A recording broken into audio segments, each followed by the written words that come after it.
Yes, karibuni kwa show yetu siku ya leo. It's my hope that umeshinda vizuri. Wacha niweke simu.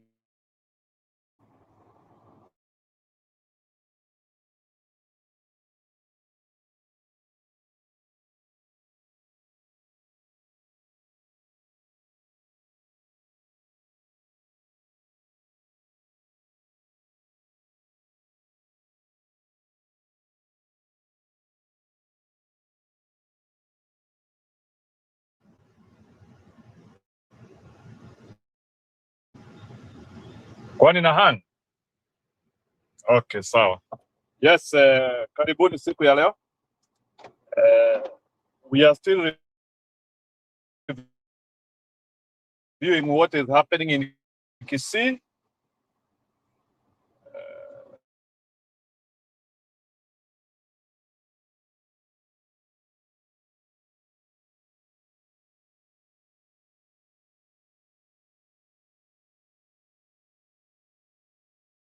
We have even been blessed with a press conference. Hao majamaa wetu wamesema mambo mengi sana wakiwa Kisii. Nitawachezea hizo video, especially that press conference ile Gachagua amesema. By the way, and we have been saying these things. I think in Vile now they have decided to resonate with the people. Yeah.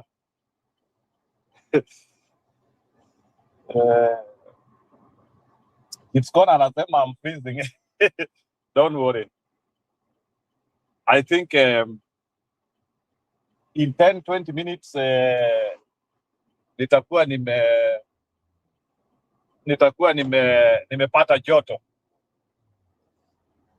Yeah, so it's my hope that umeshinda vizuri. Yeah, na mkuje sasa tugonge story. So please, na kama hujatu subscribe, I always take 1 or 2 minutes. Some people wananiambia sio lazima uitishe, but if you feel that our show is a blessing to you, if you feel that there is something we are doing here, if you feel that we are helping in homogenizing our nation, go ahead and finya hicho kidude cha subscribe. There are also some many ways in which you can participate. You can thank us through a super chat. You can like the video. You can become a member if you want. This is the most consequential year in our generation. Huu ndio ule mwaka muhimu sana katika hiki kizazi. Na huu mwaka tusipo utumia vizuri, we might end up regretting for the next 50 years. So it is we either choose to overwork this year or we cry for 50 years. So whichever we want. So we are dealing with the most consequential year of our generation. Forget about 2027. 2027 to the results, but much of the work tutafanya hii mwaka. And I'm really happy of what the opposition is doing. You can actually see they have now started resonating with the ground, ile tunaitanga ground. Very good ground.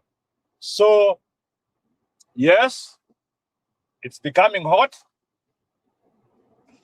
And Gachagua himself, he confirmed what we have been saying all the time, that the enthusiasm, the energy which is there is bigger than 202. That were his words today. Na tumekuwa tukisema hiyo, it looks hatukuwa na euphoria. Until 2 weeks ago, hatukuwa na euphoria. Euphoria imeletwa na Kakamega. This guy, sisi ndio Sifuna. So sisi ndio Sifuna ndio ime build up the euphoria. Euphoric, sijui kama mnajua euphoric. We call them euphoric moments. Yeah, so naweka link hapo. Sasa kama kuna mtu anataka kuingia, nimemwekea link hapo. Sio lazima ati ukuje usiku ili wakati show imeenda ikaenda. Hapana, unaweza ingia saa hii. So bwana Budi, this is your time. Leo sio Sabbath, so huwezi anzia ati kusema niko kanisa niko nini. No, this is the moment. Yeah, so again Kisii very explosive. Ile mambo imetendeka Kisii, amazing. We are on the pole position. A lot is happening, good stuff. Rhetoric iliendelea. Kama muliona, rhetoric iliendelea. Osoro na, I didn't know that guy called Nyakundi. Osoro na Nyakundi bado wanaendelea kuchapwa vibare na Arati. Huyu na huyu Arati tumekuwa tukifikiria ni jamaa mwingine mnoma sana. Kumbe Arati ni baba alikuwa anaficha yeye tu. It looks like Arati is naked. He is a useless man, eh? Yeah. Yeah. Na kuna watu bana baba amesaidia bana. Kuna watu were it not for baba, in this generation hakuna kitu wangepata. Enye kuna watu baba amesaidia on a silver platter. People who did not deserve anything in this life. Wamesaidika tu because baba wanted them wasaidike, but ni sawa. So Simba Arati, I'm hearing, is in the cold. Amini kile kinaendelea bana. Hata huwezi muona katikati ya watu. And by the way, wale wamekuwa kiulizia Martha Karua ako wapi? In fact, I was watching now. Martha Karua is in Uganda. Martha Karua is the chief lawyer for Kizza Besigye. So leo amekuwa akirepresent Kizza Besigye.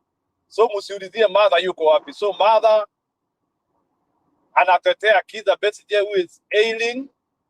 So leo nimemuona Uganda, ameshinda huko kwa makoti za Uganda. So she is still on a mission. She is doing God's work in another way. Yeah, so that is why I'm warning Martha Karua in Kisii. So we are also waiting for rallies za Sifuna. Hatujui next wanaenda wapi. So we are just waiting. So kuna mtu atatuambia akina Sifuna wanapangaje. It will be good. We need to hear what akina Sifuna wanapanga ama next wanaenda wapi. Yeah, because it is important. So today one-term rhetoric was very serious in Kisii. Na tumeona makubwa leo. Gachagua amekasirisha watu kweli kweli. I've liked his degree in political science. It looks bwana sisi watu wa one term tuko na super sub bwana. Bwana huyu jamaa amegonga the amount of work which the united opposition has done this week is too much. I don't think Ruto can recover the damages which have happened this week. Gachagua ametukonfirmia, na sijui Gachagua anatoanga uondo wapi. Gachagua ametukonfirmia ya kwamba ati Ruto ameenda kukutana na wakereketo wake ati wapange. But mimi sioni kile Ruto anaweza panga sahi.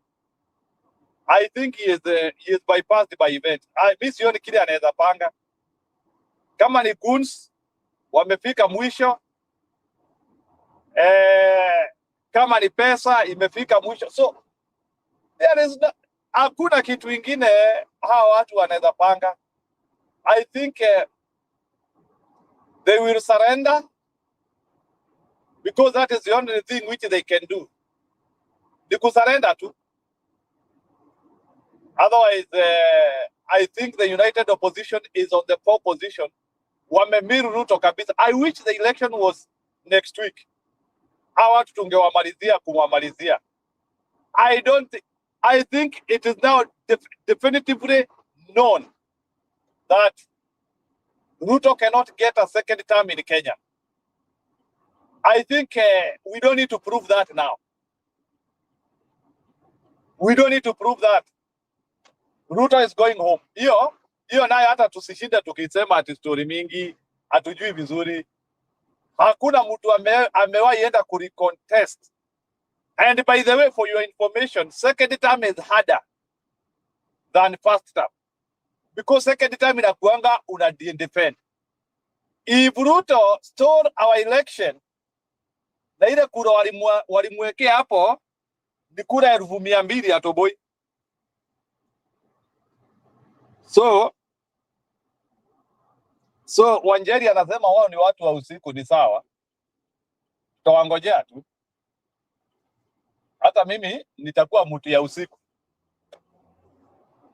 So that is what is happening. Ruto anzie kupanga story yake, it is not good. Anyway, hakuna hata mtu anamhurumia anyway. I don't think unaweza hurumia mtu kama huyo. Mtu ametuharibia uchumi kabisa. Tunamhurumia aje? Huyo ni mtu ambaye unachekelea. Ruto aende huko Sugoi. Then after amefika Sugoi, tunampangia story zake akiwa huko. Naona Jeeves Kona anacheka.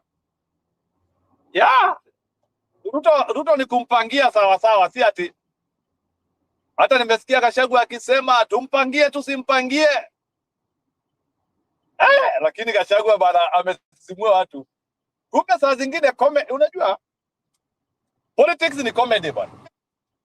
Hiyo mashida you comedize them. Politics ni comedy. It should be upwards and onward. I'm telling you, politics ni comedy. Ile show Gachagua ameweka hapo Kisii. Bwana. It will take a century for Ruto to recover.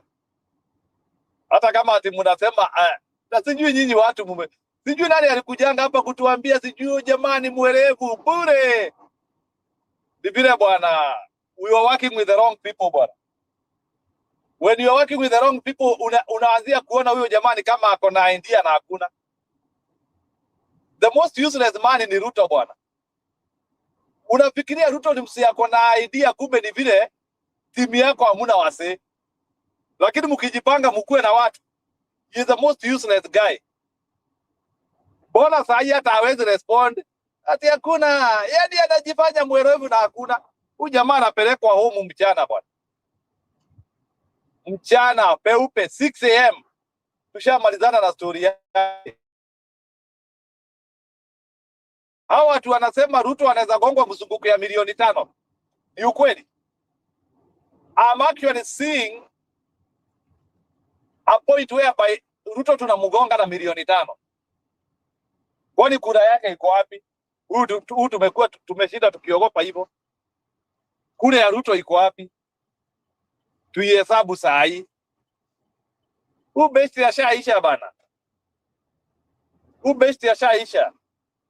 Sasa I don't think that story ya kulinda kura we need to start talking about that. Munalinda kura ya mtu ambaye hana chochote. So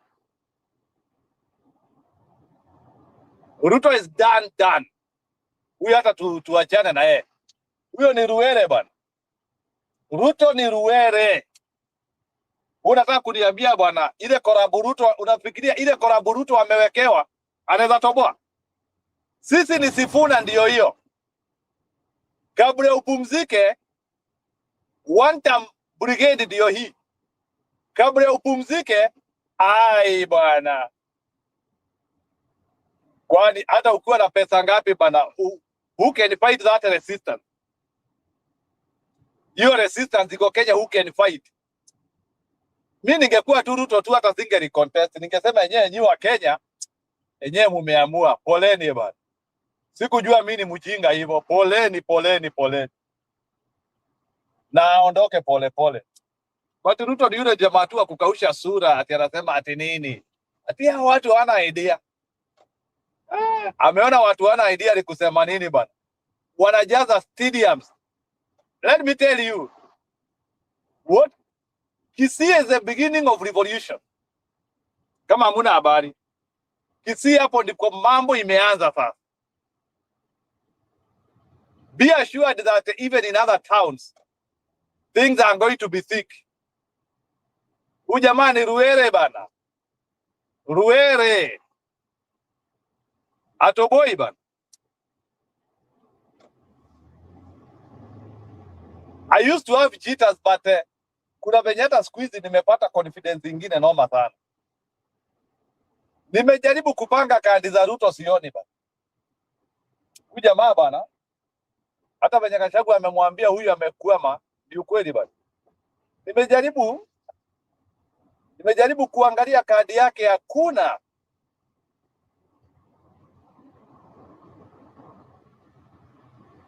Yeah. Ruto utoboi bana. Ulisema kila mtu ni mjinga bana. You have yourself to blame. You had 5 years to do the right thing. You refused. Wewe ukasema ati ile job unataka kufanya ni job ya sirifinje. Sasa wewe wacha hiyo sirifinje yako ikutetee. Instead of working, uliona ufocus na sirifinje. Si hata warembo wa sirifinje washaepa hapa. Squeezy. Hao warembo wamekuwa wakipeleka sirifinje, mnawaona? Si hata wenyewe wamehepa bwana. Ubeshte ameisha bana. Warembo wa sirifinje mnawaona? Ruto bwana. Ulicheza na wabaya bwana.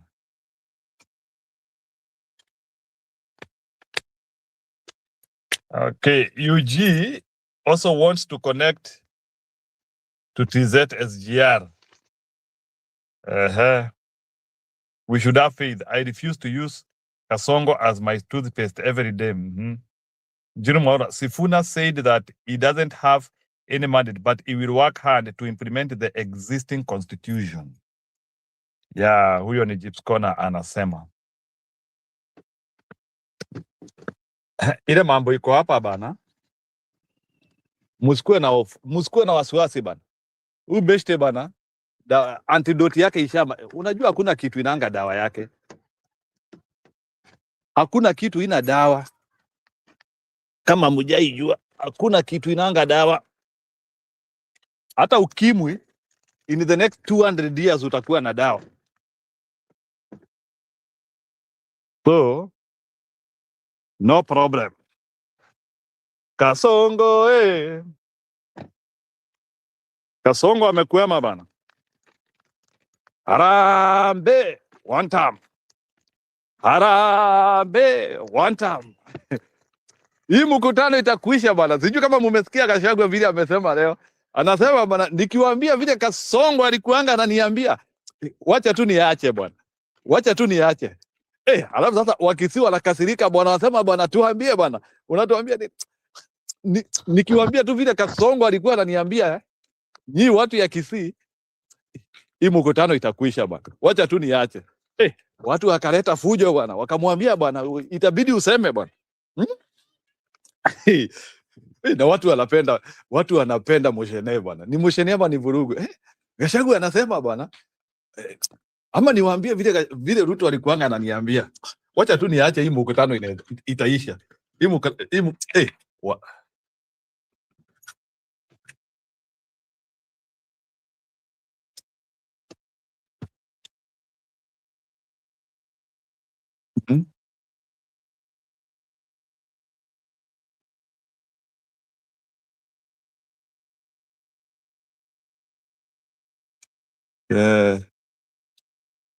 Wacha niache hii mkutano itakuisha bwana.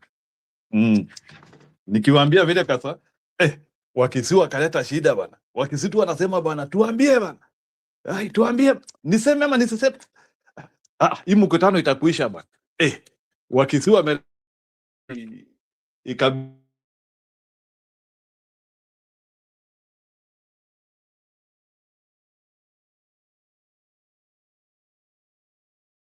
Wakisii wanasema siku jua watu wanapendanga kujua hivyo. Kwanza especially mtu lakini Gachagua bwana. Gachagua anajua kuleta emotion bwana. Hiyo story whether ikuwe ni ukweli ama ni uongo. Amegonga Ruto sawa sawa. Niseme nisiseme. Lakini hiyo wadi sijui na kuanga aje. Hiyo wada. Lakini wanajuanga watu watasema sema bwana. Niseme nisiseme. Una expect watu waseme Sinika Songo peke yake tu anaweza sema usiseme. Niseme nisiseme. Wacha niweke hiyo video ya Gachagua mucheke kidogo.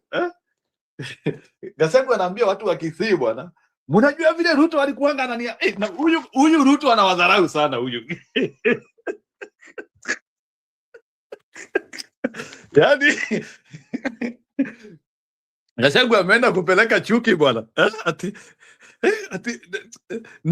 na huyu Kasongo huyu anadharau wa Kisii vibaya. Mnajua vile Kasongo alikuanga ananiambia juu yenu. Wacha tu niache bwana. Wacha tu niache hii mkutano itakusha.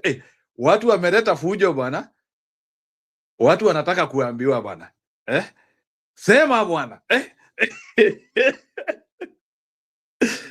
Nakwambia bwana, Gachagua angekataa kusema vile aliambiwa na Kasongo bwana. Watu hata wangemkimbiza.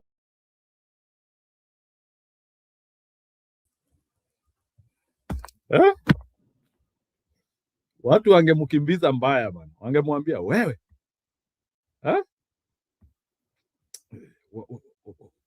Wacha nisiseme bwana. Ama hii mkutano itakuisha. Hadi watu wakampush wakamwambia bwana, unajua kuna vitu wezi ambia watu halafu uanzie kuretract. Atuanzie kuambia ati uanzie kusema kitu kama hiyo vile Kasongo alikuwa anakuambia, halafu uanzie kusema wacha niache. Ai bwana. Wacha niwaekee hii speech ya Gachagua. It was so sweet bwana. Lakini Osoro inaonekana bwana ndiye broom bwana. Osoro ndiye kifagio bwana. Lakini Osoro bwana. Najua Osoro hata akiangalia wote Gachagua is doing in Kisii. Anajiuliza bwana. Na ujue you could reach 1 billion more readers. If you've written a book and sasa nataka kumuita ndugu yangu, the second deputy president of the Republic of Kenya, mtu rafiki yangu ambaye anatuendesha na mambo hii yote tunapanga vizuri sana, Mheshimiwa Rigathi Gachagua. One time, a time no one time. Leo sio kama mwanasiasa. Nataka msikie hapo. Nimefika kwa sababu ya familia. Hi cousins. Hi cousins. Hi kuzo. Makazi ni wapendane wasipendane. Makazi ni watafute uongozi pamoja wasitafute. Makasi ni watafute serikali pamoja wasitafute. Hi cousins. Hi kuzo. Asanteni sana. Mimi nimefika hapa kuja kutembelea my family, my cousins from the Gusii community. Siku ile Ruto ametutatiza. We have done what people do. Mukipata matatizo na watu ya huko nje, mnatafutana familia, mnaketi pamoja, mnapanga mambo yenu kama familia. Ndio tumekuja hapa kupokea huyu kijana wenu wa nyumbani, our cousin Dr. Friend Okengo Matiang'i. Na mimi nakuambia ndugu yangu, pongezi. Wewe leo umetunikiwa uongozi wa jamii ya Gusii. Jamii ya heshima katika Jamhuri ya Kenya. Jamii iko na bidii katika Jamhuri ya Kenya. Jamii ambayo inajitafutia na isiwe waobaji. My friend, you are now the leader of one of the most hard-working communities in the Republic of Kenya. Na wewe sasa kiongozi Matiang'i, umepewa jukumu utembee na sisi tukatafute serikali. Na mimi nataka kumhakikishia huyu kijana wenu ni kijana wa bidii. Alikuwa na Rais Uhuru Kenyatta akanyorosha masomo. Alikuwa na Uhuru Kenyatta akanyorosha mambo ya usalama. Sisi tunajua ya kwamba mmetupatia kijana ya bidii. Tutatembea na yeye Kenya nzima, tutafuta uongozi. Nataka nimuhakikishie hatarudi hapa nyumbani bila kitu, si ndio? Atarudi hapa na heshima. Hii jamii ya Gusii, William Ruto amedharau nyinyi, si ndio? Tulikuwa na yeye pale kwa baraza la mawaziri na Ezekiel Machogu, ambaye nilifanya kazi na yeye tukiwa madisi. Kiongozi wa maana akamfukuza. Nikamuuliza William Ruto, wewe umefukuza Machogu, hii wa Kisii umewacha na nani? Nilimuuliza, unajua kwa kushangaza, unajua alinijibu nini? Ate wa Kisii kiongozi yao ni Sylvanus Osoro.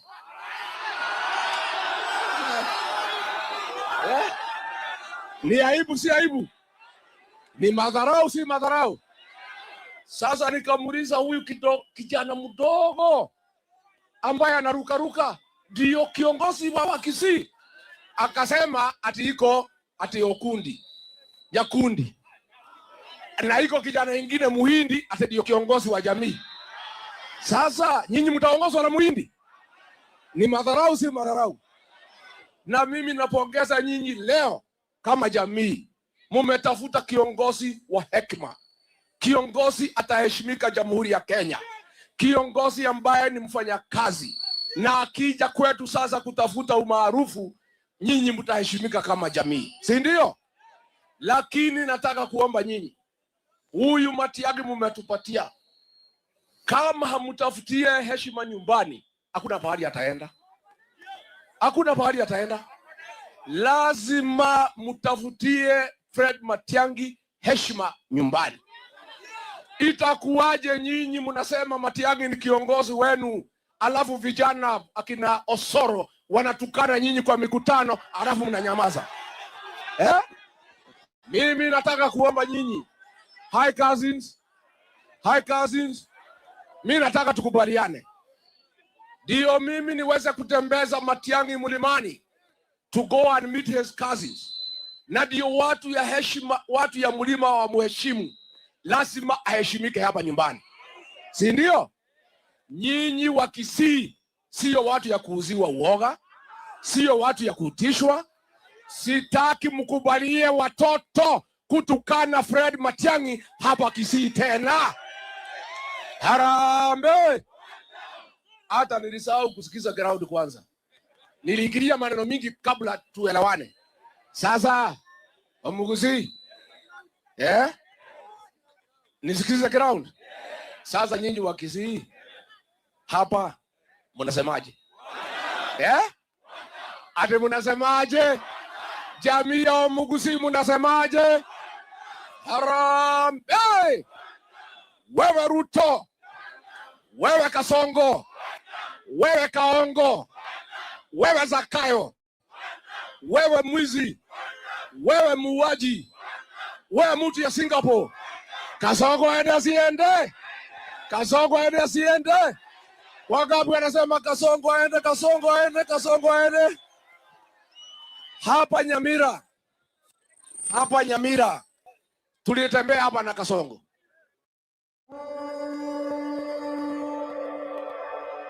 Built custom industrial machines in day. Mimi sijaona mtu yuko uongo namna hiyo maisha yangu tangu nizaliwe. Na nyinyi mmeona mtu mwingine? Na tulikuja hapa na huyu Machogu. Na huyu Machogu ni kiongozi wa maana. Pale kwa baraza la mawaziri ndio alikuwa nang'ang'ana na Kasongo kutafutia wa Kisii nafasi. Zile nafasi zote zilipatikana katika Gusii land. Machogu akiwa waziri alikuwa anakuja kwangu, tunaenda kwa Kasongo, tunamwangalia macho kwa macho, tunamwambia patia wa Kisii haki yao. Hapa Nyamira alikataa kupeana PS, si ndio? Ni mimi na Machogu tuling'ang'ana tukapata Solicitor General, huyu anaitwa Shadrack Mose. Lakini PS hakuna, CS hakuna. Huyu Machogu akang'ang'ana, tukakuja hapa tukaanzisha university ya Kiabonyoro. Imekwama haijakwama? Imekwama haijakwama? Huyu Machogu akatafuta secondary school 68 kutoka government ya Kuwait ikajengwa. Utaona Kasongo hapa akija kudanganya nyinyi ati ni yeye alifanya. Mambo ya dams ya maji, damu ya Bonyonyu na ile ya Mawego imekwama haijakwama? Sasa nyinyi watu ya Nyamira mko na sababu yoyote ya kusema tutam? Mnaweza unga Kasongo mkono? Sasa huyu Kasongo mimi namuelewa. Tukitoka next week ako hapa. Ako hapa. Mimi namjua. Ako wapi? Akifika nichanue nyinyi, nimchanue pale mlimani. Tumempangia kwa sababu ni mtu ya uongo. Tukasema kusikiza uongo ni bei kali. Huwezi sikiza uongo tu namna hiyo. Si ni muongo? Si atakuja kudanganya nyinyi ati yapiga ile kazi Matiang'i amefanya hapa. Sasa formula yetu pale mlimani. Wacha tuone vile Citizen wanasema. Thank you for that report, Martin Upio. Moving on, still on the political scene, the United Opposition Gusii land tour entered its second day today, with the brigade making a triumphant entry into Nyamira County. Led by Jubilee Deputy Party Leader Fred Matiang'i, the principal slammed President William Ruto over what they termed as failing to undertake his mandate and delivering on his pre-election pledges. As our political affairs reporter Ian Keitani now tells us, the leaders have vowed to send President Ruto packing in the much-anticipated 2027 general election, calling on the young generation to register as voters.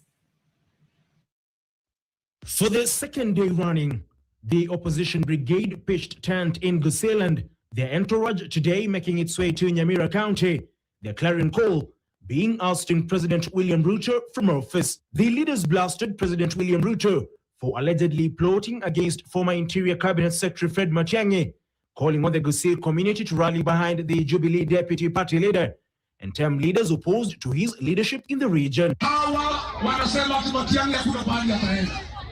Huyu William Ruto anatoa pesa kwa gavana yeye. Na wale wajumbe watatu vijana wadogo. Yule Osoro, yule Sahili na yule Yakuru. Kumtatiza huyu kiongozi. Sasa nyinyi ndio mfaulu. Lazima hao wasaliti ya jamii muwakemee na muambie wakome kumtatiza huyu kiongozi ndio aweze kupambana. With the high-stakes 2027 contest just a year and a half away, Wiper leader Kalonzo Musyoka called on young Kenyans to register as voters, maintaining that the next general election will be the beginning of the much-awaited revolution. Siasa inayokuja sio siasa ya kawaida, hii ni siasa ya mapinduzi, kwa sababu serikali na nchi imetekwa nyara na makateli ambao hata duniani yote wamejulikana kama wao ni wezi. Wao wezi kuaminika. Wao wanaua watoto wetu.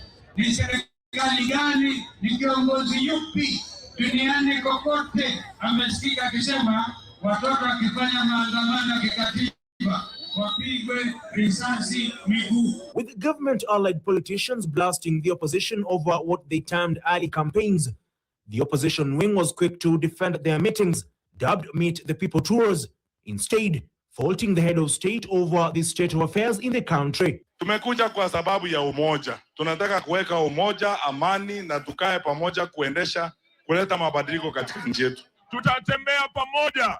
Tutaenda bega kwa bega hadi turudishe William Ruto wapi? Tumrudishe wapi? Ili turekebishe mambo ya hospitali na afya, Ruto must. Ili kurekebisha mambo ya elimu, Ruto must. Unalipwa kitu kwa chai sahihi. Kuna kitu unalipwa. Mimi na yeye tukiwa huko tulipanda, tukaona, tukarusha majani chai, tukaanza kulipwa vizuri. Tukaweka ile inaitwa minimum returns. Tukasema mkulima hawezi kulipwa chini ya hii. Wakakuja wakang'oa. Sasa ni mamluka ndio wanakula chai. The opposition brigade is expected to conclude their South Nyanza tour tomorrow as political temperatures continue rising in the country, barely a year and a half to the next general election. Ian Keitani for KTN Prime. And moving on, the national... Have you ever wondered if you could make money with a drone? I mean, real money, like replace your job money?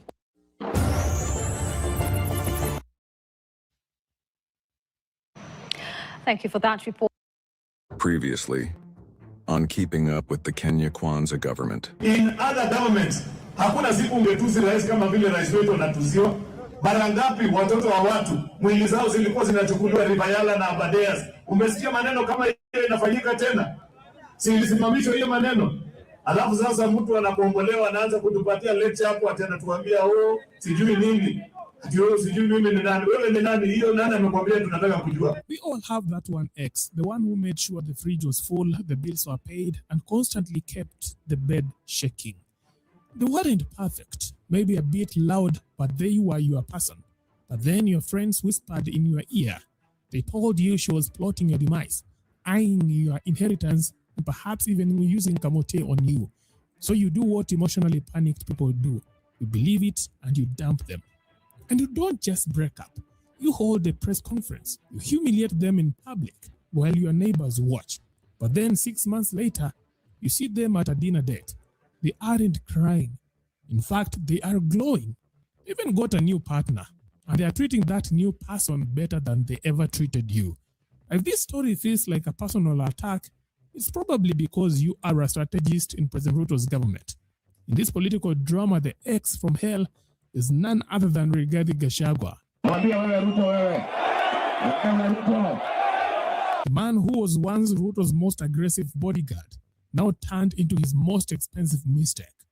Nimesikia Ruto jana aliita mkutano na ile vijana vibaraka wale wanasumbua hapa Kisii. Huyu anaitwa Osoro, mwingine anaitwa Nyakundi, na ile kijana anaitwa Jahil. Ati anauliza kwa nini Kalonzo na Wamalwa na Rigiji wameenda Kisii. Wewe Kasongo sikia. Keep off family matters. Waachana na mambo ya familia. Si yako na familia yake. Si afanye mkutano ya familia yake. Family yetu ikikutana iko makosa. Si lazima tukutane tuongee mambo yetu. Since his impeachment, ndio hata kucheka kama umejificha.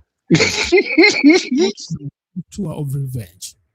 Lazima huyu Kasongo aende nyumbani, si ndio? Lazima aende, si ndio? Vile tumekubaliana. Remember in 2022, Gachagua was Ruto's attack dog, pit bull, and personal hype man rolled into one. And I want to ask these people who are organizing these young people, if you have a problem with President William Ruto and me, why don't you come and face us? In central Kenya, he called Uhuru every evil name on earth. He helped Ruto crack the region, scoop votes, and sprint into State House. Na mimi nataka niseme, niambie President wetu Uhuru Kenyatta, tafadhali rais, tunakuomba kwa heshima, umebaki siku 8 kuja hapa Sagana State Lodge na ukuja na makaton, uchukue viti yako utoke uende. Wachana na sisi. Wachana na sisi. He was so relentless on the mic that even people like Miguna had to admit it, that this guy can mobilize. But in terms of mobilizing, I think the Kikuyus expect a DP. And if I were Ruto, I would pick Gachagua as the DP. If I were him, I'm not him. I think Gachagua is the best communicator of that team. I think he's the best mobilizer.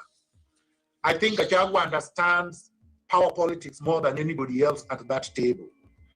He was Uhuru's aide, but he's a very, very insightful man. I've studied him closely. And I think when it comes to real politics, it's Gachagua. Now, that same mouth once weaponized for Ruto is loading bullets for Kalonzo, Matiang'i, and whoever else promises to finish Ruto in 2027. Na hapa tumesikizana Dr. Matiang'i kama watu ya mlima. Hii kura yetu yote tutaweka kikapu mo? Hatutagawa. Si ndio? Tukisikizana ni huyu Matiang'i, tutampatia kura zetu zo? Nionyesha kwa mkono kama tumekubaliana namna hiyo. Tukikubaliana ni Kalonzo Musyoka, tutampatia kura zetu zo? Nionyesha kwa mkono. Tukisikizana ni Martha Wangari Karua, tutampatia kura ze? Na kama ni Rigiji kwanza mimi wakinipatia nitamkimbiza kama baiskeli ya kuibiwa. In fact, if you are an opposition candidate, Gachagua is currently your best friend and most enthusiastic hype man. Murkomen ametuma askari kupiga Sifuna na Babu Owino kwa sababu ODM imesambaratika. Unajua huyu Kasongo alikuwa amenunua ODM, akanunua kwa watu watatu. Huyu mzee anaitwa Oburu Odinga na Junet Mohamed na huyu Gladys Wanga, lakini ODM ile ya baba yote ikabaki na Sifuna na Babu Owino. Watching Gachagua on a podium lately is like watching a bachelor who has been promised a fine damsel for every verbal attack he delivers on Ruto. If he lands in Kalonzo's backyard, he campaigns for Kalonzo like the regime personally insulted his mother. Kama formula tutatumia itaelekea na kumsaidia Kalonzo Musyoka akuwe ndio mgombea pekee wa upinzani.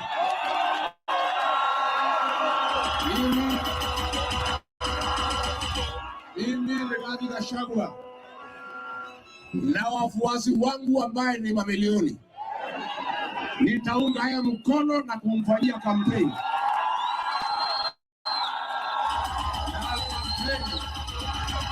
If he touches down in Kisii, he sells Fred Matiang'i like he is on a commission. Like there is a bonus if the crowd chants loud enough. Inji jamii ya Gusii, mumeenda hasara kubwa hapo bereni. Mlikuwa mwendi kwa meza ya kitaifa direct. Mlikuwa mnatumia broker huko ODM. Akipata serikali anakula peke yake, anamwacha kwa mataa. Kuanzia leo mumepata kiongozi, mutaenda kwa meza direct. Harambee! Huyu Matiang'i anatosha atoshi? Apewe asipewe? Ainuliwe asiinuliwe? Tunaomba kama viongozi mtupatie Matiang'i, twende pamoja tukatafute serikali. These mobilization skills aren't new. They were once Ruto's exclusive property. Back in 2022, Gachagua spent every drop of sweat convincing Central Kenya to abandon their own son Uhuru Kenyatta and back Ruto. Sasa anasema ati Uhuru hatuko hapa kwa Gachagua bwana. Akatudanganya. Kati ya Ruto na Uhuru ni nani muongo? Haya ni sawa, ongea. Unashinda umetuchezea Gachagua hapa hivi na people want to talk. Sasa Gachagua kwani umelipwa? Si nimekupea channel uongee. Wacha story mingi. Mimi niko na swali tu. Watu wa opposition wote, shida yenu ni nini? Why? Unajua mnatusumbua sisi watu wenye tuko kwa serikali. Na mtasumbuka. Tukikanyaga ile side mtu anatokea ile side nyingine. Tukikanyaga hii side mtu anakanyaga hii side nyingine. Sasa mnataka how do you want us to live this life? I mean seriously guys, can you be easy with us watu wa serikali?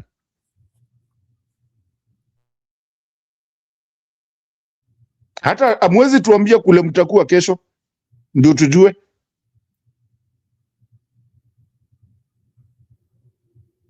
Julia my sister, mnatutesa sisi watu wa serikali. Tumechanganikiwa hata sasa tumeenda tena tuende tukaangalie tukae pale inaitwa Harambee House. Tufikirie hii wapi wako. Sasa tukule mko. Anyway, that video was courtesy of Kipril, Silent Killer. The way Gachagua, the video was about the strategic concept Gachagua is using to dismantle Ruto. But I think you are not patient enough to hear what that Maisha Rende. Let me comment. Jiru, I was about to say what you are analyze nyuma baadaye kwamba. Okay, go ahead. Muted lava from I was about to make the same statement. I wasn't going to say from hell, lakini Yani Gachagua flip. You see, he compared when Gachagua was campaigning for Ruto, and then he brought him back when they kicked him out. Now, you see, they kicked him out and really humiliated him. Nakumbuka ile story ya Senate. Now, when he was in the hospital, even before Senate, what Akina Ishungwa was saying in Parliament about Gachagua, they were enjoying the drama. They were ODM, Akina Ishungwa, they were all enjoying it, humiliating. They said all those nasty things about him. Let me ask you, Matuna Njiru, had Ruto known that 6 months later Gachagua was going to be the person sending him home, unafikiri angekubali hiyo debate iendelee? What do people think?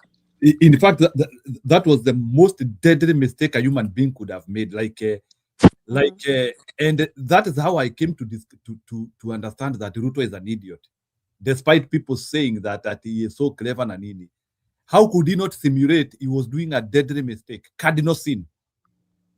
Yeah, how could he? Let me ask you, how did Ruto ever imagine that Mount Kenya people genuinely followed him with love? Unaona, Ruto akijiangalia, he's accused of kuchoma kanisa na kuchoma watu wa Mount Kenya. How could he assume that they could easily fall in love with him so much that after kicking their own, they would still hang on with him? And I assume your assumption alitoa wapi? So people say he's smart, then he's not smart if he didn't see that coming. Now, Miguna said, Nigeria, imagine making two deadly mistakes. You sponsor the ouster of Sifuna na ina backfire tena. Sasa hiyo ya Sifuna hata sijui ni watu huwa wanalania wapi. Unaona, if you see, Miguna had said before Gachagua was nominated as the running mate for Ruto, Miguna has said that Gachagua is the best mobilizer for Ruto. Mimi hata sikusikia statement ya Miguna, sasa ndio nimeisikia. I hadn't seen that personally. I hadn't seen that part of Gachagua. Okay, first I didn't like them, him na Ruto na wengine. So let me say that I didn't pay attention to his mobilizing or not mobilizing. Now, I think that was a good analysis. And if Miguna had seen that, and other people, Ruto also had seen that. That is why probably when they went for that Kamukunji and people, the members of parliament, Ruto wanted Kindiki for running mate, Ruto akaona afadhali Gachagua. Now, if he saw that, what went into his silly head that why couldn't he even wait for 5 years? Let me ask you, why couldn't Ruto even wait for miaka 5 ishe ndio amtupe nje? Hebu niambieni tu kweli, because now I'm telling you the guy is just a menace. Ruto thought that 2027 it will be so easy to steal the election. So whether with Gachagua or not, he had convinced himself kurudi ni rahisi sana, nitaiba tu kura, so huyu mjinga simuhitaji, wacha sasa akwende niibe vizuri, nipange vitu yangu vizuri. So Ruto was prepared that 2027 will be so easy, he doesn't need anyone. Yeye ashaingia, all what he wanted ni kuingia. Recontestation was an issue to him. Muliona Cheriot vile amekasirika. Cheriot alikasirika mpaka he couldn't get enough words. Did you see? Kuna hiyo video ya Cheriot, he was so aggravated until he didn't even have enough. Ameongea leo Cheriot? Cheriot ameongea. Amesema story gani? Amekasirika ati Gachagua they went to Bomet, inciting the Kalenjins, dividing the Kalenjins. Kwani Bomet si hata wanaendanga Mount Kenya? So Cheriot amekasirika juu Ruto alifika Bomet. No, Gachagua alifika Bomet. Amekasirika, anasema ati he's dividing the Kalenjins. Ati mtu amekuja hapa kutuambia tujafanywa hivi. Sisi tunangojea tusifike tuambie watu wetu tumefanywa nini. Yani, and he couldn't even get the words out because he's so mad. Kipulile buta hiyo video ukuja nayo tafadhali. Hiyo video ya Cheriot bana ni juice bana. Please look for it and come with it, please. Go ahead, Julia. So I also wanted to ask you people, if people like Cheriot are so mad mpaka hawezi tamka maneno, unafikiri Ruto penye yako, unaona Gachagua kuna kitu kingine hapo. Aki Gachagua seriously he is worse than a jilted lover. Unaona akona kitu kingine anasomanga Ruto mwizi one term, Ruto muwaji. Yani he calls him his name and then he calls him all those names: mwizi, muwaji, mdanganyifu, kaongo, nini. And the way he sees, let me ask you, you people, do you ever ask yourself what Ruto is thinking and what he's planning? What is the worst that Ruto can do to Gachagua?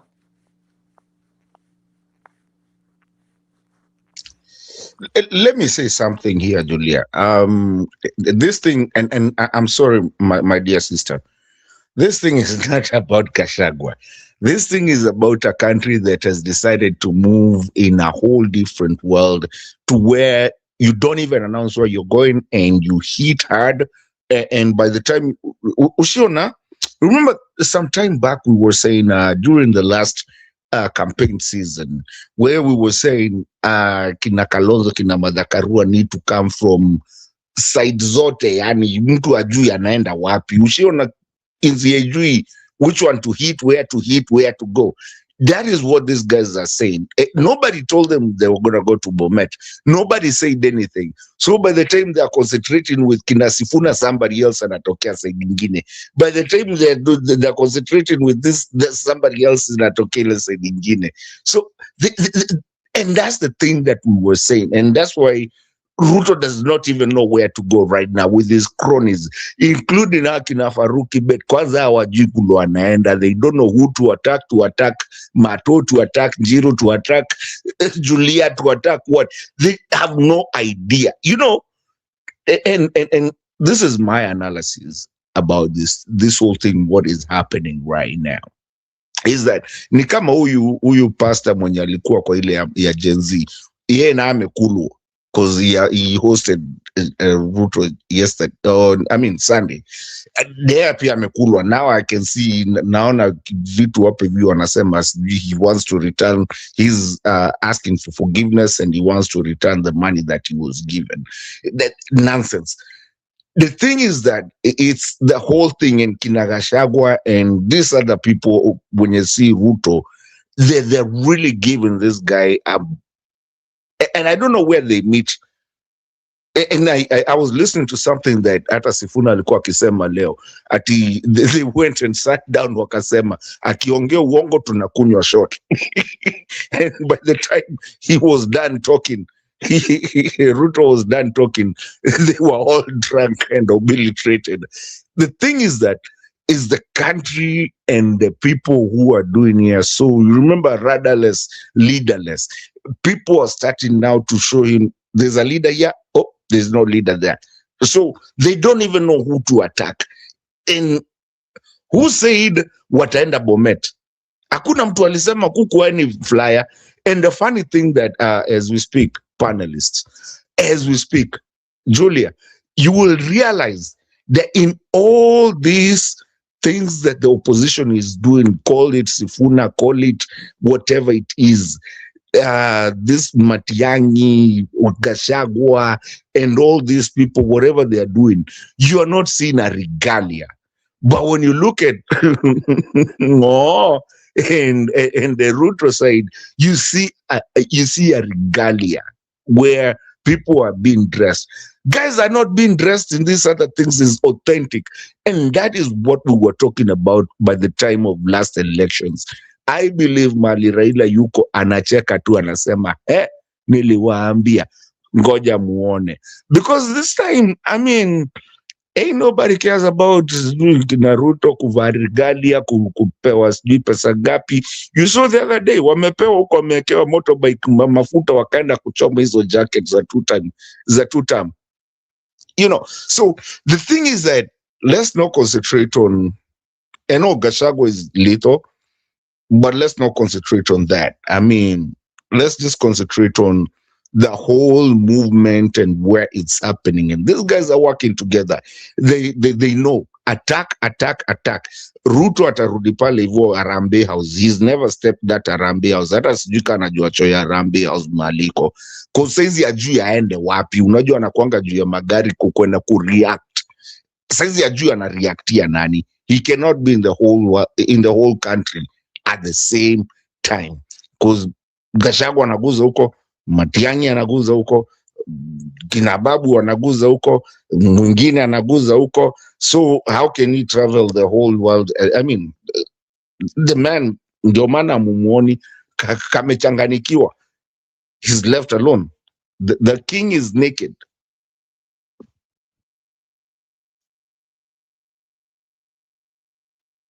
Nimenyamazia hapo for now.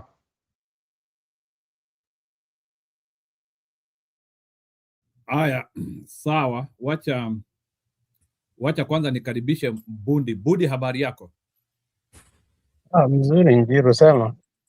Jema kabisa. Umeshidaje? Niko sawa kabisa. I wanted to answer Julia. Hebu salimia jamaa, sijamuona. Happy New Year, Mr. Alex. Poa nani, poa ndeto. I wanted to answer Njiru. I wanted to answer Julia. Julia, I want you to rethink before. I want you to understand this. Gachagua was so unpopular than Ruto when he was the DP.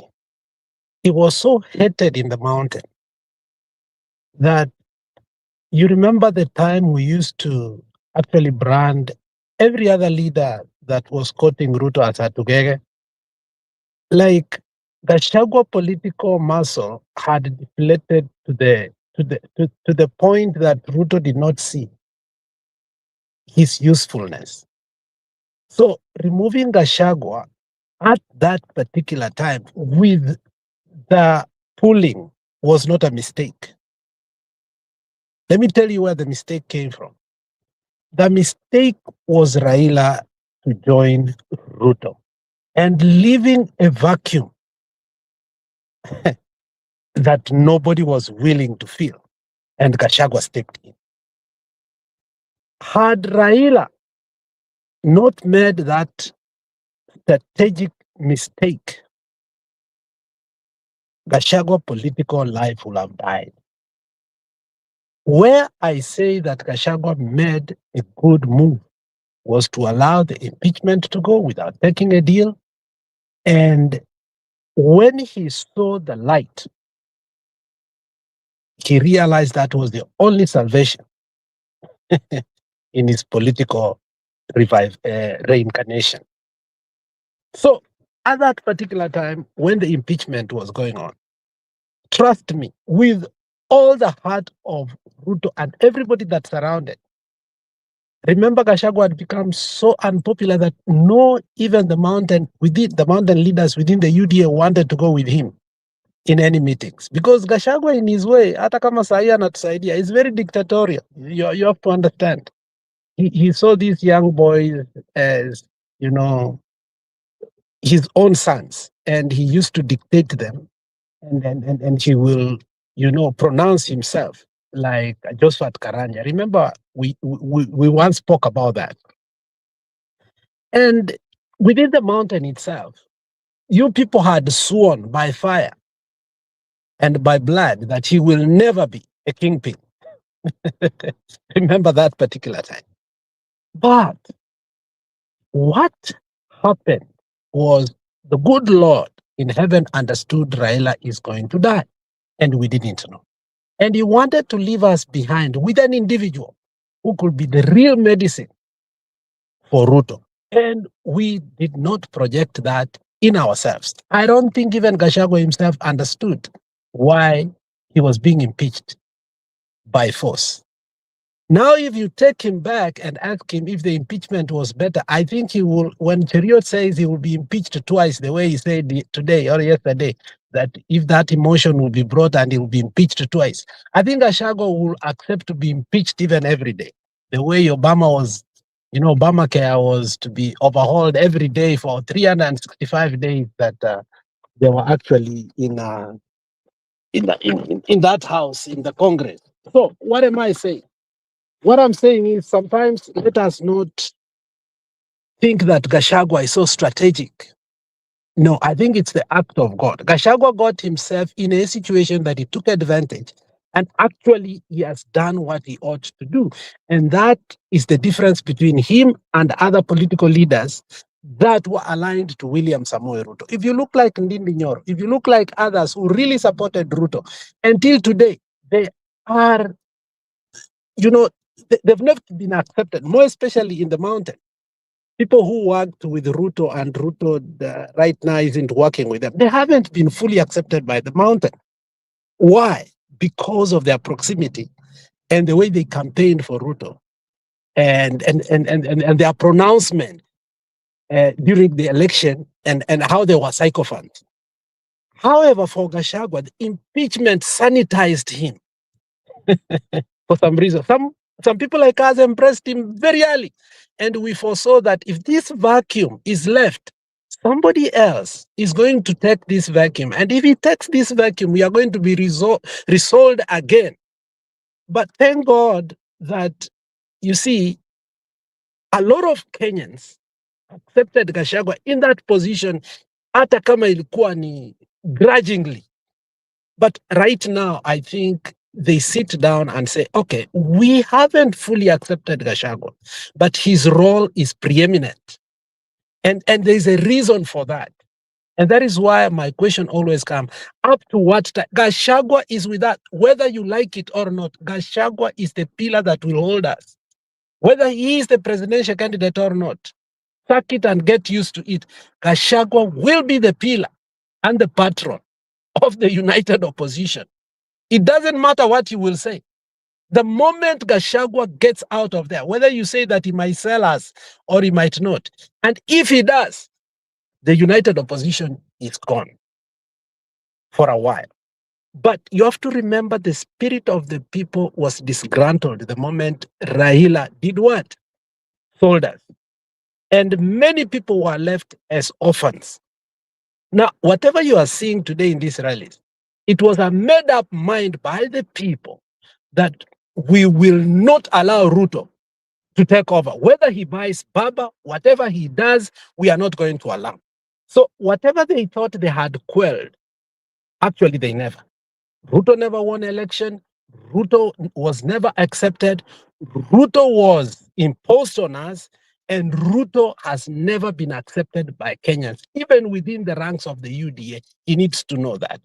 And Gachagua is that peer that actually is coming out to show that Ruto, indeed. And that is why we said the other time that there is only one thing that Gachagua hasn't been able to do. To come out and say, Agree with that 100. It doesn't matter whether you disagree with me or not. It doesn't matter. You have your opinion. That's my opinion. And I'm entitled to my opinion, okay? So whether you disagree with it or not, it doesn't matter. That's my opinion. You're lying to people, Bwana. This is a people's movement. It's not a... The host, can you protect me? Wacha kutudanganya baba. Mkenya Mkola relax kwanza. Hiyo ni opinion yake.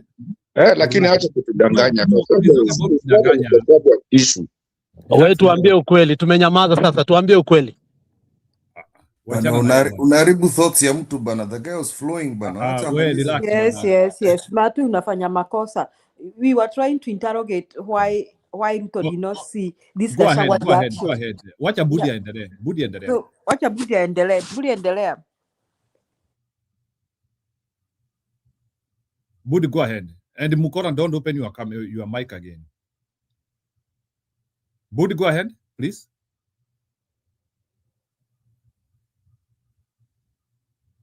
Yeah. Unaona sasa Mkenya Mukora, that is what. You can I weigh on that? Ama Matu enda kuongea. No, wachana na Mkenya Mukora. You don't do that. Mkenya Mukora sasa unaona sasa you have broke somebody thought. You don't do that. Hata ungefanywa hivyo ungesikia vizuri. Don't do that again. It is not okay. It might look like a joke, but hujafanya vizuri. Budi, are you there? Unaninyamazishaga kila time naenda kumaliza. I just wanted to say that's I mean, I disagree. That's what I say. Sikumwambia asiendelee kuongea. Kama amekacha.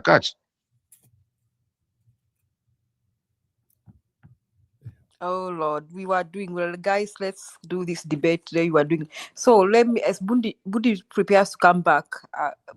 Alex, I might mispronounce your name. Imagine to me, Alex. Now, now utanisamehe. I love what Alex said, the analysis that, yeah, especially this watu wa Azimio, tulikuwa tumechoka na Gachagua kabisa. Kama me, I was one of them that could not stand him. So when Raila Odinga left that gap, I think there was need for someone to take over. Alex, you remember me telling you that Mungu alitukumbuka, that by Ruto kicking out Gachagua, Mungu alitukumbuka. Imagine if Gachagua was in government. Guys, imagine if Gachagua was in government right now. Do you think Akina Matiang and Akina Kalonzo will be moving the same force? Can anybody answer me that question? Anybody wants to come in? Ile matusi tungepata bana. Ile matusi tungepata. Sifuna angeipata bana. Yo. No. That man is an orator. We explained to by Stone Jana. Alafu keep Gachagua hana ile decorum akina ati Kalonzo wanatafutanga, hananga hiyo saa ya ati decorum. Protocol. He doesn't have that time to plan to be nice to you, you know.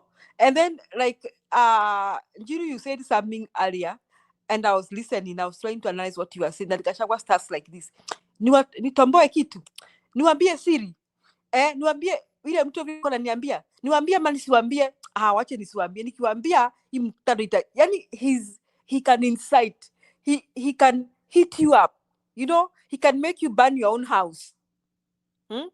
That is how Gachagua behaves. And then so as you're waiting for him to tell you, you know, he may tell you the truth or make up a story, but you'll still believe the story. Ama aje kipu naona aje. He may tell you the truth. Mi nilikuwa nataka kujua huo ni nani anasema. Who is this guy? Who is this guy? Toboa bana, sema mpaka hatu ask Njiru. Who is this?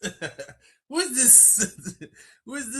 is this leader of the Kisii? Ameharibu mambo, ni nani huyo? Kumbe ni Osoro. Unajua hata mimi kitu linisumbua. Kumbe ni Osoro bana. And you see what Gachagua is saying, whether it is true or not, it sounds so true. And then he said that ati walikuwa kwa airport, atuto kamtukana. Mimi nikaona tu jamaa. Yani he didn't say I wanted to slap him, but he implied I wanted to give him a hot slap. Alafu Julia, so that ili ujue Gachagua can be believed, imagine unajua huyu Ruto the way anaiwekanga. Unajua huyu Ruto akaniita. Akaniita. Sasa akaniambia huyu Mashogu sasa itabidi tuweke kando.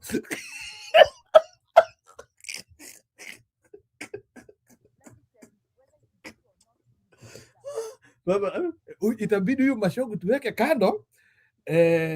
Alafu sasa Gachagua naye anasema sasa, nikamuuliza tuweke Mashogu kando aje.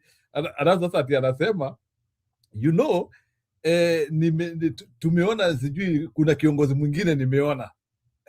Mgani huyo? Nimeona Osoro. Sasa unajua sasa when Gachagua is saying that Osoro, he knows like Kisii will like wataanzia like they will start like fighting. Unasikia vile like the Gachagua is saying aliniambia kiongozi wenyu ni Osoro, mpaka watu karibu waanzie kupigana. Alafu he knows what to do. It is not like Kisii really loved Mashogu. Then he brings it like, your guy was chased out. How can Osoro now? Yani you ni madharau. How can you show your face now? When you kingpin ya you ni madharau. In your own background, nyumbani kwako, hapo home. Pana, that's madharau. And the strategy, you see, the orator mwenye aliongea latest when Julu alicheza said that when Gachagua goes to Kambani, he propels Kalonzo. You know, the strategy is seal Kisii. That is a strategy. Unaona, the strategy is seal Kisii, and he's successfully doing it. Now, the strategy seal Kambani. What if Gachagua decided to go seal Western Province? Akitumia your strategy, nawambia Ruto is done. You know, That is a strategy. Nana Gachagua is saying that if people decide it's Matiang, we will throw our force behind Fred Okemo Matiang. And then he said, he's pronouncing Matiang, Fred Okemo Matiang. That is, he's trying to get out. You know, this is what Alafu Julia, pronunciation buyer. nitawachezea press conference nitawachezea. Gachagua pia amefanya press conference akiwa nao watu, and you can hear the confidence which he is having when he was even saying, I have been in politics from 19. That is the confidence which I like with the people. I've been in politics from 1992, and I can tell you the momentum which we are feeling. Huyu jamani nyumbani direct. By the video zako za Cheriot iko hapo njoo cheke kidogo. Aya, wacha tuweke Cheriot kidogo Yeah, so okay, now before we get Cheriot. So unaona hiyo sealing sasa, that is what they have completely sealed. Ukiona Kisii, it has totally been sealed. And more so, that is why you see the anger of Cheriot. If now we are going to watch that video, uone how scared the establishment is. The voice, the rhetoric, the tone, and the words of Cheriot tells you the condition of State House today. That is how it is scared. Ukisikia Cheriot vile anaongea hivyo, it means they sat down and they spoke with the president, and that is how scared they are that they will not allow Gachagua in Bomet, because Bomet has become a place that can be tilted easily because of the proximity to Kisii, but also the working relationship of Nyachae and Nani, what was his name, Kipkalia Kones, and also the current governor, who I don't even know how he ascended to be the governorship. But that stopover in Bomet and the sealing of Kisii has totally rattled. Let me tell you, the Kisii tour is not even more surgical to Ruto than the stopover in Bomet.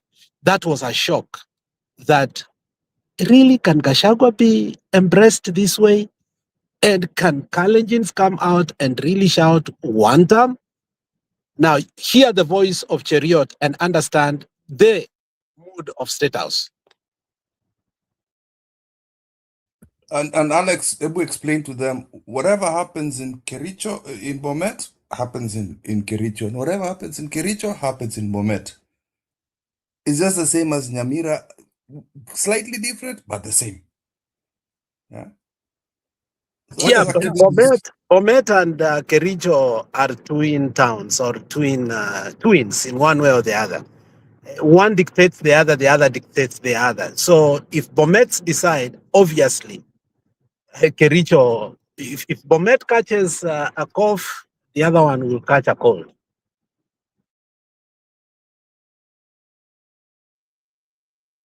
Now, what you're being very unfair. Every time I try to say everybody else here is able to talk, but when I talk, you tell me that I'm not supposed to talk, not even to open my mouth. It's really now becoming okay. Listen, guys, this is not about Gachagua, about Matiang'i, or about whoever. This is the country speaking. And if you guys do not understand, these guys are coming from Nairobi. I know it. Guys are going and saying we are going there and we are going to do this. It's not about these politicians. It's about legacy politicians. They are getting eaten live time and time again, and guys are taking this thing down. This is the Gen Zs coming back and the millennials coming back to say, you thought you killed us. We are coming back. We are going to look at the right politician or right person that we have. And anyway, we don't care about these other legacy politicians that you guys are giving credence to. It's not about that. And that's what I'm trying to say. When I try to say it, you shut me down because you want to support your person and say that it's about that. It's not about Kalonzo. It's not about these other people. It's just, it's It's something, time has come and ideas come and people had retracted and now they are coming back and they are choosing who's going. Now, we need Gachagua.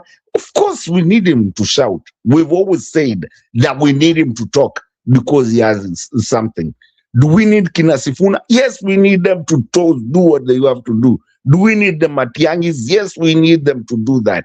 And we need to distract the whole thing. And that is what the generation that is here with us has decided, that we're going to support anything. If you guys remember, before last election, we were saying anything other than anything, any mosquito. We were saying we're going to do mosquito. We never said who, but now it's starting to actually work itself up to where that hata ukileta goons, now we've decided that tutachapa alafu tunapandisha kwa dayas, and they go to the hospital and we take them to Kinakiengei and whatever. Any pastor, any bishop analeta ujinga alitudanganya, we call him out. So this is a generic thing that is really happening, that it's not about these guys. I don't know how much I can shout this thing. It's happening. And all over, Kenyans all over, Africa all over, worldwide all over. It's no longer about nani anaweza tusi. Some people are actually getting in the right place at the right time. Well, the flight kabla iende juu, before it flies, while it's on its taxiway, some people are realizing, and that's why you see most of the politicians right now, some that you would think they will be on that side, some of them that you would think that they're on that side, they kind of like shut down, because they're waiting to see what's gonna happen, because vitu zimeharibika, the ground has moved on and it doesn't even care if you are a politician. Ndio maana tunasema zima bangi kama, zima funika hiyo kitu na jacket. Hakuna, hatuendi mahali, mmetuzoea. So that's why, and you see people are doing that. This is generic. It's na haina nguo za kuvaa, tuvae yellow, tuvae orange, sijui tuvae nini. Hii kitu ni ya wananchi. Everybody, that's what I'm trying to tell you guys. But anyway, I'm gonna keep quiet. It's just that wacha kunizimazima when I try to say this. Let's not concentrate about Gachagua. Gachagua knows where he is. He is on the right place, on the right taxiway. Kina Kalonzo, they're on the right taxiway. Kina Matiang'i, they're on the right taxiway, and they know how to sumbua ikitu.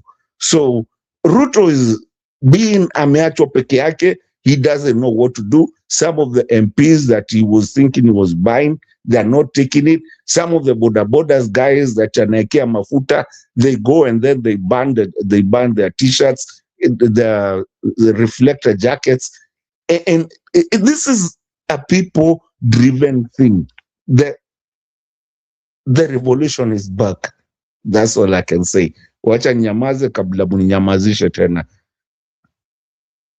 Aya, Tony PK, do you want to react a little bit kabla tuende kwa video ya Cherioto? Kiora?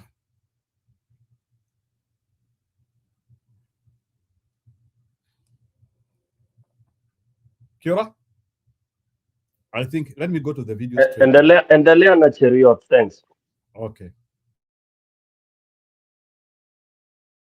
Ni mabroka ambaye wanataka kujitokeza. Nimemsikia mwingine ambaye tulifukuza kazi kule Senate, ati leo wako pale Bomet anajifanya vile yeye anajua kutetea watu wetu. Wewe, wacha nikwambie wewe wa Munyoro, hata tukikosa watu wa kututetea afadhali tukae bila, lakini wewe hakuna mtu unaweza tetea. Wewe tunajua tabia yako. You are a tribal and an evil man that can never defend anybody's interest. So stop pretending as if you want to remind the president of the things that he promised us. We know what was promised. We know what has been done. We know what is pending. We know when it will be done. Stop pretending as if you can speak on our behalf. Nobody has appointed you kujifanya ati vile wewe unajua kutetea. Wewe unatetea nani na tunakujua? Mchana na usiku umekuwa ukizungumza maneno mabaya. Kwanza kuhusu jamii yetu. Kila wakati ukisimama unasema William Ruto sijui amepanga Kalenjins wafanye nini na nini. Leo unageuka unajifanya mtetezi wetu. Kwenda huko na hiyo tumbo yako kubwa wewe. Tunatuambia wewe unaweza kutetea nani? And let me tell you, Wamunyoro, by the way, I led the motion to impeach you in the Senate and I have no regrets whatsoever. If that motion was to come again, I will impeach you again. Because you are a terrible human being who should never have the opportunity to serve anywhere. Mtu ambaye anabagua Wakenya wengine kwa msingi wa kikabila. Mtu ambaye anaona kama sehemu zingine hazifai. Mtu ambaye anaona watoto wa watu wengine sio watu. Alafu leo unajifanya ati sasa wewe umejua Kenya. Umejua Kenya kutoka siku gani? Pambana na maneno yako ile wewe ulifukuzwa kazi, wacha kuja kutuambia maneno ya hadithi ati hii imefanyika, hii imefanyika. Sisi tunajua ile contract tulipatia rais ni ya miaka 5. Wakati miaka 5 itaisha, tutaketi chini na yeye na tumwambie asante kwa hii na kwa nini hii imechelewa, atueleze na tusonge mbele. Hapa tuko kwa 2 term bila wasiwasi yoyote. Shange FM.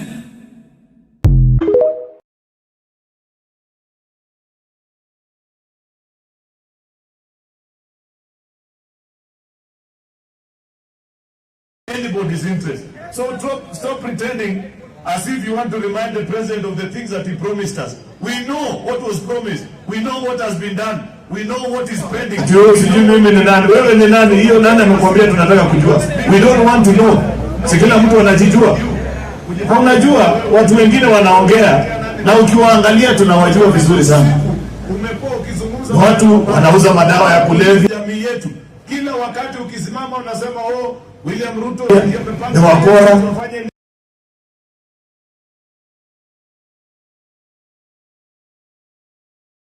Hawatofautishi maneno. Hawajui hata kwa sasa hakuna kura inapigwa kesho. Hakuna kura inapigwa mwezi ujao. Hakuna kura inapigwa hata mwaka hii ya 2026. Kura itapigwa kule 2027. Kwa hivyo kiongozi ambaye yako na maono na yako na akili kama huyu Oscar anajua, unakaa na rais, unakaa na viongozi wengine, mnapanga maendeleo. Ningependa nimshukuru gavana wetu, huyu gavana Fernandez Baraza. Kwa sababu unajua yeye anajua kitu moja. Na wewe Fernandez, wewe ni mtu mrefu sana. Unaona rais Saila ametembea kwa mataifa yetu hii, akiwa Siaya, akiwa kule Homa Bay, gavana wanakaa pale na yeye, wanamwambia maneno ya maendeleo mpaka nchi yao inasonga mbele. Hao ndio viongozi wametofautisha, wamejua kuna saa ya kazi na kuna saa ya siasa. Saa hii ni saa ya kazi.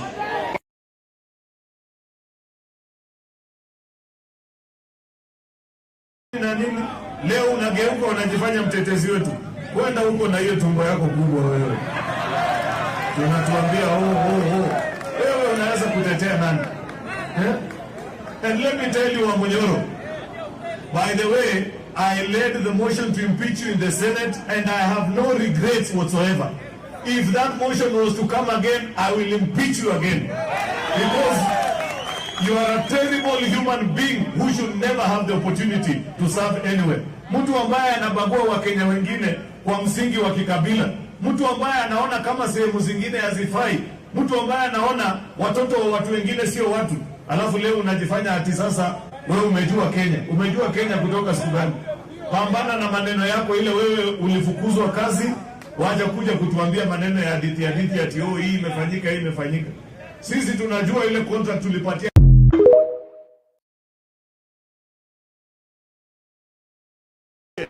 Lakini ameamuka na maneno mingi na Kiswahili mingi, anajifanya ni kama anajua zaidi. Wewe umechaguliwa ni senator safari yako ya kwanza. Hata hujarudia kura, lakini umeshaanza kidole kunyoroshea papa wa Roma. Sio ndio maneno ya kupoteza hapa Mlembe? Mimi nawaambia kama mnataka jamii hii isimame iwe kiti kimoja na mutawale taifa letu la Kenya, zoea kuzungumza kwa sauti Mbona hawapigwi tear gas?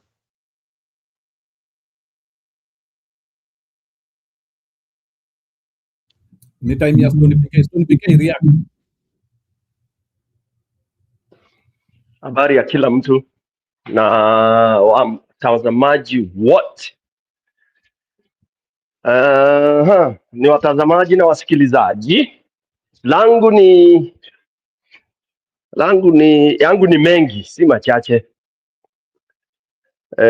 Number one, I would also begin by saying that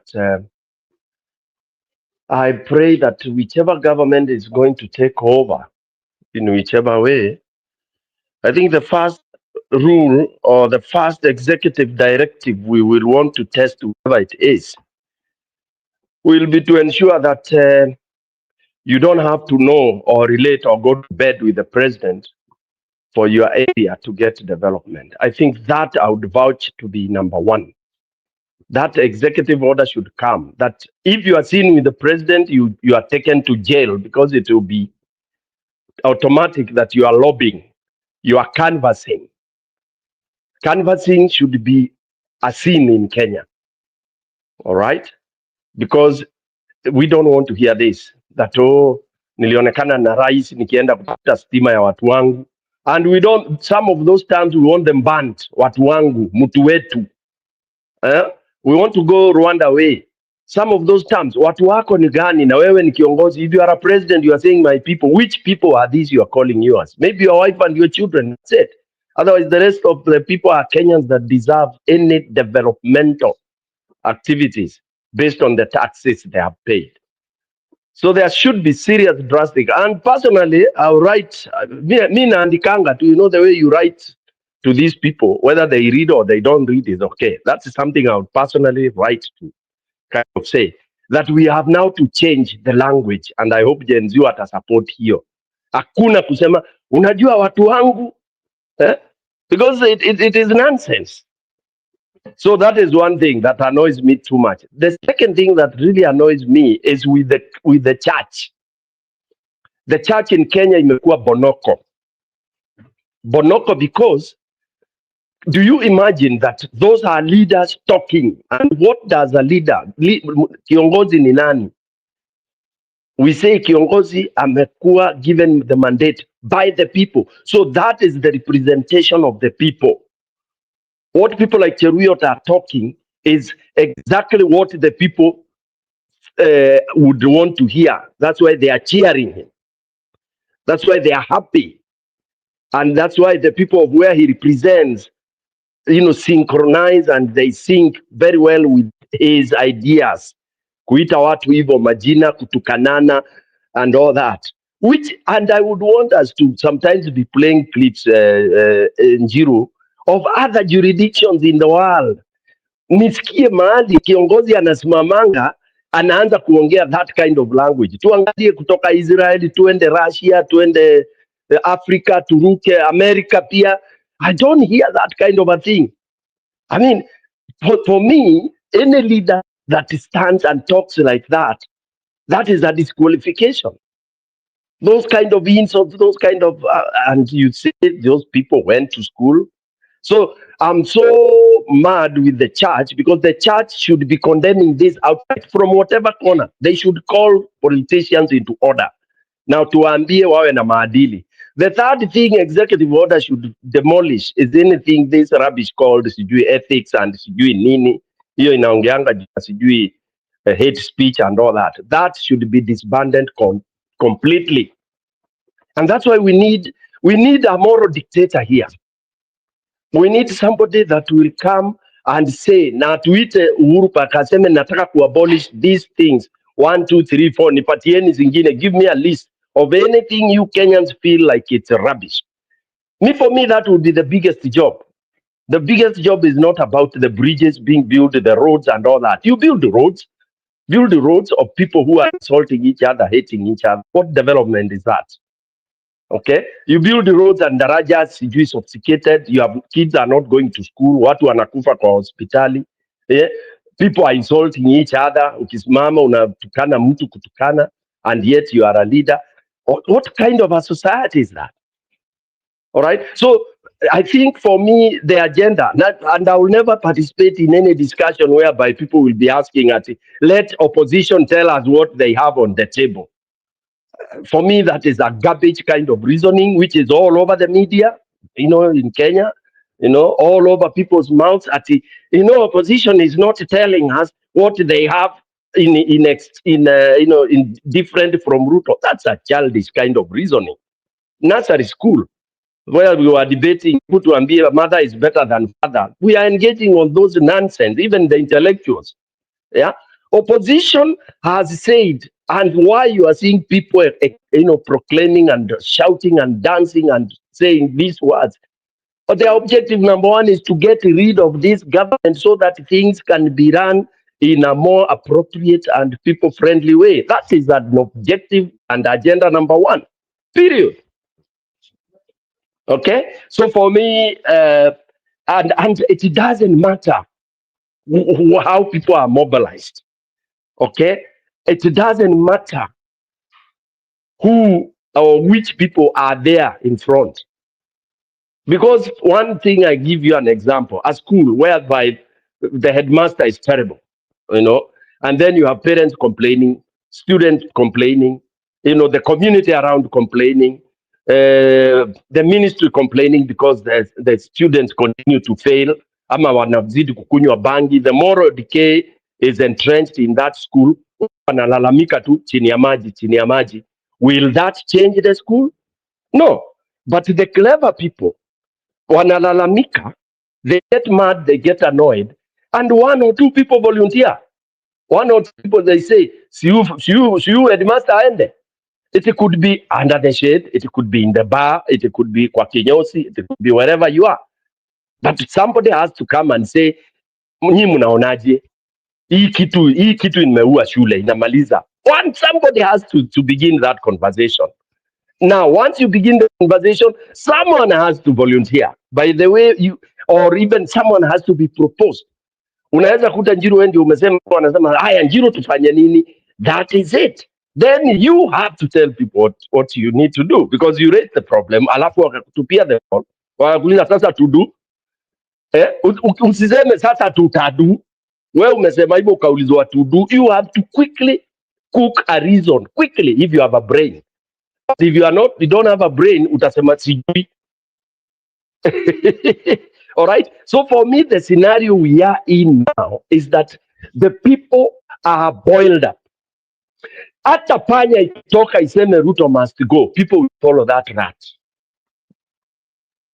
Okay. Anything itoke isimame juu ya gari ianze kusema tuende, it's because watu kama ukuje useme watu, uende village ambayo watu wanakufa na jiggers, vidole zinakusha na jiggers, then you get one person who comes and says I have a cure for the jiggers. All the people with the jiggers will come to you. That is what my opinion is. Other thing is when we talk of that, like now we are looking at the regions. And I want to pose this question to all of us. Is there any part of the country that is not pained and fed up with the Ruto as of today? I'll need an answer. Saa hii vile tu tumenyamaza hivi, is there any part of that country that would sing nyimbo nzuri na Ruto? Then, which means the hate for Ruto is there. And he is not hated because that in binadamu, it's because of what he has what he has done to the Kenyans. The pain he has inflicted to Kenyans is what has built and created what we are seeing. Fast forward, kuja to Kericho. Those of you, maybe you may have this not so much knowledge about the Kalenjin community. Kalenjin is a group of many other small sub-tribes. And the biggest sub-tribe is Kipsigis. And Kipsigis are progressive. These are, Akina Kip can attest to it. Very progressive. Kipsigis metamorphosed into what people would talk about progressive politics. You know, they embraced even cohabitance with other people and all these kind of a thing. Despite a few things happen pale, you know, with the neighbors who kuna kule, but you go to Kipsigis land, that's where they even embraced this farming and all that. And no wonder you have the Mzungu having settled there and they learned from the Mzungu so many things, including farming, including religion, including dairy, all that. So they are very, very progressive. Now, the more progressive you are, the more pragmatic you become, and the more assertive and sober you are when you are looking at all aspects of life, both socially, economically, and financially. So they always stop to think. And if you remember, not once, not twice, they have disagreed with the Nandis and those other tribes. Okay, remember I said Kipsigis is the biggest of the Kalenjin sub-tribe, but have been dominated not because they are stupid, they have been dominated by the Nandi, the Elgeyo, and all those others. And remember, they are dominated when, from time immemorial, they had scholars, they had politicians, people like Akina Taita Toet, whom we grew knowing them forever. Like me, I never knew of anybody else who was a minister for education. Throughout my school life, it was Taita Toet. His picture is never in my mind. Alikuwa anavaa miwani anaweka huku juu kwa nini. Okay, so that is where you've had akina Professor Ngeno, the first time kuona Professor Nakiko, you know, Mzungu style and all that. So it is not a community that imekuwa imelala chini. It has just been a sleeping giant. All right, and when you see the response that they gave kwa Kalonzo, see by default, it is by design, and that is the reflection.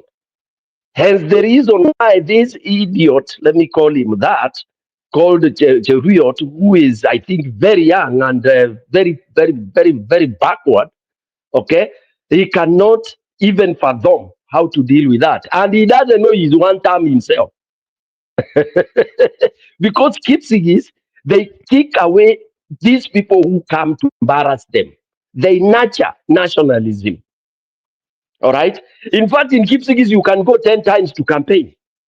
Remember, it is in Kipsigis where Ruto went there and he started insulting people. Anaambia Ruto, who was the governor, hapa si kwa mama yako and all that. Why were they bitter about it? So sometimes it's good we try to understand some of these things. Yeah. And in fact, what happens is Gachagua now has taken that because Gachagua understands it like the way I understand it, you know, and he knew and he knows and he did his groundwork. And of course, those people are volunteering. They need to vent through somebody. All right. So that is the geopolitical issue about the Kalenjin land. All right. And one thing that opposition should never stop doing is should never stop embracing that part of Kalenjin land wholly. And indeed also start grooming some of the very senior people there who are thinking like them. For example, how we lost Ruto from Azimio, it was because of our negligence. We played stupidly, like the way I'm saying, we are moving towards that again. Because when we start owning everything and having boardroom discussions and you seem to be isolating others, then people jump off. Why? How did Ruto get out of Azimio? And he was a principal. That is the question. Second question I'm asking people. It's carelessness. So for me, I'm insisting that this force of opposition should be very careful. Should be very careful. And Sifuna today or yesterday reiterated this, which I want us to veer off. We should not accord this movement to an individual. You will goof. It should be the people. What is it the people are saying? When you are cheered sana in a soccer match and you are 11 of you in the field, you think you are the one scoring, unatoka na ball kutoka kwa goli hii uende ukafunge kule, you will not score. Okay? Mgema akisifiwa sana tembo ulitia maji. So I don't want us to bust Gachagua. I don't want us to do that. You know, because remember, there is the gap, there is the very serious issues Kenyans have. Gachagua only that wameziweka kando, wakasema the bigger part of it, the 90% ni kutoboa hii shimo. Ni kupasua na yeye ndiye atapasua hii tuko naye, but don't don't give him that umwekee hiyo ati sasa is the one Kenyans want. I can tell you that is not it. That is not it. He's a soldier, yes. He's using it, yes, and he's encouraging the others, yes. All right. And it's not a shouting match, because when he's talking that way, others should not, cannot just come and start shouting, you know. So he's doing that. But let us not mistake that. And I like what Sifuna said yesterday when he was on The Nation. He said, hii maneno si ya Sifuna, and he gave that caution quickly, because Kenyans, we are very, very, very careless. Tunatengenezanga mzuri, then we passed it. Mtu anafura kichwa, then unashindwa huyu ndio alikuwa hii. Because now Kenyans are watching completely. Let me stop there for the time being. Okay, so I want to bring Budi on this issue of Cheriot, because this issue of Cheriot, for so long we have been saying that when Cheriot is speaking, ni Ruto anaongea. So Bwana Budi, looking at what Cheriot is saying and doing, can you try to give us the mood of Ruto? Like, can you be able to gauge out Ruto temperatures based on ukiangalia Cheriot? Because tunasemanga hivyo I've not listened to Sudi. I expect Sudi should also come and speak na kina Falok. But ukiona vile huyu jamaa na actually has come to speak in open, do you think, can you be able to get Ruto feelings? Budi, are you there? Yeah, Budi doesn't. Okay, Julia, are you there? Ama ni mimi nimepotea? Niko, unasemaje? Burudia swali. Na kuuliza, ukiangalia Cheriot hivyo, hebu nipe temperature ya Ruto. Walikuwa wamekasirika na Gachagua. You know, hata amerevisit story ya ku impeach Gachagua. You know, that's justifying. It's a regret. It's a bitter regret. Ati tafadhali tulikutoa. Tafadhali tukutoa. Hata ukisaini tungerudia, ngekuwa I was the first one. I was the one who led the motion. Yani, he's so bitter. He's so, yani, you're asking a good question, Njiru. If Cheriot is so mad, what about Ruto? Ruto penye ako wapi? Nyinyi watu niliwauliza, what do you think Ruto feels like doing to Gachagua right now? And that is why Gachagua should take it all the way. Yani saizi ni sahi ya kwenda, you know, kama ni mbaya kameharibika. Kama ni mbaya hakuna vile anaweza soften. Because Ruto right now is very mad and very aggravated. Nah, I think it is good to just get him more mad and drive him insane. So Cheriot amekasirika. Na kama Cheriot amekasirika hivyo, Ruto amekasirika mbaya mbovu. And you put yourself in their shoes. Imagine they did not expect Gachagua and team to be anywhere near the Kalenjins. And that's exactly what Gachagua and team did. So they have been thinking that Ruto is the only one who has permission to go to other committees and talk trash. By the way, umeona these other Kalenjins have not been going anywhere. Ruto diana come out Kenya because he's the president, talk nonsense. And I end up wherever he wants. So they believe that he's the only one who's supposed to go talk trash, lie to people, bribe people to gather around him, and then try and create a perception kwamba akona wafuasi. Lakini saa hii, unajua, even Njiru, what hurts them more is that that crowd was organic and that response was organic. I think that is even what hurts. Njiru, what hurts Cheriot is not even what Gachagua did. It's not like they're surprised at what Gachagua was saying. They expect him to speak like that. But what hurts them is that the response in Bomet was organic. Njiru, how would you feel if you found your wife genuinely loved another man? Na uone tu, yani haifichiki. Haki ya Mungu, hiyo ni swali. Wewe umeguza pabaya. Example zingine Julia, at least wachanga kuleta example ya kufanya mwanaume avunje computer. Ati PK ananiambia ati nimeguza pa. Imagine PK ati hata si ati unaambiwa ati bibi yako anakuambia ati napenda huyu. Yani ile behavior inatoka tu so organic. Yani the way she's serving him, the way yani it happened in my village, Julia, because umeleta hiyo sasa, wacha nikupe story. There was a famous guy called Wanyanya in our place. Maybe Stone PK unaweza kuwa umemsikia. Ni jamaa alikuanga na probox mingi sana. Wanyanya bibi yake akamwacha na akaenda kwa jamaa mwingine hata hana kitu. And it was so open. Everybody was like alikuwa anajua. So Wanyanya is there, he is just saying huyu kijana nitamuua. That's all what he was saying. Huyu kijana nitamuua huyu. But incidentally even Wanyanya himself later came and died. It's a bitter thing. Julia, he had to die. You couldn't take that.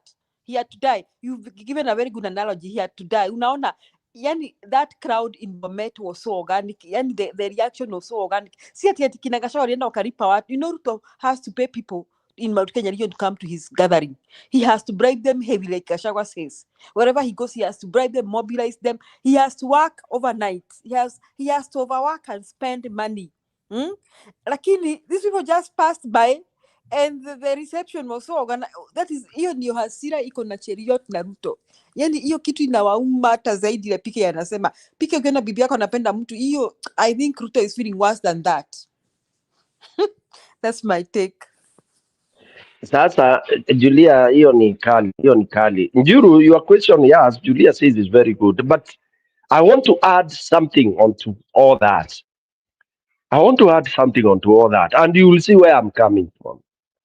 Can you imagine, each of you try to picture, jaribu kupicture a convoy of all those guys who are pushing for Ruto to go.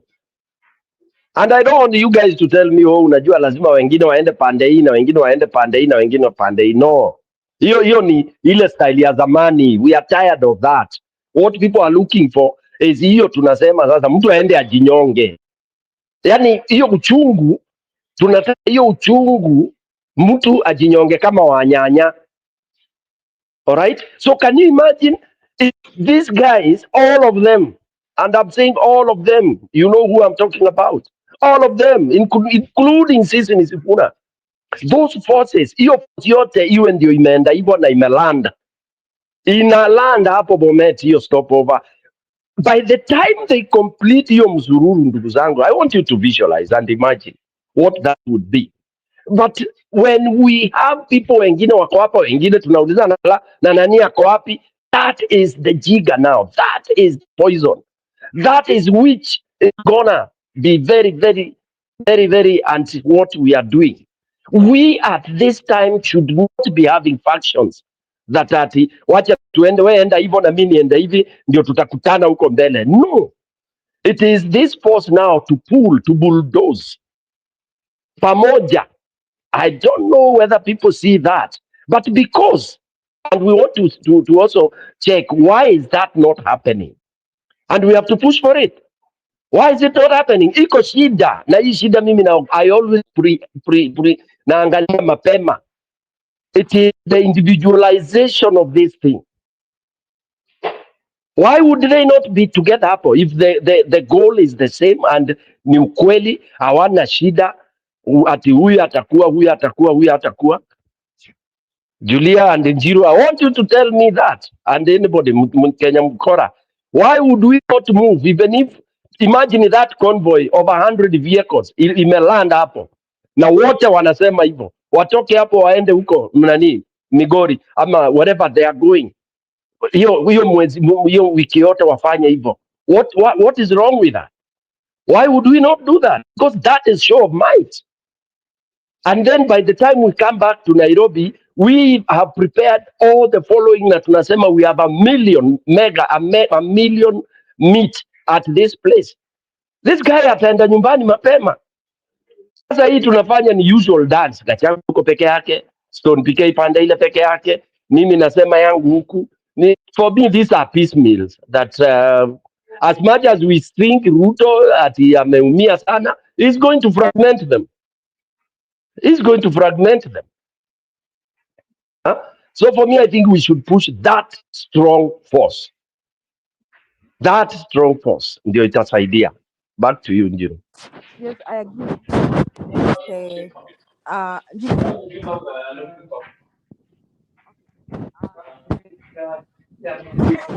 these conferences are Nairobi. I mean, the meetings are Nairobi.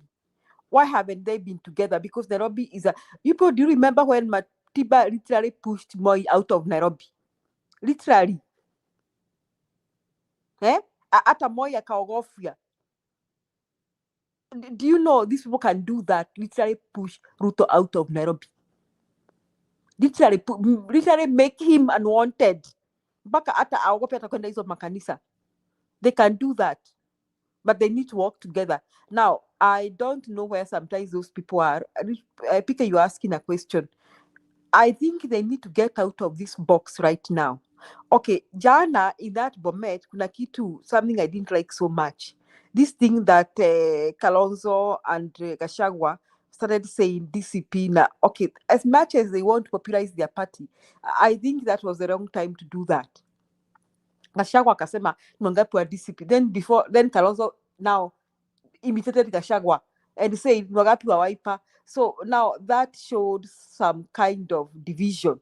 Now, as much as they want to do that, I don't think that was the right forum according to me. Now, so if they need right now to think about now not becoming president, but to think about first removing Ruto.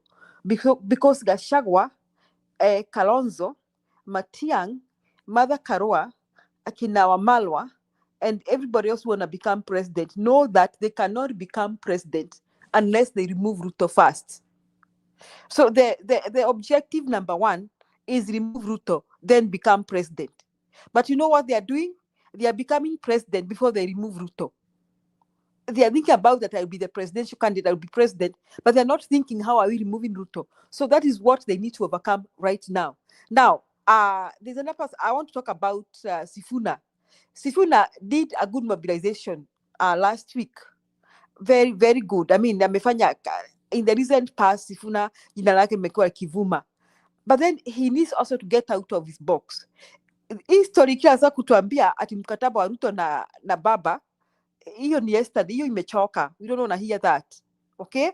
Now, Sifuna needs to be candid and decide ako wapi, where exactly is he?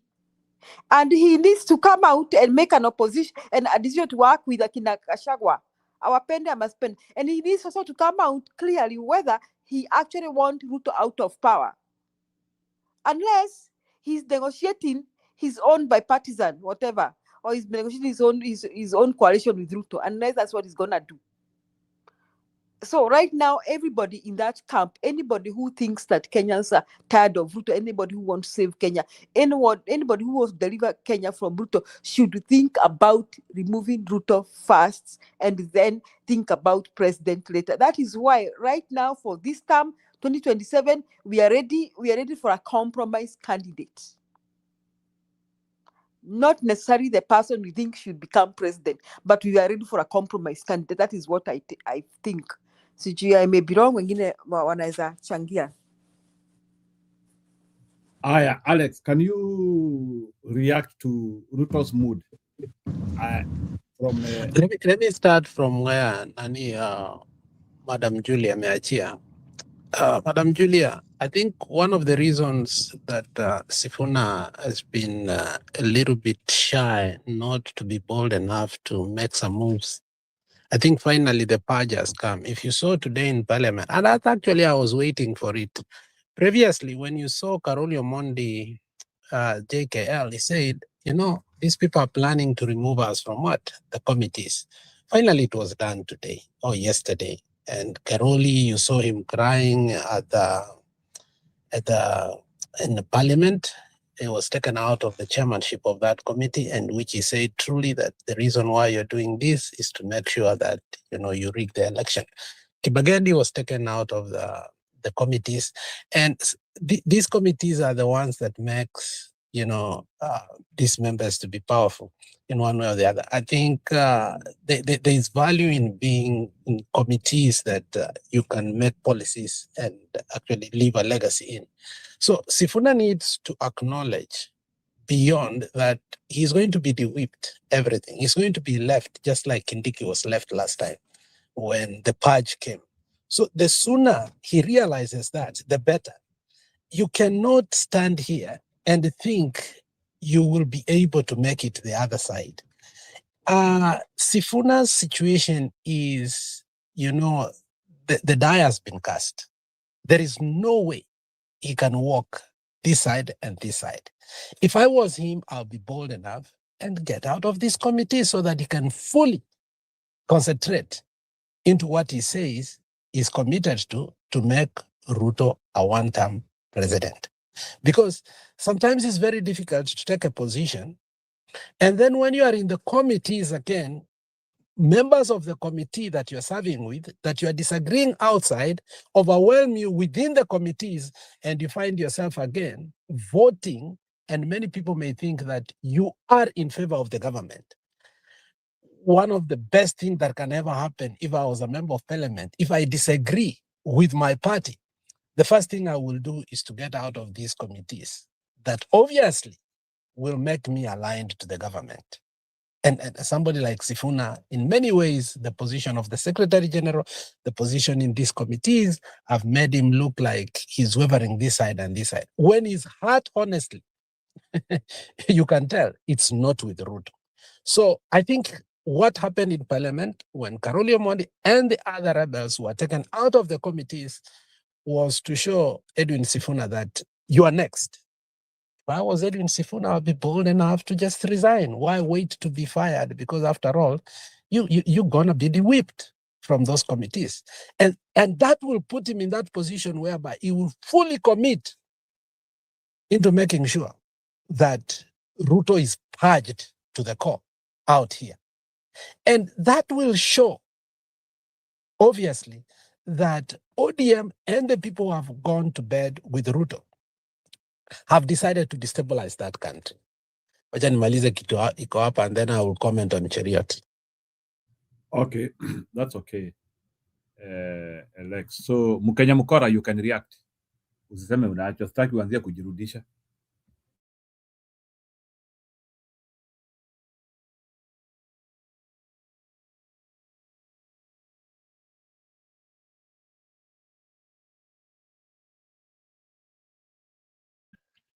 Mkenya Mkora akija ataingia. Can I comment something, Njiro?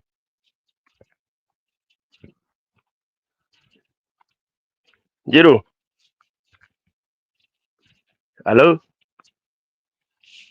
Yes, nimekuachia. Go ahead. Mkenya Mkora ukiingia, just intervene when ilikuwa ni chance yako. Once you are ready, just come in, no problem. Alex has said something very, very important here. And I would not want it to go ipite tu bila kuongezewa moto. You know, and I'm happy Alex has seen this. And when you hear such a comment, then it is so beautiful that you can't have your cake and eat it. But in Kenya, people think you can do that. In Kenya, why you find stars rising and then getting dimmed so quickly is when you have no resolve. The generation of politicians who had resolve is long gone. The generation we have today, ni ya pesa. Why you see people not resigning from their positions is because It is not that they believe on people justice and all that. Hapana, okay? When you threaten them that watatoka kwa hizo position, of course it's their money that they are going to lose. Hence they want to, I use the word pretend, that they are with the people, and yet you are on this other side. And Alex has explained it very well. How do you oppose Ruto's government and you are sitting in committees that continue passing things that are going to continue to finyilia mwananchi, things that must be passed in favor of the president you are opposing or the government you are opposing? It is terrible. And I wish people would adopt the Matiba style, okay, whereby you would resign. Kibaki also was one of those ministers. I think he was appointed one time and he said no. He refused.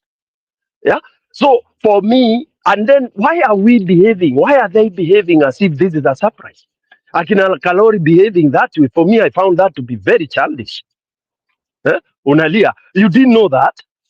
Yani saa hii kuna wale watu they are so naive so naive that wanasema one term and Ruto will let them sail. Ruto atakanyanga sana sana for those remaining months. Yeah. And even mileage zao na all those benefits zitafinywa kabisa. So they should know it comes with a cost and they should not pretend like, oh, it's a surprise. Sifuna, as much as I really like his tenacity, but there is a shortfall which I've always found in him all along, blowing this and blowing that. In Kimbere we say blowing fire with water in your mouth.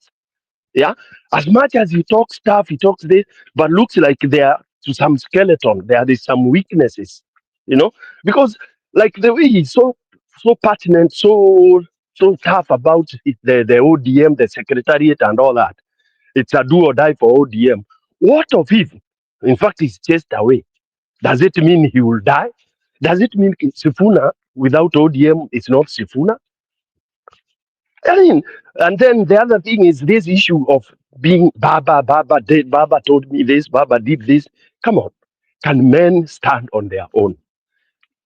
You've gotten a wife you've chosen, go and make her pregnant. You don't call Stone or your dad to come and help you make your wife pregnant. Tafadhali. Yeah. So I'm a that's why PK, you're asking your dad, can I now make my wife pregnant? Dad, is it the time to Julia leo utaniua. So mi hiyo Julia ukisikia ninaongea hapa, it's because mi nimepima hao watu. Because if it were me Julia, ningetoka hiyo serikali kitambo. You remember when we were saying that Azimio members of parliament should have resigned? You remember we said this in our channels? Yeah, Yeah. you did. Mm-hmm. Yes. And that would have brought this government down. That's why I don't trust any of them. But that massive walkout shown to the world. And what would have happened? Oh, ati hakuna pesa ya nini ya elections. That would have been the best time for the government to collapse, Julia. I'm telling you. Yeah. But what did they do? They all got bought. Bullshit. Back to you, Njiru. So Sifuna, as much as he was even he was a vice for president, he said he did not commit himself. He was enjoying the fame and the fame from Jay-Z and the reaction. Yet he doesn't want to make up his mind wherever he belongs. Right now he could have made up his mind that he's working with the opposition. He could have outright to say that me niko kwa one term and I'm working. I'm going this way. You do your worst. He could have dared them. Do your worst. I'm at the PK. When you have to do what? What will they do that has not been done anyway? Huh? So he won't do that.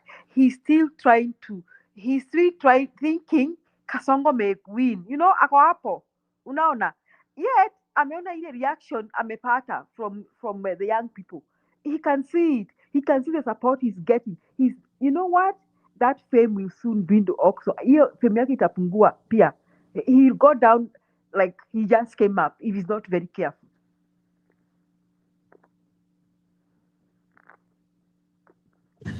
Yeah, let me comment about Cheriot. Now, if you see the pain in Cheriot is a man who listened painfully what happened in Bomet, because he's actually not even reacting, he's responding to everything that happened in Bomet. He's acknowledging that Gachagua did speak with the people responded. He told them that this is what you were promised, nothing has been done. And he told them, right now, it seems like whatever you were promised will not be done. And what is Cheriot saying? That some has been done, obviously some has not been done. And now he's claiming, and some is in the pipeline, it will be done.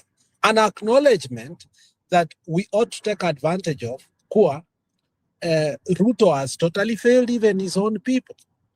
Now, given the fact that when Ruto took over, he had to monetize every ministry with a Kalenjin.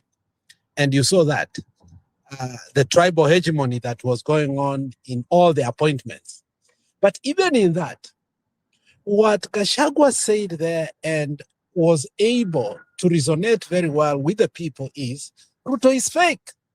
Sasa unasikia Cheriot anasema yeye ni nani anakuja kutusomea kutuambia ni vitu gani tumefanya, ni gani hatujafanya, na ni gani tuko in the middle of doing. Now, the other thing is, you could see the frustration that went deeper until he revealed he's the one who brought the what? Impeachment motion. So, Mutesi was just a conduit. So, Mutesi should come out and exonerate himself if he wants to win and get himself out of this mud. And politically, he's naive, so therefore, he is not even savvy to understand the politics of the day and the wave, so that he can say, oh, let the owners now take responsibility for what they did. Cheriot has said it openly. Mimi ndiye nilileta mswada. Na ingekuwa kuna njia ningeleta nyingine, tena ningeleta ingine. Unaelewa? So, from the very beginning, Ruto and his cohorts have been refusing that they are not the ones who impeached Gachagua. Now, through the words of Cheriot, they are now admitting out of frustration. Now, because they cannot counter Gachagua anymore, when you see a man lose his temper, especially a leader, on a podium and start hurling insult, more especially insults that, there are some insults like the one like Gachagua. Gachagua anaweza sema, uko na degree ya hii, uko na hii, na uko na hii, na uko na certificate. But when somebody uses body shaming, it is the lowest form of an insult, because you have nothing left in your head apart from looking at somebody and thinking that leadership comes from somebody who looks and have a body like you. Unasikia sana sema uko na tumbo kubwa. Imagine how low they have stooped. You think about this twice. Na hiyo tumbo kubwa. When you lose ideology, that is the only time. He is not fearing political ramification, Bonambudi. He is not fearing that Kisii, the Kisii people can take that one personal as well. Because I don't get it. Kwani, do you know sahi we can decide kutengeneza t-shirts, tunasema vitambi, sisi wote tuko na vitambi, tutasupport Gachagua, na tutaona ni watu wangapi wako na vitambi Kenya, na sisi wote tusupport Gachagua. Anafikiria hiyo ni kitu ngumu? Kama ile t-shirt. We can say vitambi for Gachagua. Nini itakuwa? Kuna ile kulikuwa na slogan, sisi wote ni wa Kikuyu some time back. I don't know who said. So that is the language of State House right now. It is in a mode panic. They don't have anybody to counter. And that is why I'm not saying that Gachagua is the right person or the way. I don't know if people understand. What I've always said is this. Gachagua language rattles the establishment to the core. to the point that responding becomes toxic.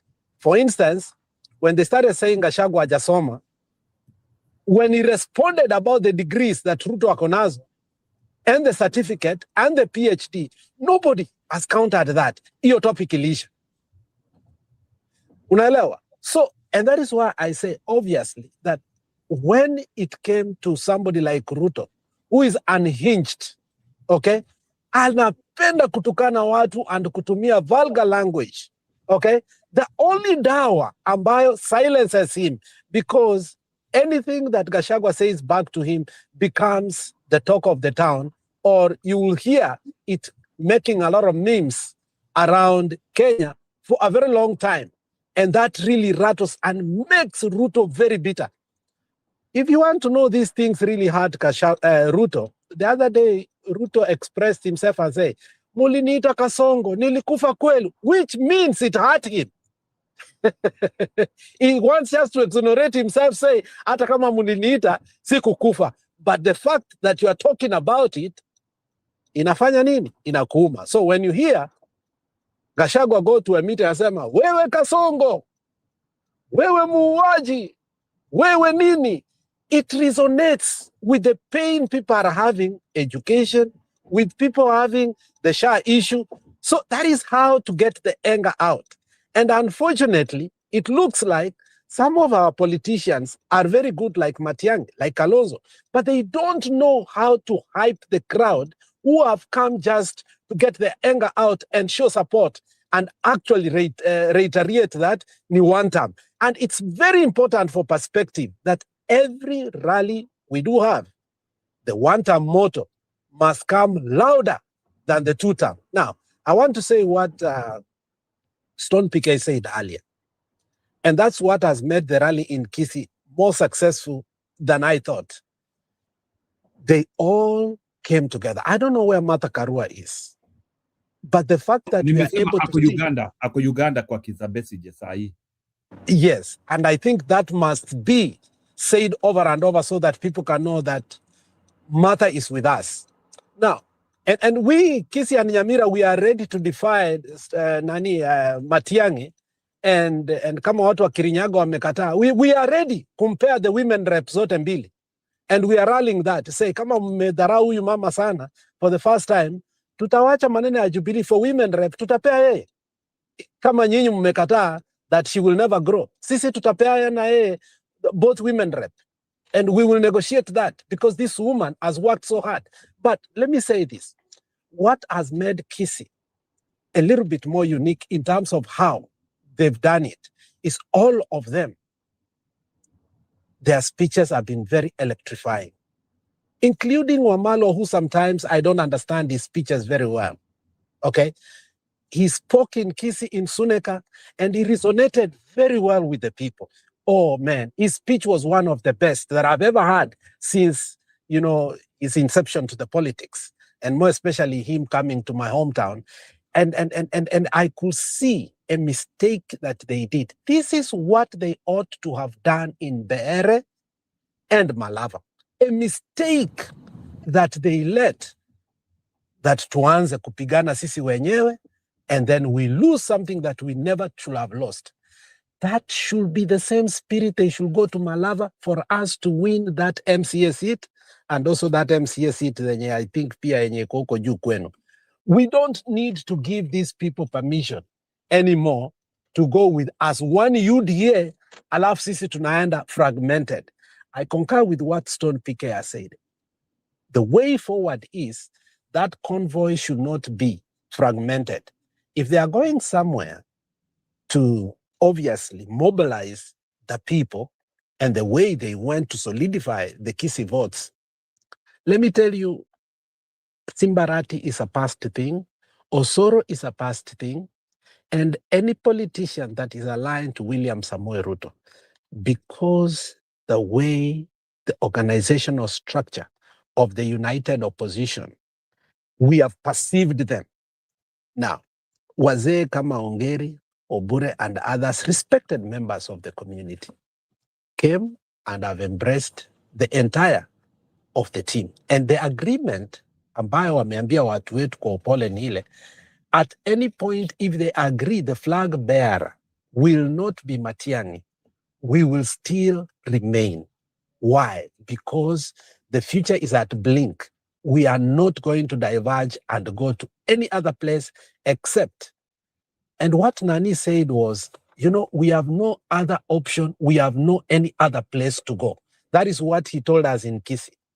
And also, Onyonka also reiterated that. He said, remember, we have nowhere to run to. This is the only place that we have. And we must stick together to the very end. So they have no option. Wacha warudi, waendo Kalonzo. And if Sifuna is not going to the coast, as he said, after Ramadan, I think we have an opportunity to go to coast too. Why? Because that is a playing field that has been left.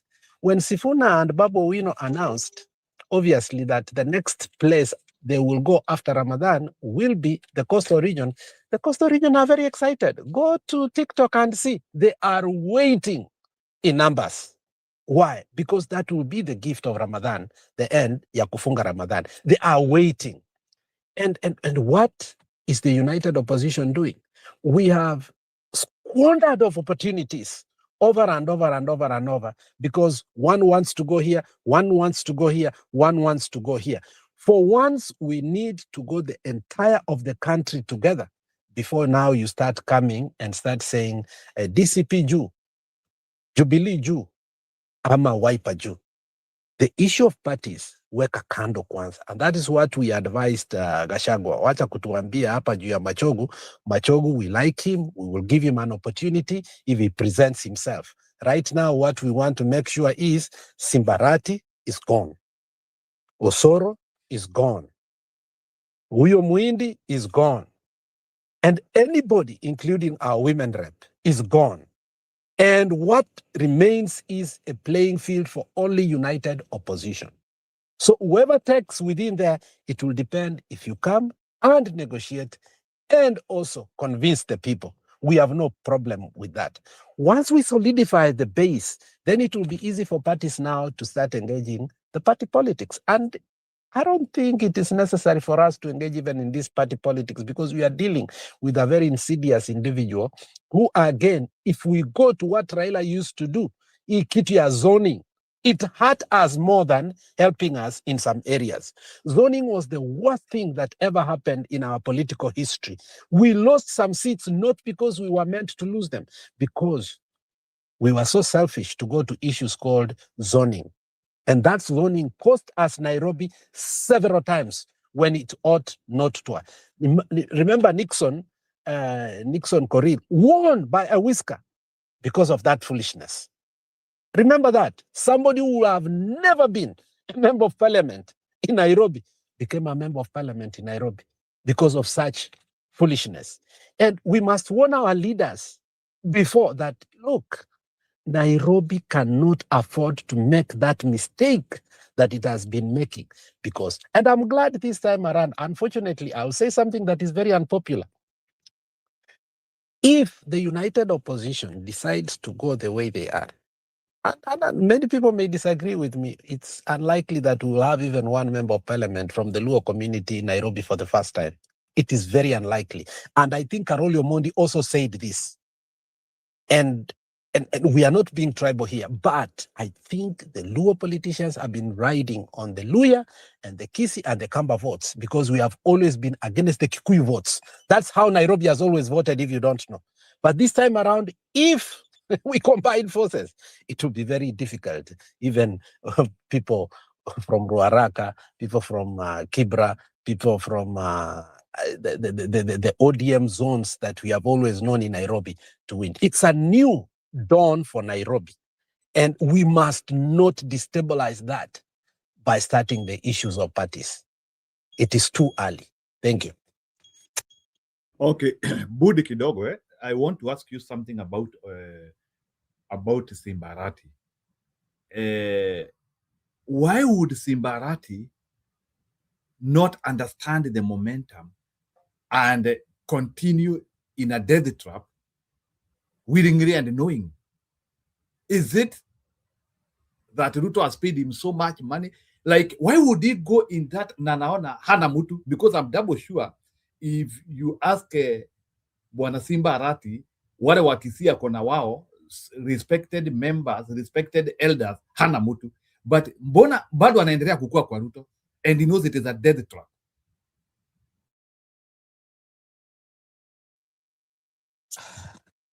You know, Simba Arati has never been a political genius in any way. I mean, it's because we wanted Baba to win so bad as a community that we propelled some leadership despite and in spite of every red flag that we saw.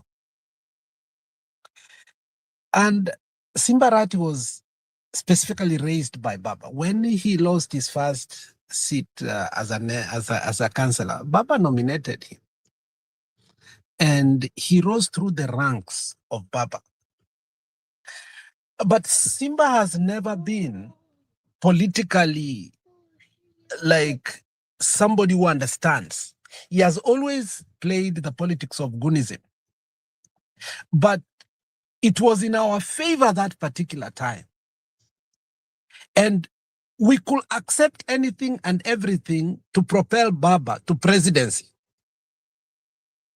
But the Simba IQ as an individual has never been up. If you realize what Onyonka, what Kibagendi, what Donya, what everybody who has worked with Simba closely will tell you, the truth is that the person who propelled him to become the governor of Kisii was Onyonka. Onyonka swayed and convinced people.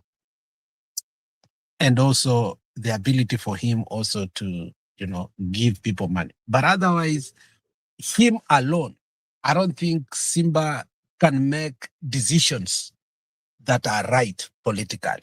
Secondly, Simba seems to be having a wife that basically is our governor in Kisii. Today, Simba Arati is not even the governor of Kisii. It's the wife who is a governor in Kisii, unfortunately.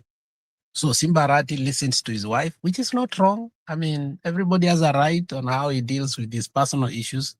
But when it comes to leadership, I mean, you must divorce politics and family. But it looks like Simba's wife is too powerful for everybody within that government.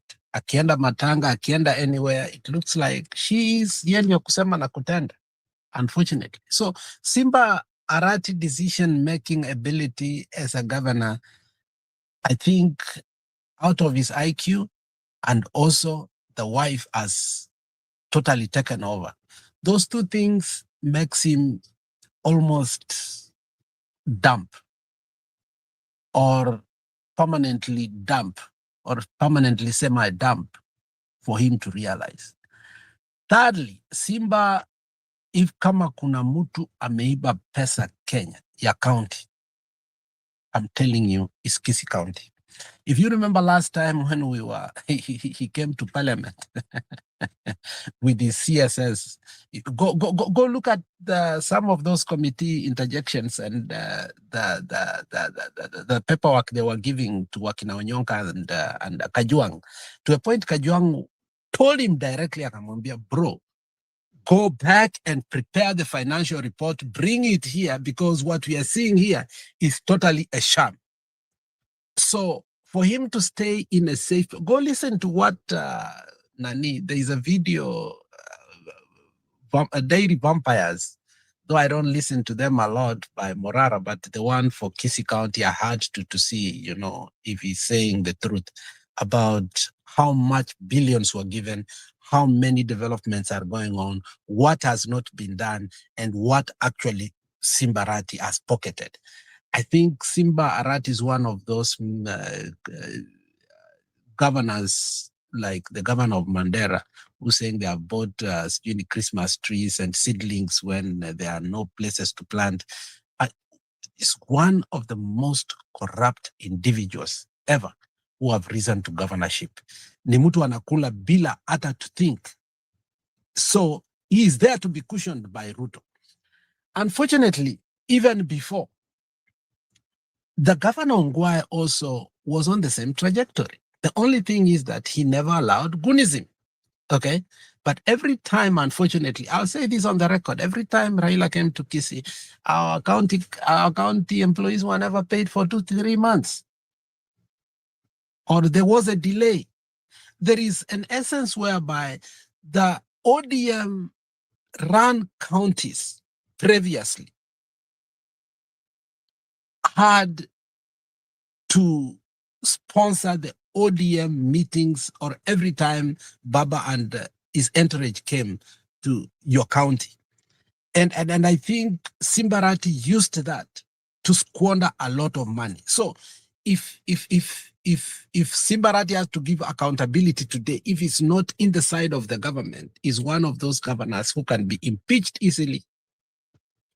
And the fact that, Osoro, if Simbarati does not align himself there, the UDA wing and the Kenya Kwanza wing can easily combined with Onyonka, because the enemy of your enemy is your friend. So they can easily come together to impeach Simbarati, and that is one thing that he fears most. So he is just walking on eggshells because he fears that. Yeah. So he doesn't fear to lose in 2027, but he fears to lose now. That's what, it is a protracted pain, right? Because eventually he will suffer. There's one small thing I would want to add on what Alex has given as the reasons of Arati behaving the way he's behaving. And I would like to say sometimes it's good we play some of our clips when we were at the height of it. I think Alex, myself, and a few other guys, we kept on telling people, we were Arati, okay, he had one quality, you're agonism, you're assertive, you're going to war, just like what Gachagua has now. But we knew this guy, and we kept on saying very plainly, he cannot be the best in terms of governorship. And we are saying that even today, of the likes of Babu Owino, and it's with all due respect. Kuna vitu inataka, you can see something. The theft in Kisii is in the magnitude of the theft in Nairobi. It's like juxtaposing the two and smearing them with the same color. It is true when you listen to what happened even at the Senate. Is true, Alex. But also there is one thing. The moment he realized that seat is not for him anymore, which is true. I think Kisii have already decided who their next governor is. This I'm privy to. He knows he has no chance.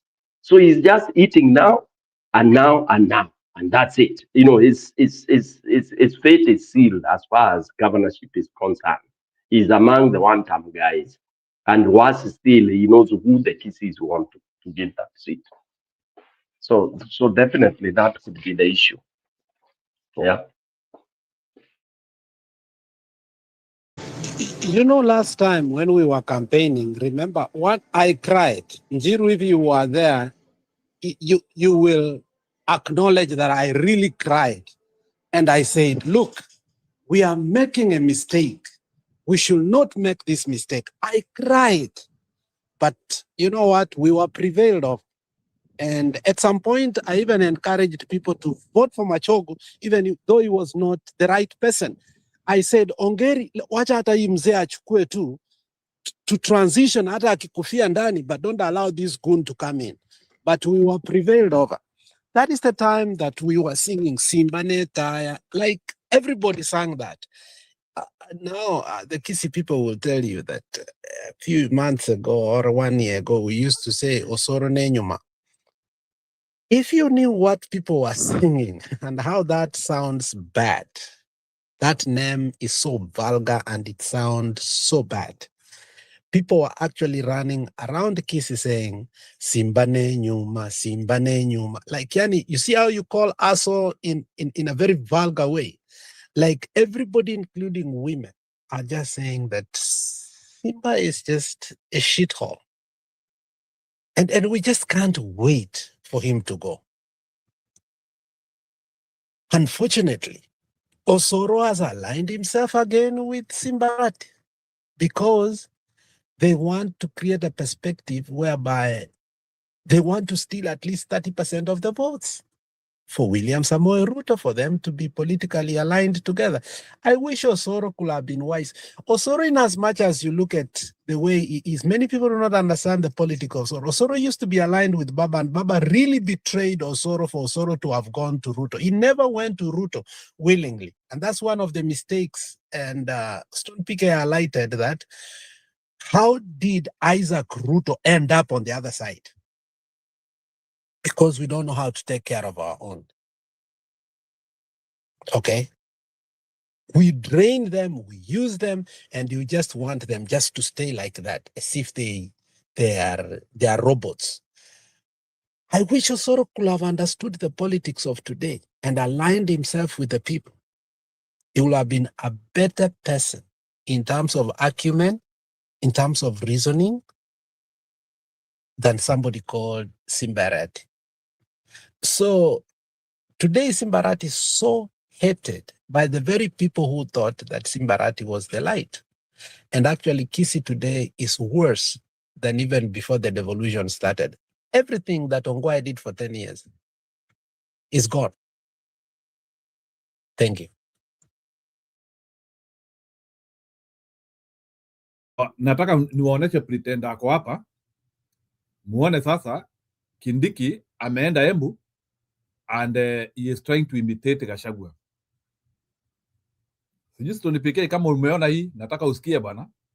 Hata akamaliza soprano,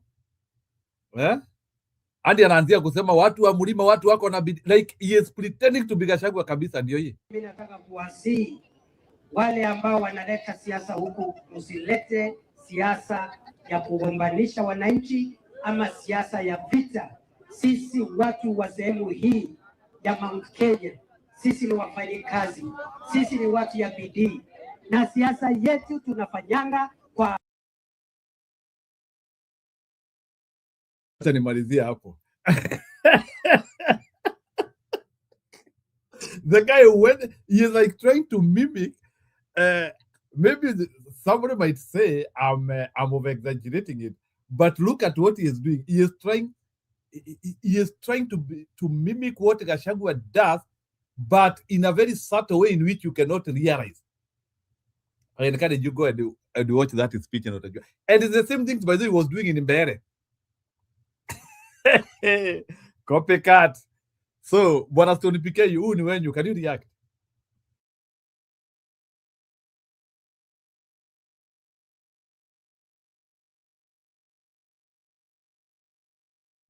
Stone Amanda. Budi, can you react?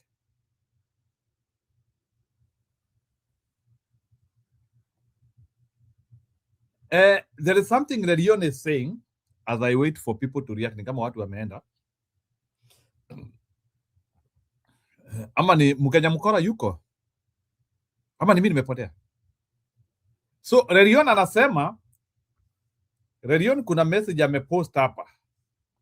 Let me tell you guys, I am Kalenjin. I didn't know like Rerion is a Kalenjin. Well, welcome. Kalenjin leaders are very scared. I wanted us with decode that. That's a very serious. Kipril nilikuwa nataka pia. We have to expurge that. This time, kuna kitu ngine Rerion anasema hapa. This time the Lake Nilotes and some plain will vote in a block, and the Bantus and some Nilotes in one block. Do your math. Cousin, bro, and Shemeji has a big meaning. Rerion anajaribu kutuambia hi cousin. Anasema hiyo hi cousin ni concoction. Wewe Rerion bwana, wacha mambo mingi. Wacha watu waitane makuzo bwana. Hii ni job ya makuzo. So Budi, are you there?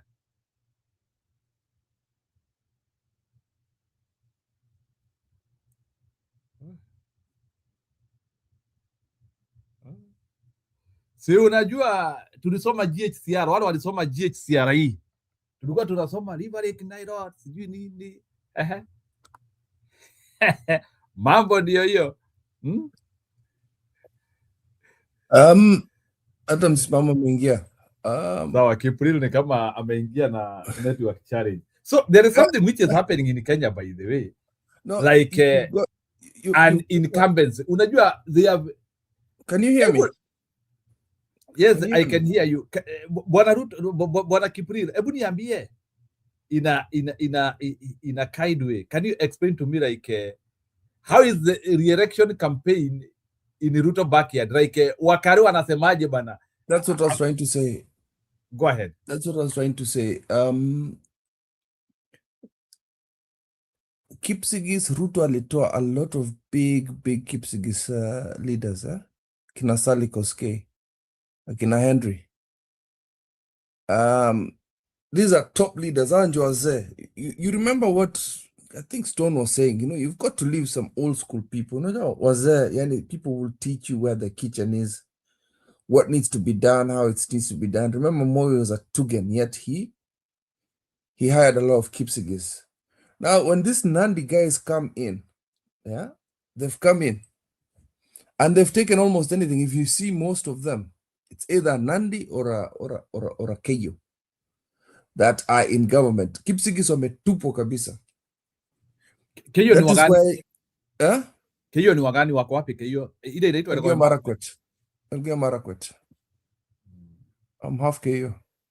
Like are they like what is their population? Like is their population significant within the Kalenjin? Like in percentage, No. the Kalenjin community, how many? 10%, 20%? I think they are the number 4. Number 1 is obviously the Kipsigis. Nasikia Kipsigis ni Finje. Kipsigis is the biggest. Yeah. Finje. Sinifinje kwa Kalenjin. They are going across 2 counties, if you notice. Kipsigis goes across 2 counties. Then second is the Nandis. Then after the Nandis, the guys who refuse to connect with us, but we still call them, they are part of us, the Pokot. Then you've Pokot got... Wakale bado? Those are Kalis bana. Pokot? Yeah. Those are our people. Pokot East ama Pokot West? There's no Pokot West. It's only one Pokot and it's Pokot West. Okay. West Pokot. So the Kipsigis are completely... hata sasa tulikuwa na chama yetu hapo inaitwa chama cha mashinani huko Bomet. It was expanding into Kericho. It was coming in. It was actually... that man had MCAs across the 2 counties. He just did not grab a governor. Then Ruto... Then ikafika 2027 when we had this... walikuwa naita aje hiyo? Ilikuwa NASA Makod. I think NASA. NASA, where Isaac Ruto was in it. That guy was beaten up baka ear duct yake ikabust. He had to be taken to South Africa. The guy was warned bana utamalizwa. And this was when Ruto was riding with Uhuru. So for me, why I was excited and I hope it continues is I want just the way Ruto parks himself in Central. The same should happen in Kalejland. I want this case to come to our area. We are tired of him. You know, I did state jana that we're not uonangi wakale kwa mtandao. You don't see us on this thing. We are not happy with him, but we cannot express it. You know, we cannot come and shout and say, oh. Why are you like is it a natural way ama ni vile amtaki kuongea tu nyinyi tu mnaongea tu na signals? Ama tu ni vile mko naongea na signals like there are people who said they would have given him 2032 mpaka 2032 but it's okay. Let me just explain to you. There is going to be voter apathy. Kuna wakale wataenda kuvote. They don't feel like it because it's just, yeah. Obviously, there are sycophants. But I would state, like, one of the other counties is actually Uasin Gishu, which is Nandi and Keyo mixed. But we've got a lot of Luyas, we've got Luos, we've got Kisiis. It's a very metropolitan city, and that is actually Baba's background. Uko ni nyumbani kabisa. That's ODM. It's just that Ruto steals. When he was with Uhuru, actually even Kikuyus are in, a lot of Kikuyus are in Eldoret. Hiyo ni town yenu pia. When when Ruto was with Uhuru waliiba huko, because ODM, hiyo ni stronghold ya ODM. Remember when Kanu dropped, all Kales went to ODM because of Ruto. Hii ilikuwa nyumbani kwetu. ODM was our home before URP. So that's what I'm saying. It's safe. Gachagua should know it's safe. Asiogope, hata umizwa. But where he has started, I know it was accidental. Where he started is where even our Gen Zs, uliona Gen Zs, you saw the Gen Zs that actually showed a lot of passion during the finance bill were the ones from Kericho, Bomet, and where? Wasingishu. Wasingishu ndio tukaletewa mavijiti na wazee wajinga, leave old people. Those are actually in Kaleland kuna konga na senior goons wazee. I've never seen anything like that. Unaletewa mavijiti ya jembe. So I want that. I need that. I really hope that they pack as much as possible in Kalenjin land. And you guys are talking about Umwana, and this is beginning to look very funny. Umwana hata Faruku onekani siku hizi. Faruku ako baridi. Faruku was kicked out. I think a lot of the radical decisions that were made by so, you know, I take what Gachagua says with a pinch of salt, but sometimes there's a bit of truth coming in. Vile alikuwa anasema hawa vijana wadogo making him make these radical decisions, this stealing, you saw them at the beginning of their terms. Mtu anavaa a whole car on his shoes. The cost of a car in his shoes, a belt. Going to Obina show, going to TV with expensive things like opulence. Opulence was actually allowed, and that was encouraged by the likes of Oscar Sudi, Farouk, and Murkomen. So I think for now, the only person, just because he's in the cabinet, that is sticking around is actually Murkomen. Sudi, I think he just does it because when but I don't think he goes to State House. Because Ruto, I think kuna mtu amemwambia to reinvent himself. Have you noticed that nowadays he kind of tries to and rush things. He's trying to rush projects. He's trying to, unajua tumeanza kutengenezea dual carriageway. Unaona Talenta Stadium ameanza ku show pictures. Like now is actually, if these are the things, even if, you know, at the beginning of even Uhuru's term, he had already started working on some projects, yani kuonesha wananchi, partnering with China. At the beginning, even if Uhuru was stealing, the beginning, alikuwa ameanza kuonesha watu the things he's doing, but Ruto just immediately with akina Murkomen ilikuanga tu kugawa matenders, kugawa mavitu, and taking 100% of everything, just similar to what Simbarat is doing.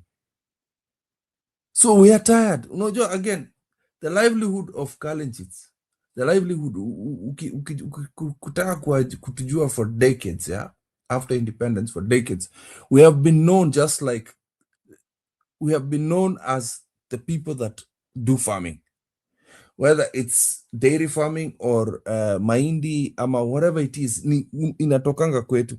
Na ukikuja kutuumiza na mambo kama fertilizer,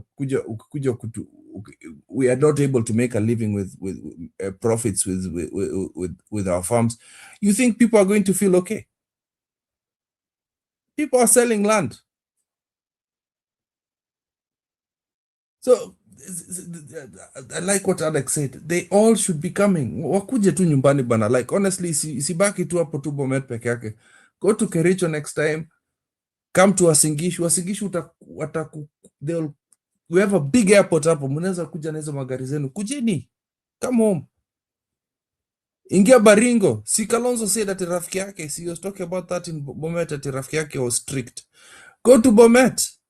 Go see your friend Gideon Moi. Enda huko. You said you're going to Nakuru. Ukipitia Nakuru, ingia huko na hiyo barabara ya nyuma, ukiingia huko. when you go through Baringo, people come and see you. Because how is it that every Sunday Ruto has to be somewhere in Central? Why? And as for the person you spoke about, I like the way he said it. There's alliances are breaking. Alliances are breaking. And if you can take a bit of my community away from them, the better. The better. It's good. And by the way, it is important. Do not undermine. I think, Julie, you need to understand. Do not undermine what Gachagua is doing. When you see Gachagua targeting MCAs, he knows what he's doing. The most powerful people I've seen in campaigns, the most powerful people in campaigns are actually the MCA seats. Because on ground, MCAs were supposed to replace the chiefs. MCAs were supposed to. By the way, I like that Gachagua actually acknowledged my uncle as one of the elders. Alisema sasa mlitoa mtu kama William hapo. I'm not talking about Ruto. If you guys know, you know. He acknowledged some of these old people. It is just that when my uncle was doing campaigns, he used to go to the chiefs, sit down with them and talk to them and find out what the people need.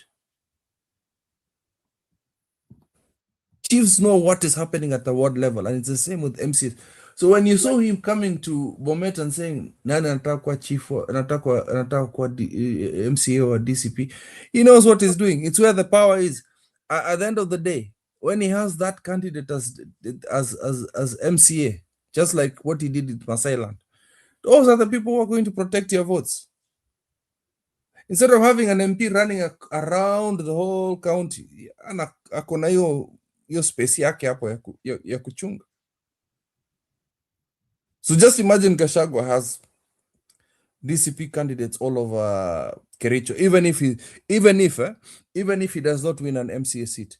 Just imagine the amount of protection he can have there. It's going to be a headache for Ruto.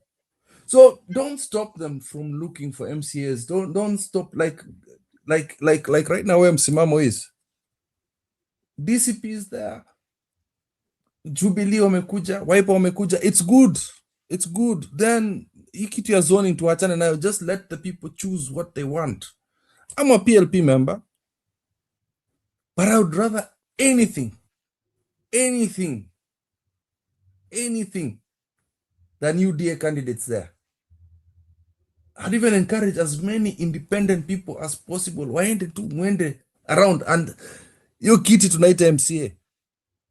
Hizo maviti zinaitwa MCA. That is where the people are. Gachagua has got it right. He did not ask for an MP.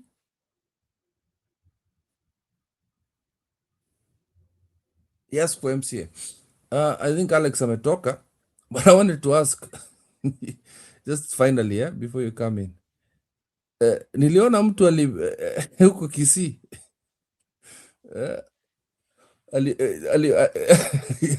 Simba Arati's nephew receiving soft tissue massage from caring citizens after accidentally attending yesterday's opposition rally with machete. Was that truly Simba Arati's nephew? I am seeing that your cousins, people from Central, because you guys are cowards. I'm sorry I have to say it. You're cowards. Your cousins from Kisii and your cousins from Western have shown you how it's supposed to be done. Don't cower. Protect your leaders. Hata Wamasai walionyesha hiyo vitu. You've seen how Masais have protected Gachagua when he goes. I wish the Kikuyus could actually behave like their cousins like Meru. Chunga mtu yenu ba. Don't allow things to happen to Gachagua. Protect him. Don't allow goons. Goons need to be dealt with because they have been a thorn in the heart. Because I was watching a TikTok live. They're openly saying that we are goods. They're open, like wanapea pesa kama shida ingine kabisa. And you can see somebody like what's his name, Gaucho, openly at meeting. I wish I could have recorded that thing so that I can send it to Martha, because it's openly admitting crime. They're saying it on their lives. As for Anne, how was Gideon tricked? Gideon was tricked when there was a by-election in Baringo for the Senate seat. He was called to State House. Sijui akaongea sijui mambo ya sharing whatever nini na aache Na pia angekuwa senator na visibility yake ingekuwa, unaona vile alitrikiwa, yeye ndiye angeelekiwa. Ujinga, listening to a sloth. Yeah. So that is how you're strict. That is what happens when you lack emotional intelligence. Nitaachia hapo. Aya, leo kulikuwa na presa ya Gachagua. So msimamo amekuja. So msimamo, you can react to what you saw today. Kisii phase 2. Then niweke hiyo presa ya Gachagua today in Kisii, where he gave a prediction of really how Ruto is going to lose power. Msimamo, endelea. Asante ndugu yangu Jiru pia mkora PK na ndugu yangu Clip na wale wako kwa comment section, lakini vile vile wale ambao wameweza kutangulia hapa kama Alex na Julia na wengine. Mimi langu ni dogo leo. Nitaka kujua msimamo wa Sifuna kwa yale majibu ambayo maswali nilikuwa nayo, but nashukuru ameweza kuyajibu vile nilikuwa nayataka. Nimemsikiza pale kwa interview, lengo na shabaha na dhamira yake ni nini, lakini amesema wazi kwamba hayuko ati kugawa one term mtu tu. One term ni moja na itabaki kuwa moja. Hayuko hapo kugawa ati kura hizi na kufanya hivi, kwa sababu ndio alikuwa maswali najiuliza haswa, itakuwaje kukiwa na one term mara mbili? Mfano vuguvugu hili lisimamishe kiongozi wao na vuguvugu hili lisimamishe kiongozi wao, na lote ni one term. Hatua kwa tumempambavu mtu mwingine wa pili, lakini kiukweli ameliweka wazi. So hilo kwangu lilikuwa ni kubwa, kwa sababu lengo langu ni kuona kwamba one term remains strong.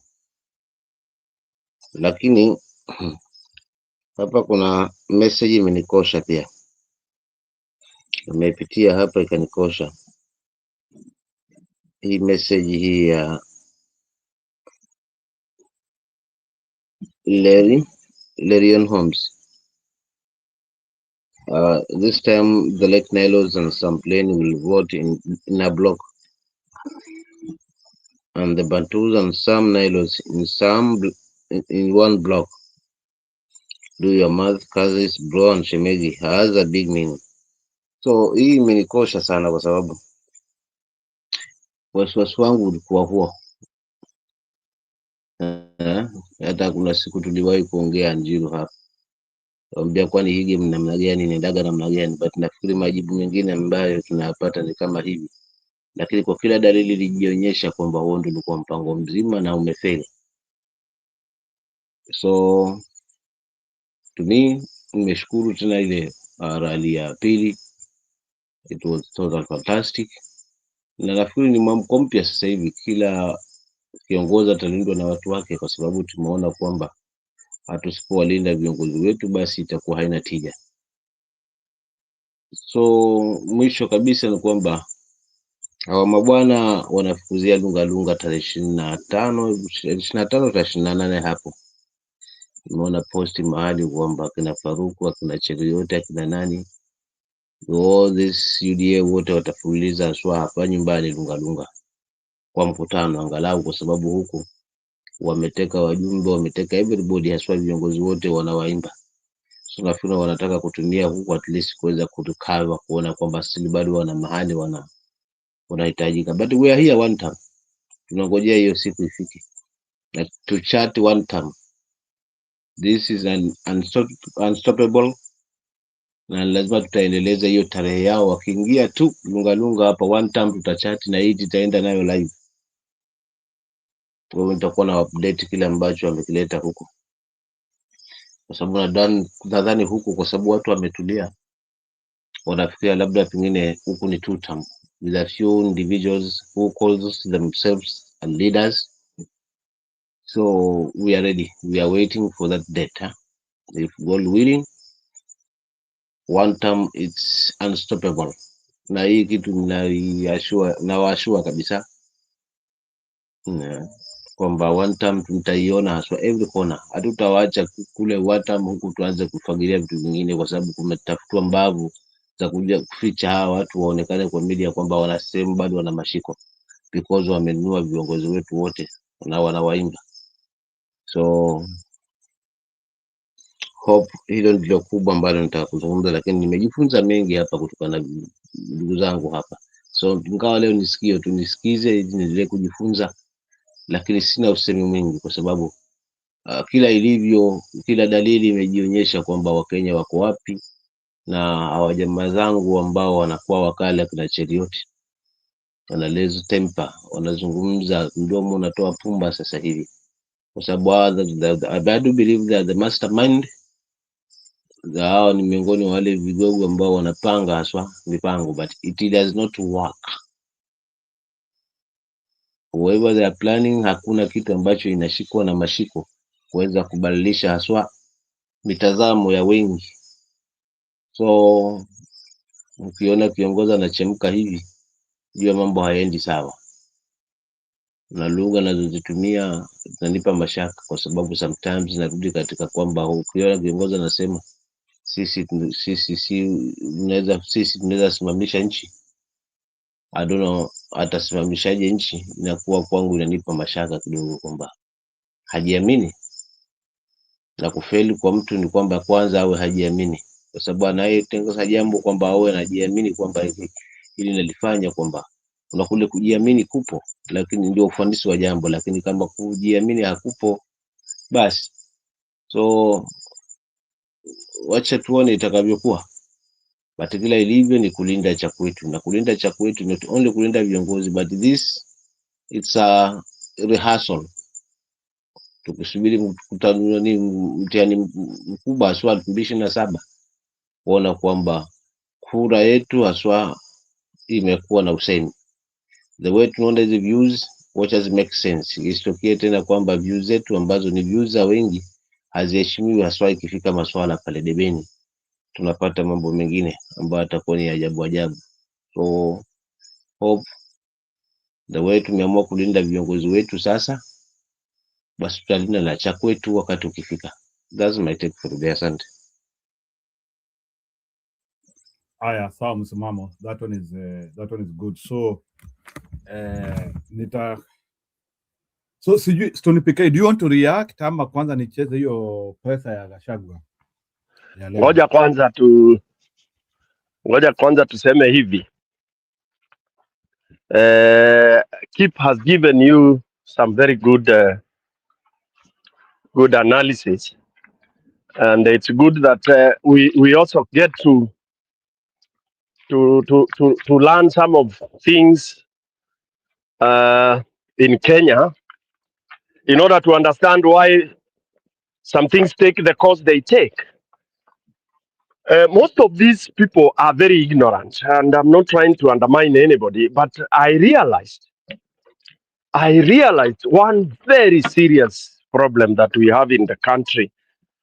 When people even talk about tribal, about those kind of things, people talk only emotionally. People even don't know what are these tribes. Is it tribes? Is it Koaje? I don't know where our education system crashed such that we are not able to actually understand that there is joy and beauty in diversity. I think we lost that somewhere. Until now, tribes have been weaponized. Okay? They have been weaponized such that unakuwa shy kusema where you come from. Come on. We are moving into a country of idiots. We are moving to where we are saying you are a Kenyan. We even don't have anything called Kenya. It's just in our imagination. There's nothing called Kenya in the real sense. Because what should be Kenya, it should be something called a nation. A people, a nation of a people of diversity. They are the ones who have a common core, common values, derived from the diversity of our own diversity, put together in a pot, and it blends up into something so beautiful, something sweet. Those of you who know what it is to eat an African brewed food, or even an African brewed uji, how good it is. That is how it's supposed to be. That diversity of the 42, 43, or 44 different people from different backgrounds, you hybrid that, you produce super something. So for me, I wish that whoever comes back should be able to reverse that. And we only get to know this when you really appreciate and get to be told, and you are given the history, you are told who you are, where you came from. You could have been intermarried. That also should be explained very well. When two people intermarry, what do you get? You get a hybrid. But I realize people even changed, whereby you hear somebody saying on TV, even on this big Kenyan media, me, my mother comes from Acholi, from Suba, and my dad is a lawyer, and my grandmother was a Mwembu, and come on, come on, come on. So what are you trying to tell us? That even I don't know where I belong. What does our African culture say? Where does a child belong? Where does a child lineage come from? So the moment we try to embrace something is not even Mzungu style. Ni ujinga tu tulikuja tukachukua, then we end up condemning who we are, where we come from. If my mother was married by a Kipsigis and I'm from Kikuyu, okay, my mother is in Kipsigis land, so my dad is a Kipsigis. All right, all my paternal uncles are Kipsigis. That is where I belong. Maternal side of my mother side, huko ni kwa wajomba zangu, na nikienda huko ninachukuliwa vizuri sana, but I don't belong there. But I'm respected heavily, that when I enter a home, a bull will be slaughtered. Because in our language we say muihwa ameingia, mwevo amekuja. So that by itself tells you how rich our culture is. Now I'm quickly coming to really, support this fact that when you bring the politics of divisiveness, coming and trying to remove one people, and you want to feel with the people who are from your area, like the bitterness in Kipsigis land. Kipsigis are not very, very violent people. Those of you who might have lived with them, they are the best of the Kalenjin groups, best of the best. Very, very good in all aspects. When you want to integrate there, you want to marry there, you want to be married there, it is No, we're so easy violent. and smooth. Stone, we are violent. We're Well, very I don't know violent. that. For me, I never Yeah, we are. experienced that. Yeah, No, yeah. No, I violence. think let me just correct. Yeah. No. Let me give my opinion. Let me Okay. give my opinion. In my close to 5 years when I was there, I didn't see that violence, because any human being is violent if provoked. That is underlined. Any. Just come insulting me in my home and whatever, you will see how violent. All human beings are violent. All tribes are very violent indeed. Okay? But there are those who you really have to provoke. You really have to provoke. It's like kwenda kuguza simba amelala pale, unaanza kumguza balls zake and una expect utaona kile hujawahi kuona. So I tend to think every tribe is violent, but it depends on how, whatever. But I'm so much on ile unaita ukabila. I do not see it in Kipsigis. I didn't see that. Even when the violence came, the 207, people were safer in Kipsigis land. I'm saying that because I had connections there, and I know very well. People are safer there than they were in other areas. Why? Because these people, once you integrate with them, for example, you are a teacher there, you've taught their kids for like 3-4 years. There is no way these people would raise a panga on you. Never. And that didn't happen. Apart from intruders, what I'm saying is because they are that way. That's why the Nandis and the others think they are ni wajinga. Unakuja unawatoa kwa macheo zao, you put your people because they are not reactionary. It's only people who look like they are naive that get oppressed the way the Kipsigis have been oppressed. Remember, if the Kipsigis decide to vote their way away from the smaller sub-tribes, that Kalenjin thing is dead on arrival. I'm telling you that. I think Kipsigis constitutes almost 40% of the Kalenjin population, if not 50. Okay, so 50%, what would you do if they pull away? That is a block vote that you cannot whatever do it. And that's why if this opposition are clever, they should capitalize on that. This time around is when there is that huge opportunity to grab that. Same thing with Nyanza. This is the time, but spare people from pointing that at Niston PK ndiye anafanya hivyo, you chase people away. Back to you, Njiro.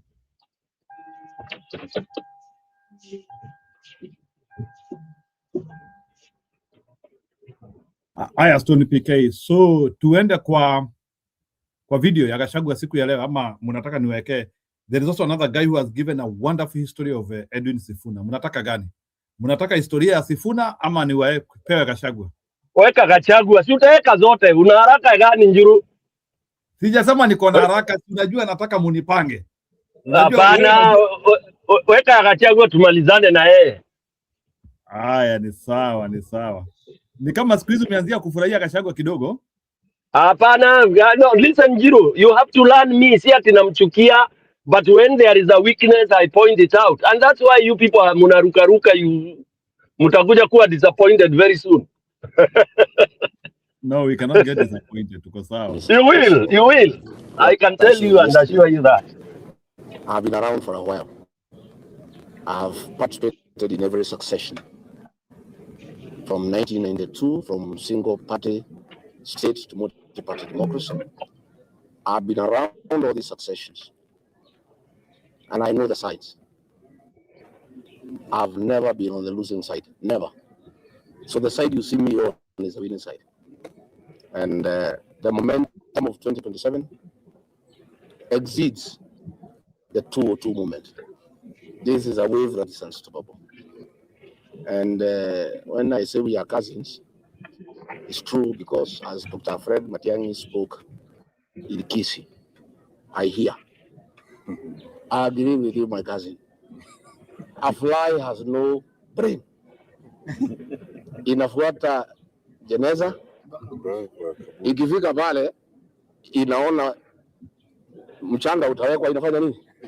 Sasa wale viongozi wa Kisii wanafuata na naenda kuzikwa shauri yenu.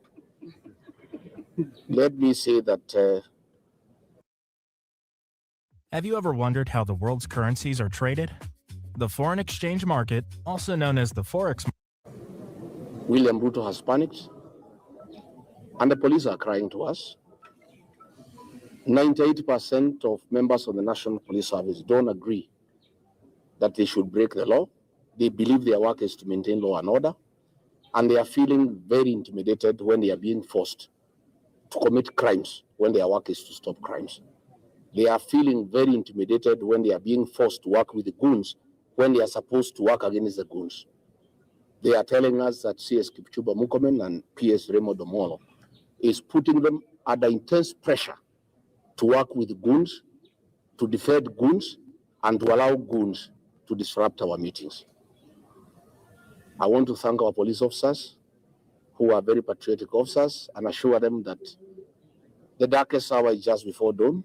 There will be a new beginning next year. Please continue resisting pressure from Murkomen and Omolo to break the law. Yesterday, the police here in Gusii land were under a lot of pressure from Murkomen and Omolo to allow goons to disrupt our meetings, and the police are resisting.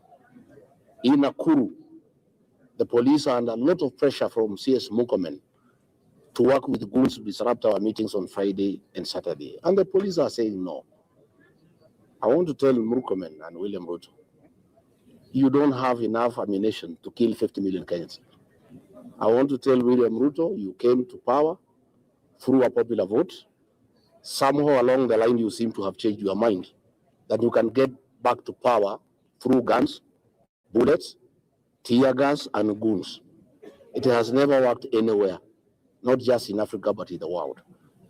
The more you disrupt our meetings, the more you kill people, the more you beat elected leaders, the more popular the movement becomes. And I don't know, William Ruto seems to have forgotten. When he was attacked at a church in Keno in early 2022, his politics took a different turn. And the people decided to elect him as president because they didn't want attacks in a house of worship. But after getting to State House, he seems to have forgotten that police action cannot sort out politics. So we want to say, Murkomen, please let the police do their work. We had an attack in ACK with Tima Church in Othaya. The file is ready. 12 officers have been identified with evidence, and CS Murkomen is refusing the police to hand over the file to DPP for them to be prosecuted. The only good thing is that the criminal activities have no time limit. That file is ready. Those officers must know that when a new president is sworn in, 10 hours after, they will be arrested and taken to court. Yeah?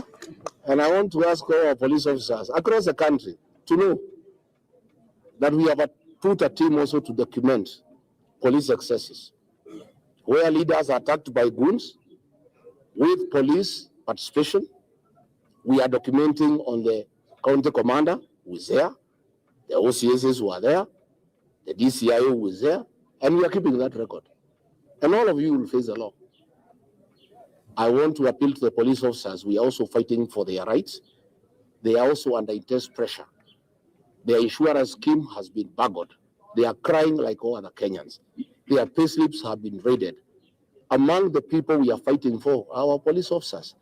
Please don't allow yourself to be misused and break the law, because when the time comes, you'll be on your own. Our officers must be guided by 4 documents as they perform their duties. The 2010 Constitution, number 2, the Penal Code, Cap 63, number 3, the Criminal Procedure Code, Cap 75, number 4, the Evidence Act, Cap 80. With those 4 documents, our police officers will be safe. But if you allow Murkomen to misuse you and Omolo, next year they'll be out of government. You'll be held accountable for the excesses of officers under you, and you'll be held accountable, and you'll be taken to court. And that is the truth. We have a very serious team now documenting all police excesses across the country. Anytime there is an incident, all the details of all the officers in that police station and their commanders, we are documenting that. And we are keeping that for that day. So please, our police officers, I understand. I know you are under a lot of pressure. Most of you have actually refused to succumb to pressure. The few who are succumbing to pressure, please don't. Be guided by those 4 documents in the discharge of your duties. Finally, Serve your town, support your church, plus get your first paying client within 90 days, guaranteed in writing. It's more than just income, it's impact. I'm Douglas. As the Honorable Peter Munya has said, I have seen them trying to create AI images that he was meeting Ruto last night. Ruto is in Nairobi, Munya was here in Kisii. By the time we left the stadium, the picture was coming 5 minutes after. I don't know this Kasongo, what kind of movement he has. Desperation. Yeah, it's desperation. Desperation. Yeah. You know, they are desperate people. You know, they are creating AI caricatures because they are unhappy that Peter Munya is here with us. And please don't fall to this propaganda. It will not help us. But as Honorable Peter Munya has said, if the police refuse to protect wananchi, the country can easily slide into anarchy because people will defend themselves. It's in the law. Self-defense is allowed. And I think the rest of Kenyans have seen the people of Keroka and Kisii. They don't allow anybody to disrupt their meetings. So the rest of Kenya, now you have seen, you must go the Gusii way. You know, don't allow people, you know, goons. If police don't want to do their work, the people have to defend their meetings because it's a constitutional right for people to hold meetings. So I ask the people of Nakuru to benchmark from the Gusii nation and defend your meetings and don't allow crooks and goons sent by Murkomen and Ruto to disrupt law and order and peace that this country has enjoyed since independence. Thank you very much. Because we want to interact with Kenyans and wananchi of this part of the country, and also to give hope and assurance to our people, both here and at large in the nation, that we are determined and ready to work together to bring about the necessary change to our country. In doing so, we don't have personal grudges with people. We are basically doing what we have to do. We chose democracy as a people, multi-party democracy. What that means is that everyone has an opportunity to engage, and everyone has an opportunity to participate and persuade people along political lines. It is very sad, some of the things that we are seeing here, where people want to use violence as a means of political intimidation and so on. Some of my colleagues are going to, again, talk about that in some level of detail, but we have to condemn this. I think the messaging is home. Stone PK, can you react to two things? Gachagua claimed that we are auditing. He might have overstated it. He said that two things I'm picking from there. The euphoric momentum they are witnessing looks bigger than even 202. One big claim. Number two, people should bench back from Kisii and they defend their meetings. React.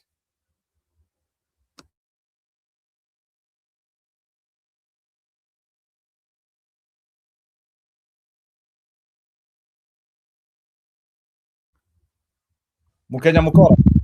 Yeah. React. Yeah, my immediate reaction to both statements is that they are true, very true indeed. The momentum or the force that is building up is gonna be bigger than any that has ever been seen in this country, Kenya, because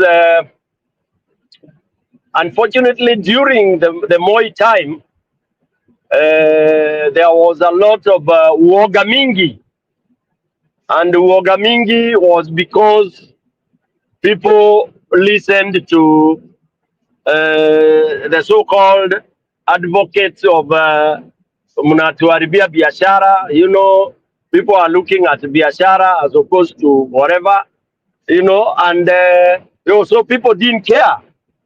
Now, those were the majority then, so there could never have been a revolt. And then it was apportioned to one community, that it's only this community that knows how to oppose or to maandamano and this kind of a thing. So once that was proportions to those few, you know, one community saying biashara zetu, and then another community being apportioned as the ones who are even can lead all this, then it couldn't really become monumental as it should have been. That's why for 24 years people walikuwa wanalia na kusaga meno and doing a lot of almost very little that was being done. You know, people would do things under the table and all that. But this time around is, you know, people are more awoke. People are daring because people have learned that whether you stand up and be counted, or you don't, you will still suffer. Okay? Then people have also come to adopt the Mau Mau spirit that a man has to die one day, and you better choose how you want to die. Do you want to die in poverty, begging, or you want to die when you've already attained or trying to attain what you really, what is rightfully yours? So he's right. Yes, this force is so heavy, and because it's from the grassroots. It is not instigated by the leaders. It is the grassroots. Mwananchi, the one who is wearing the shoe, is the one who feels where it is hurting. And that is why it is powerful. It can only be deflated by the leaders. So it's the opposite way. The force is so heavy because it's from Mwananchi, but it can easily be deflated by the leaders. The example is, how did we deflate the Gen Z? And I want people to keep on to pin hiyo kitu hapa juu. Should be our point of reference. That the Gen Z movement was as powerful as never before. Deadly, but it was diffused by one pin. Okay? So even this one, if people are not careful, it can be diffused by one punch. So, one, I want to inspire Mwananchi not to listen to the leaders who talk contrary, okay, contrary to the revolution.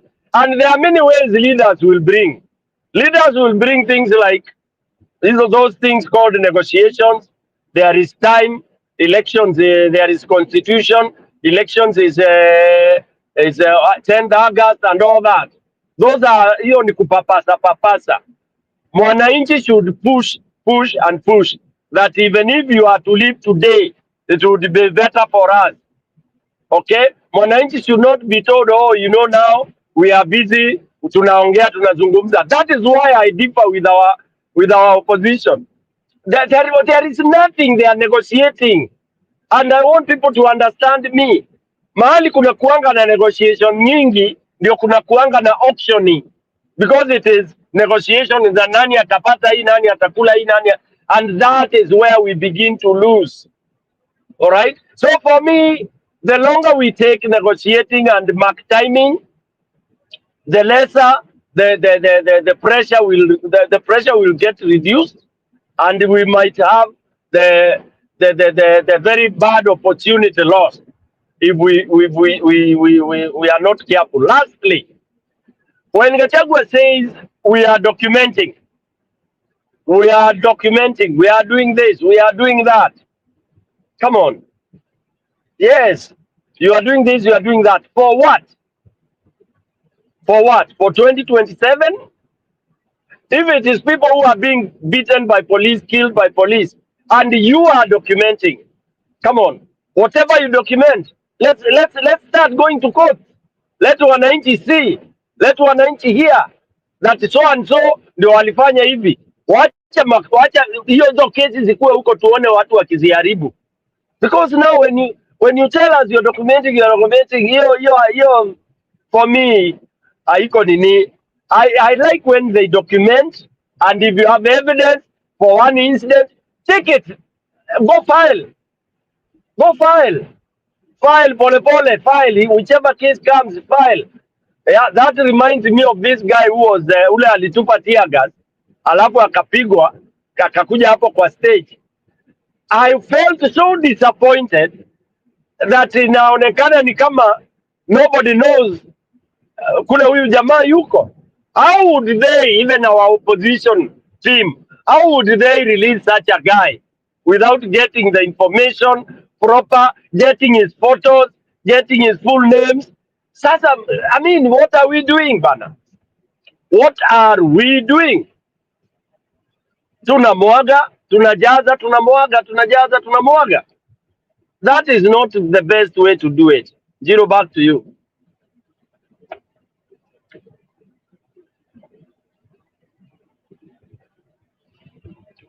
Okay, sawa Stone PK. That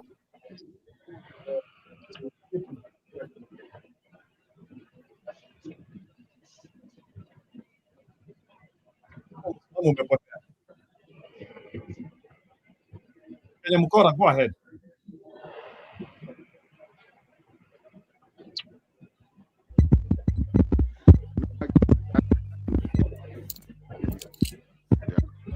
Kenya Mkora.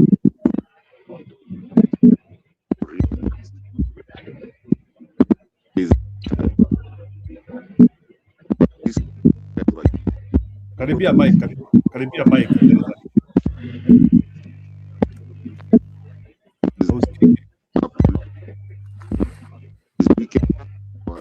Hatukusikii Mkora. You're distorted.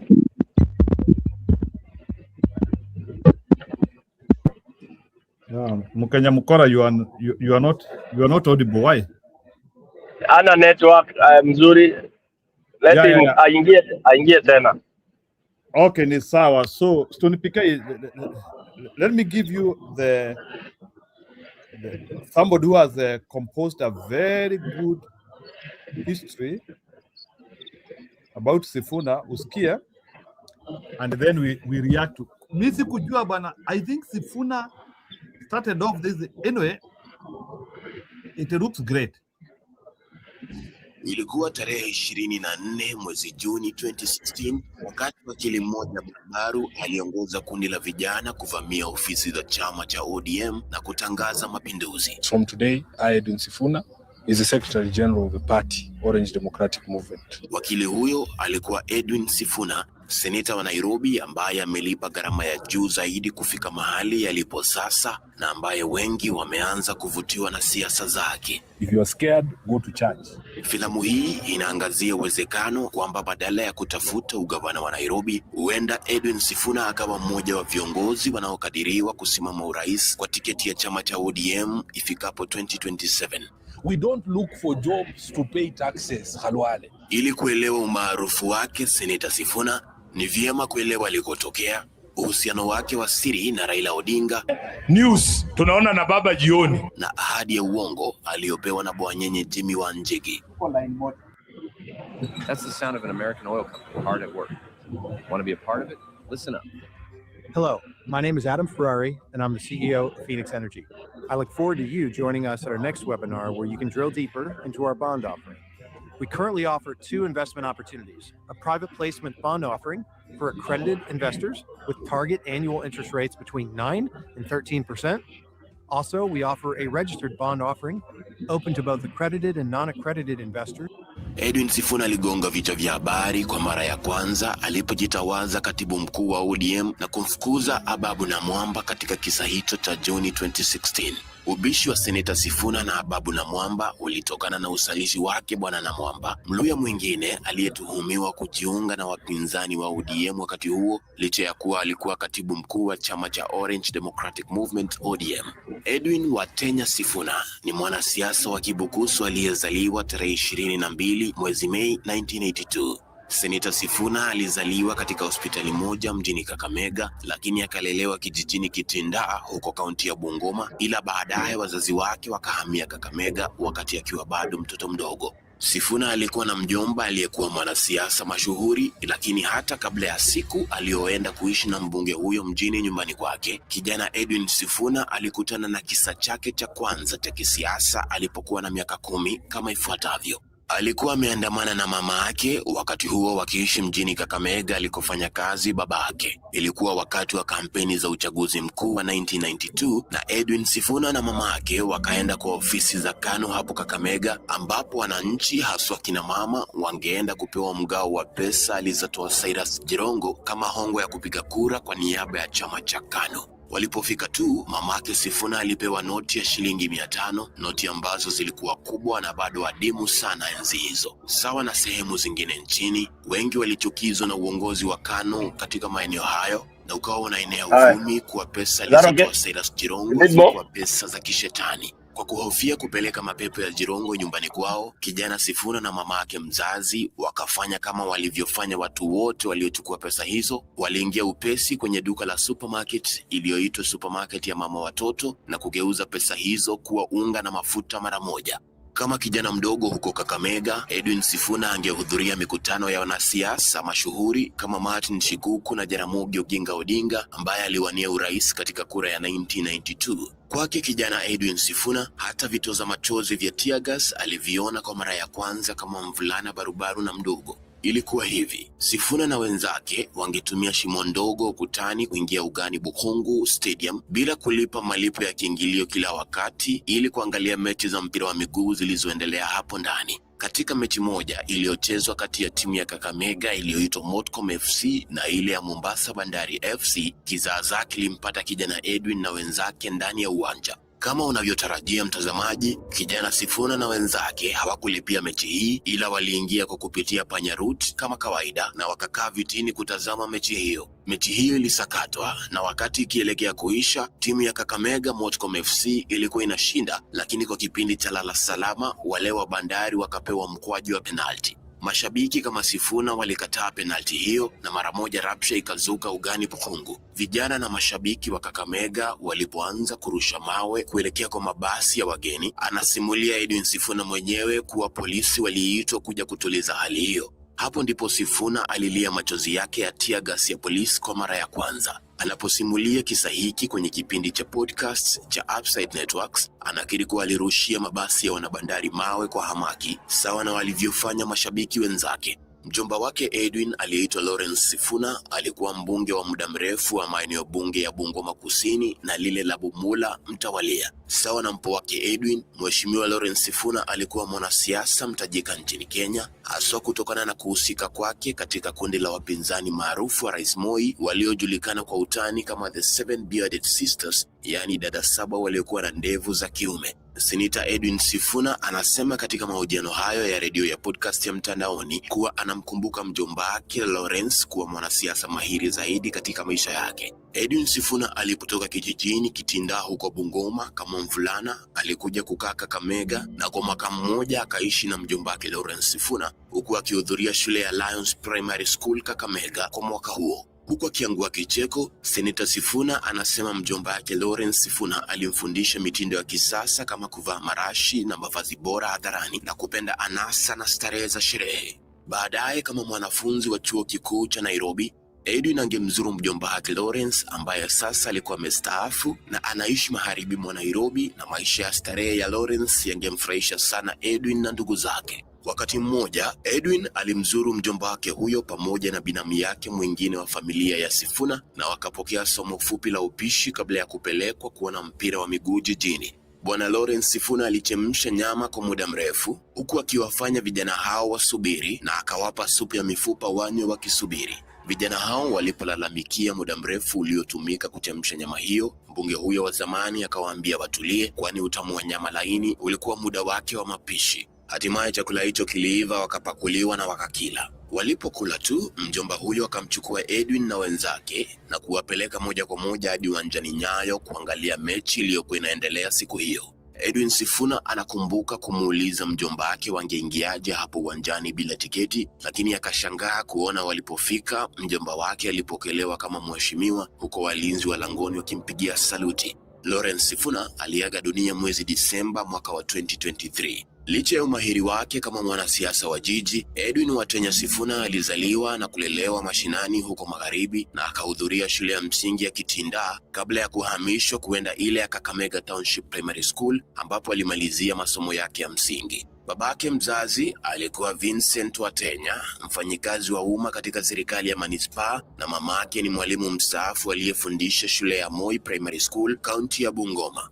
Edwin Sifuna alizaliwa pamoja na ndugu wanne, wawili wa kike na wawili wa kiume. Sifuna alikuwa mwanafunzi gwiji na alipomaliza masomo yake ya msingi huko Kakamega, alijiunga na shule ya upili ya Musingu High School, kaunti ya Kakamega. Katika mahojiano ya kina na gazeti la The Star, seneta huyo alisema kuwa kipaji chake cha uongozi kilianza kuchipuka huko shuleni Musingu High School. Kijana huyo mcheshi aliongoza kikundi maalum cha mashabiki walioshangilia timu ya mchezo wa raga wa shule hiyo, na licha ya kuwa yeye mwenyewe hakucheza raga, Sifuna alihudhuria hafla zote za michezo ya raga zilizofanyika nje ya shule yao. Isitoshe, wakati wanafunzi wenzake walipotamani kuandamana na wachezaji wa raga nje ya shule, walilazimika kumhonga Edwin Sifuna, ambaye kila wakati aliamua ni nani angewekwa katika orodha maalum ya wahusika waliotoka. Hata baadaye alipojiunga na chuo kikuu cha Nairobi, hamu yake ya kushangilia haikumwisha, na alikuwa mmoja wa maelfu ya vijana waliokusanyika ugani Uhuru Park, Nairobi, kushangilia ujio wa serikali mpya ya NARC baada ya uchaguzi mkuu wa Disemba 2002. Baada ya kuhitimu masomo ya sekondari na kupita vizuri, Edwin Sifuna alitimiza ndoto yake pale alipoalikwa kwa barua kusomea sheria katika chuo kikuu cha Nairobi mwaka wa 2001.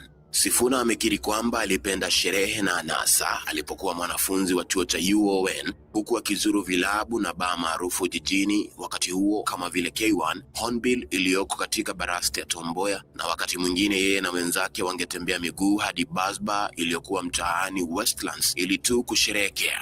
Kama mwanafunzi, Edwin Sifuna aliwahi kujaribu biashara ya kuuza punje za mawere ama millet alizosafirisha kisiri kutoka nchi jirani ya Uganda, lakini biashara hiyo ikaishia kufeli. Wakati mwingine angechuuza soksi na nguo za mitumba mjini Bungoma na hata kusaidia kuuza rejareja katika kibanda cha mamake. Edwin Sifuna alihitimu na shahada ya sheria mwaka wa 2006, mwaka mzima baada ya wakati aliofaa kuhitimu 2005.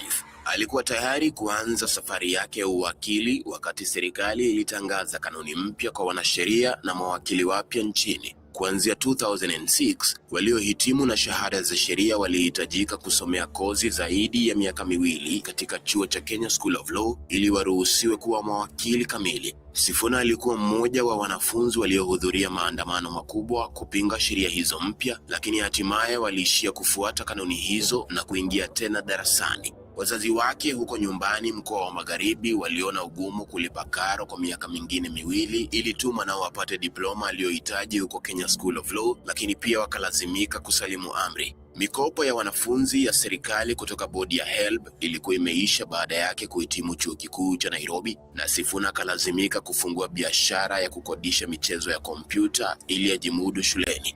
Alihitimu kutoka Kenya School of Government baada ya miaka 2, kisha mwaka wa 2007 akaanza mafunzo maalum ya baada ya shule yaliyoitwa pupillage katika kampuni ya wanasheria ya Cairo and McCourt Advocates, na hatimaye mwaka wa 2008 akapewa kibali chake kuwa wakili wa mahakama za Kenya. Licha ya elimu yake ya miaka 6, Edwin Sifuna alipohitimu hakupata kazi mara moja, na kazi yake ya kwanza alipata miezi 18 baada ya kupewa leseni ya wanasheria. Ajira yake ya kwanza kama wakili ilikuwa katika kampuni moja ya kuoka na kuuza mikate, ambapo aliajiriwa kama legal officer ama wakili wa kampuni hiyo, huku akipata mshahara mdogo wa 40,000 kila mwezi. Hatimaye Edwin Sifuna akapata kazi yake ya kwanza iliyomlipa mshahara mkubwa, na maisha yake yakaanza kubadilika kuanzia hapo. Aliajiriwa na kampuni ya matangazo ya billboards inayoitwa Magnet Ventures, na katika kazi hiyo mshahara wake ulianza kuanzia 150,000, lakini kufikia 2013 akawa analipwa mshahara mnono wa shilingi 400,000 kila mwezi. Kazi hii ilibadilisha maisha yake na hata akahamia kwa nyumba bora zaidi yenye vyumba 3. Ni katika kipindi hiki ambapo Sifuna alifaulu kupata mkutano na Raila Odinga kupitia rafiki yake wa shuleni aliyeitwa Silas Jakakimba. Wakili Silas Jakakimba alisomea sheria pamoja na Sifuna huko UON na alikuwa amepata kazi kama mmoja wa mawakili wa Raila Odinga baada yao kuhitimu Kenya School of Law awali 2008. Hiki kilikuwa kipindi cha mafanikio makubwa ya kikazi kwa wakili Edwin Sifuna, ambaye alikuwa ameanza safari yake ya ndoa na mchumba wake tangu 2010, ila hakumuoa rasmi kwa kutoa mahari hadi mwaka wa 2015 alipoanza mipango ya kuingia siasa. Kabla mkutano wake na Raila katika kampeni za uchaguzi wa 2013, Sifuna alikuwa ameanza kuingilia siasa za chama cha ODM na hata kutengeneza marafiki kadha wa kadha wa kisiasa jijini Nairobi. Raila Odinga aliposhindwa kura ya mwezi Machi 2013, Edwin Sifuna aliacha kazi yake kubwa katika kampuni ya Magnet Ventures mwezi uliofuata wa Aprili. Katika mahojiano na runinga ya TV47 yaliyopeperushwa mwezi Septemba 2023, Seneta Sifuna alisema sababu kuu iliyomfanya kuacha kazi yake katika kampuni hiyo ya Magnet Ventures ilikuwa uzito wa kazi hiyo. Alikariri jinsi licha ya mshahara wa juu aliopewa, kazi yake hapo ilikuwa nzito na iliyozidia maisha yake ya kawaida. Isitoshe, ratiba yake kali ya kazini ilikinzana na shughuli zake za kisiasa ndani na nje ya ODM ambazo zilikuwa zimeanza kushika kasi wakati huo. Alisema kuwa siku ambayo alijiuzulu kazi hiyo, alizima simu yake usiku kwa mara ya kwanza, kwani awali wakubwa wake kazini wangempigia simu hata usiku wa manane kuhusu majukumu yake ya ofisini. Katika mahojiano tofauti, Sifuna alifichua kuwa Raila Odinga kupoteza uchaguzi wa 2013 kulimpa wakili huyo msukumo mkubwa wa mawazo, na huenda hii pia ilichangia hatua yake ya ghafla kuacha kazi yake hiyo. Huenda wewe mtazamaji umesikia msemo maarufu jijini Nairobi unaosema kuwa ukitaka kumuona uso kwa uso Raila Odinga, basi mtafute baada yake kupoteza uchaguzi. Msemo huo ulitolewa na Edwin Sifuna wakati akisimulia kisa cha wakati wake wa kwanza kuketi na kuzungumza na baba Raila Odinga. Basi baada ya wakili mwenzake Silas Jakakimba kufanya mipango baada ya kura ya 2013, Edwin Sifuna alikuja ofisini ya Raila Odinga iliyoko mtaani Upper Hill akiwa tayari kukutana na Raila mara ya kwanza na akiwa tayari kumpa mapendekezo yake ya kuboresha chama cha ODM. Kijana Sifuna alishangaa alipokaribishwa bila ubishi, na alipoingia ofisini akampata Raila amekaa huku anakunywa chai ofisini. Raila alikuwa hamjui Edwin Sifuna, lakini alipojitambulisha kijana huyo alimtambua kwa kuwa mpo wa mbunge mstaafu Lawrence Sifuna. Walizungumza kwa kina na Sifuna akampa Raila Odinga pendekezo lake la kisiasa. Raila Odinga aliagiza kikombe chingine kiletwe na Sifuna akapewa chai, huku wawili hao wakijadiliana kuhusu maisha ya Sifuna na ndoto zake za kisiasa. Mkutano huu na Raila Odinga ungeishia kuwa hatua muhimu katika safari ya kisiasa ya Edwin Sifuna ndani ya ODM Party. Alipoacha kazi yake kubwa kwa kampuni ya Magnet Ventures, Sifuna akafungua kampuni yake ya kutoa huduma za wanasheria, na mapato ya wakili huyo ya kila mwezi yakashuka kwa kiasi kikubwa. Katika mahojiano ya mazungumzo hayo ya podcast aliyofanya na wanahabari wa Upside Networks, Sifuna anasimulia jinsi alivyokuwa na lengo la kufikisha angalau 50,000 kila mwezi kwa mapato ili aweze kulipa kodi na apate mafuta ya gari lake alilotumia kusafiria kwenye shughuli zake za kikazi na za kisiasa. Kampuni yake ndogo ya sheria ingepata vibarua vya hapa na pale, haswa kutoka kwa wanunuzi wa mashamba mjini na wateja wengine waliohitaji mawakili. Wakati huo huo, Edwin Sifuna alikuwa ameanza kuandika maoni katika gazeti la The Star, na kupitia rafiki yake mmoja ambaye alifanya kazi ofisini kwa Gladys Sholei, registrar wa vyama vya kisiasa nchini, alipata nafasi ya kuandika column zake kwenye gazeti kubwa zaidi la The Standard. Kupitia ofisi ya Bisholei ambaye ni mkewe msimamizi wa gazeti la The Standard wakati huo, Sifuna alipata kazi kuandika maoni katika gazeti hilo kila wiki na akawa analipwa 60,000 mwisho wa kila mwezi. Siku moja aliandika maoni yake ya kila wiki na akakosoa vikali uongozi wa chama cha ODM wakati huo. Watu wengi wakasoma maoni yake, na mmoja aliyesoma ni katibu mkuu wa ODM wakati huo aliyekuwa ni Profesa Anyang' Nyong'o, ambaye alimwalika Sifuna wakae wazungumze katika mkutano wa faragha. Profesa Nyong'o alimwambia Sifuna kuwa vijana kama yeye walihitajika ndani ya ODM, na mara moja katibu huyo akamfanya Sifuna kuwa mmoja katika tume maalum ya think tank ama kundi la mapendekezo lililopewa jukumu gumu la kupanga siasa za Raila Odinga baada ya kupoteza kura ya urais 2013.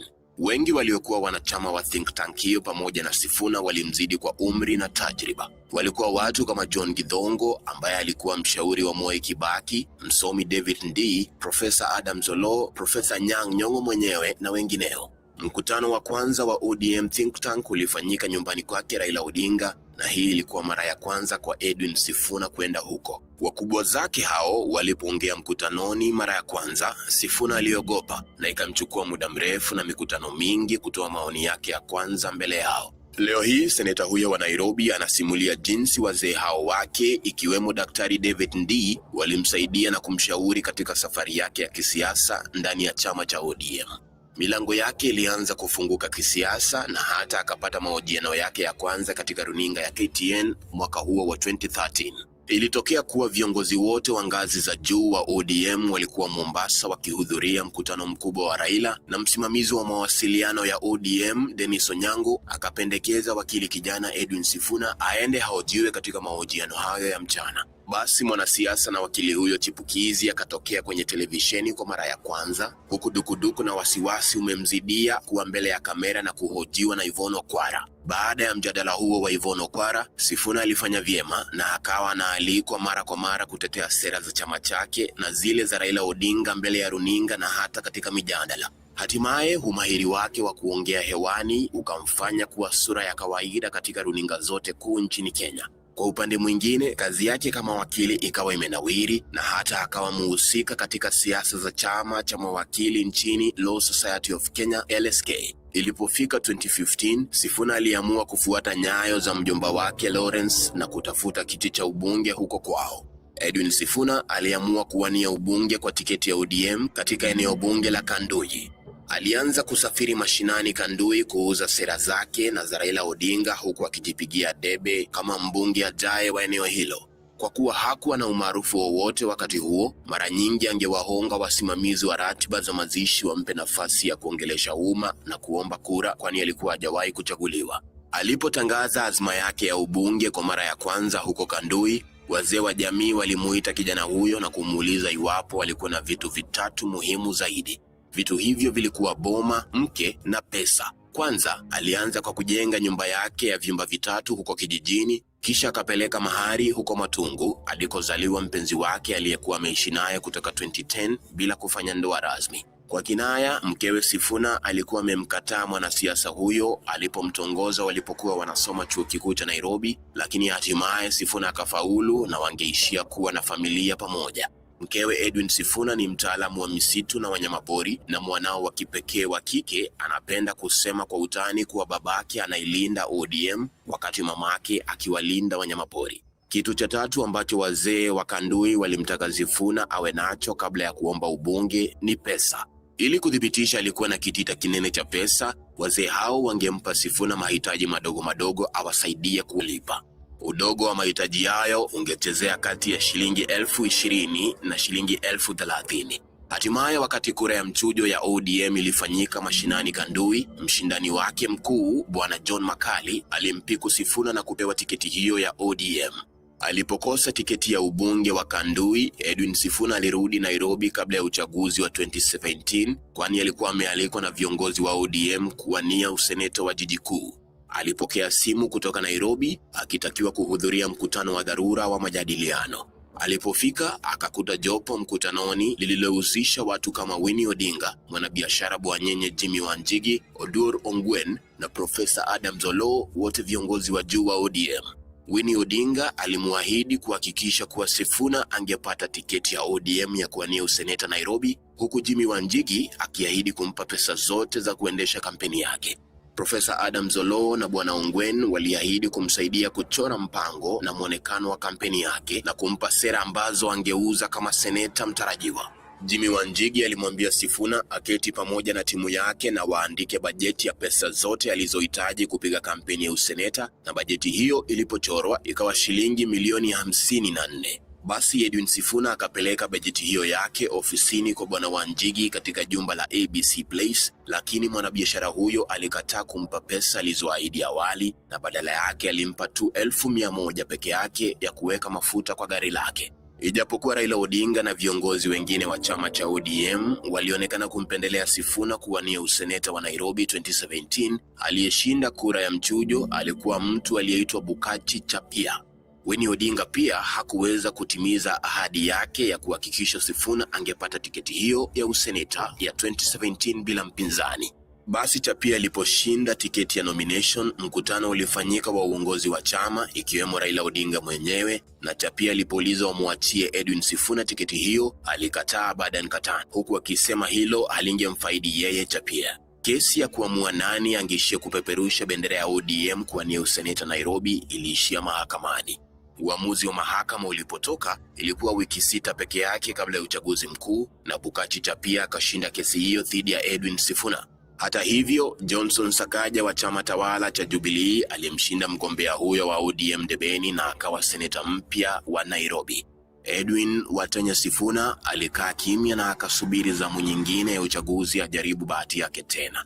Nje ya siasa za ODM, mwakani 2016, wakili Sifuna alifaulu kuchaguliwa kwenye baraza la uongozi wa chama cha mawakili Law Society of Kenya. Kama mwanachama wa uongozi wa wanasheria wote nchini Kenya, Sifuna alikuwa mmoja wa wanachama wa LSK walioanzisha kundi ndogo la Okoa LSK Movement ambalo lilishinikiza mageuzi ya haraka katika Law Society of Kenya. Kisa tunachoshuhudia mwanzo wa video hii kilifanyika mwezi Juni 2016, ambapo Edwin Sifuna aliita wanahabari katika makao makuu ya ODM na kujitangaza kuwa katibu mkuu ama secretary general wa chama hicho. Katibu mkuu wa ODM wakati huo alikuwa mbunge wa Budalangi Ababu na Mwamba. Aliishia kugura ODM na kuwa waziri wa Rais William Ruto baadaye. Katika mahojiano ya baadaye na gazeti la The Star, Sifuna alieleza sababu zake za kukalia kiti cha Bwana na Mwamba wakati huo. Alisema kuwa wakati huo Ababu na Mwamba alikuwa ameanza mazungumzo ya siri na wapinzani wa Raila Odinga wa kisiasa, yani kambi ya William Ruto. Isitoshe, wanachama wengi wa ODM wakati huo waliogopa kumuuliza wazi kuhusu usaliti wake, lakini Edwin Sifuna akaamua kuchukua hatua ya kumvisha paka kengele. Upinzani wake wa waziwazi kwa Ababu na Mwamba uligonga vichwa vya habari wakati huo, na wengi wakaanza kumuona Edwin Sifuna kama mmoja wa viongozi chipukizi ndani ya chama cha ODM. Baada ya tukio hilo, Sifuna hakutambuliwa kama katibu rasmi wa ODM, lakini kiti hicho kilisalia wazi kwa miaka miwili kufuatia Ababu kusubila Sifuna kujua mkutano wa uongozi wa chama ulikuwa umefanyika asubuhi ya Alhamisi hiyo mwezi wa Februari huko Nairobi, na aliyesimamia mkutano huo alikuwa Raila Odinga mwenyewe. Katika mkutano huo wa faragha ulioendelea kwa saa kadhaa, Edwin Sifuna na afisa mtendaji wa NASA Norman Magaya walikuwa watu wawili waliopendelewa na Raila na viongozi wengine wa ODM, na hatimaye ikakubaliwa na wote kuwa Sifuna apewe kiti hicho cha ODM Secretary General. Kama katibu mkuu wa ODM, Edwin Sifuna alipata nguvu na ushawishi zaidi wa kisiasa na akawa mtetezi nambari moja wa Raila Odinga nje ya bunge. Chini ya Sifuna, uongozi wa ODM ulianza kufuatilia nidhamu ya wabunge wake, kitu ambacho kingepelekea Sifuna kugombana na kufukuza wengi wa wanachama wake. Mwanachama wa kwanza mtajika wa ODM kuzozana na Sifuna alikuwa mwanasiasa maarufu kutoka pwani ya Kenya. Katika hafla ya mazishi iliyofanyika huko Malindi, Edwin Sifuna alizozana hadharani na mbunge wa Malindi wakati huo, Bi Aisha Jumwa. Mimi kama katibu wenu nimepewa kazi na sifanyi kazi hiyo kwa kumchukia yoyote ama kwa kumuonea yoyote. Na Sifuna aliposimama kusema na umati, akaanza kumtupia vijembe Aisha Jumwa ambaye alikuwa amekaa nyuma yake jukwani. Bi Jumwa alikuwa amelalamika kuwa katibu huyo wa ODM alikuwa amehusika kumfukuza kwa chama hicho kwa misingi ya chuki. Sifuna aliposimama tu na kuanza kuongea, hii hapa ndiyo drama iliyofuata. Sheria ya chama cha ODM mwenye kutunga sio Sifuna. Mheshimiwa SG, kwa heshima zote, mahali ulipofikia hautaweza kuendelea. Kwa heshima zote, mahali ulipofikia, hatuko hapa kusikia masuala ya chama cha ODM, tuko hapa kwa mazishi kumfariji Kingi. Hatuwezi. Heshimu wa Mijikenda.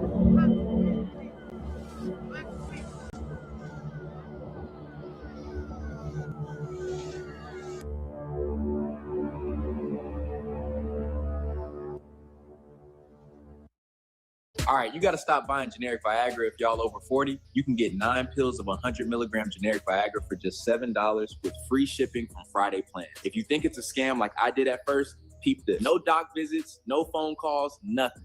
I just answered a few questions online, and 3 days later, my script was at my door. They even shipped it for free, so I only ended up paying $7 for the whole thing. And it's low-key in a plain package for your privacy. In like 30 minutes of trying one, I knew this was that real generic Viagra. His confidence is through the roof, and it worked even better than the name brand. My wife ain't stopped smiling. This 100 milligram generic Viagra for 87 cents a pop is the deal of a lifetime. Go put a smile on your wife's face. Get yours right now before Friday plans run out.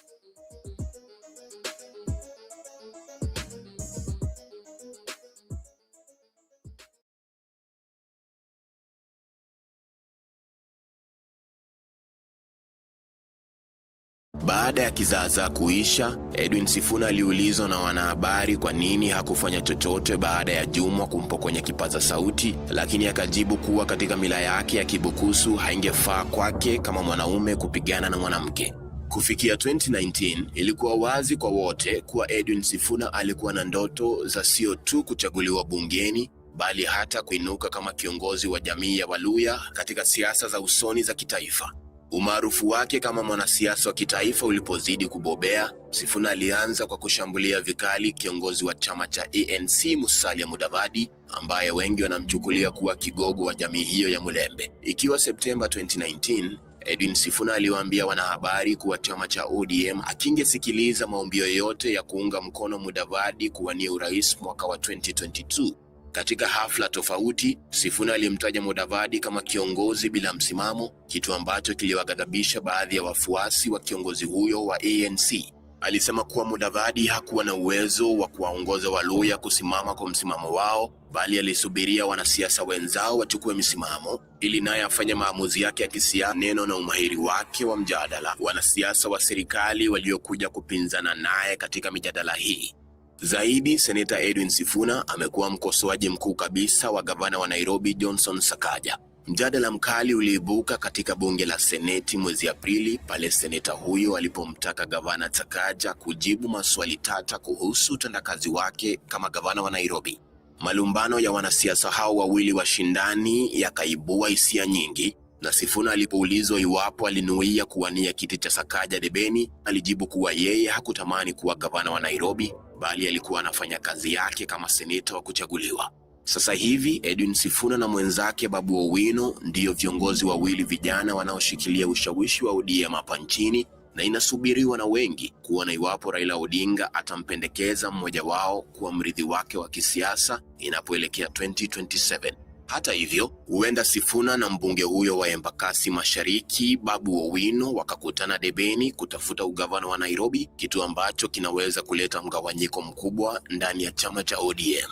Yote tisa, Edwin Sifuna ni kiongozi mwenye ushawishi mkubwa sana kati ya vijana kote nchini, na hatua yoyote ya kisiasa atakayochukua sasa itampa mafanikio makubwa katika siku za usoni.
Vipi huko, mbona kumetulia huko? Hiyo ni kawaida bana, hiyo msimamo. Nakupata kaka. Sijazoea. Wow. Kuna msemo wa Kiswahili nimeusahau ule, babu alikuwa anani, mjomba wangu alikuwa anaupenda sana, alikuwa akiwa pale Magongo. kuna msemo alikuwa anasema sana wa mazoea tajaribu nikumbuke, sikumbuki vizuri. Telling you. Amecheza Sifuna mpaka amepotea kabisa.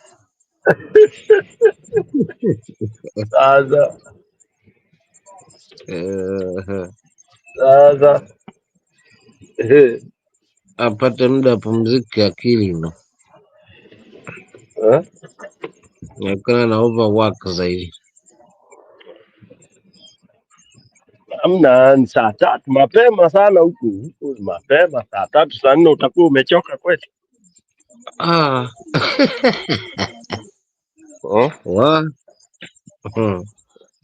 Hii si kuchoka, hii ni tabia tu, mazoea tu. Pale mmezungumza mambo, nikakumbuka msemo hadithi kwa tunapewa na mzee wetu hapa kwamba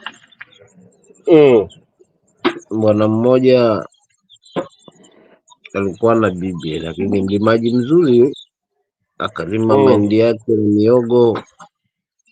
Sasa mchana ile shambani kule akafunga yale makebe ama mabati yale juu ya magongo, akatongoza magongo, akakita, akafunga makebe yale ili wakati wa mchana yamsaidie ile kwamba kuna baridi, akipiga kelele at least kima na nini hawezi ingia pale, na yeye pale nafasi ya kwenda kutafuta unga ama tafute mali wengine, kwa sababu mahindi unajua pengine akiwa bado hajakomaa vizuri haliki, na huwa ndio kipindi kikali sana cha njaa.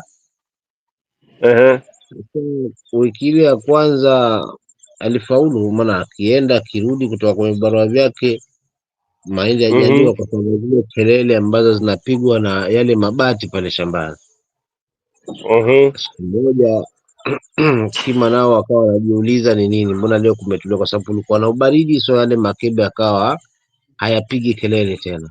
Sasa kima hapo kapenya, wakaenda akapanda kule juu yale makebe, yale magongo yale yaliyofungwa makebe, wakakaa hapo juu. So wakivunja mahindi hapa wanakula hapo kwenye hao juu, yani wanapita wanakaa hapo. So wakigusa gusa hivi anapiga yale makelele yale. Wakitazama shambani hakuna mtu, kwani si walizoea ile sauti, wakazoea kwamba kumbe it's a norm. Hii ni vitu tu ambavyo, so wakawa kashambulia ile mbaya. Siku yake ya pili wakashambulia ile mbaya.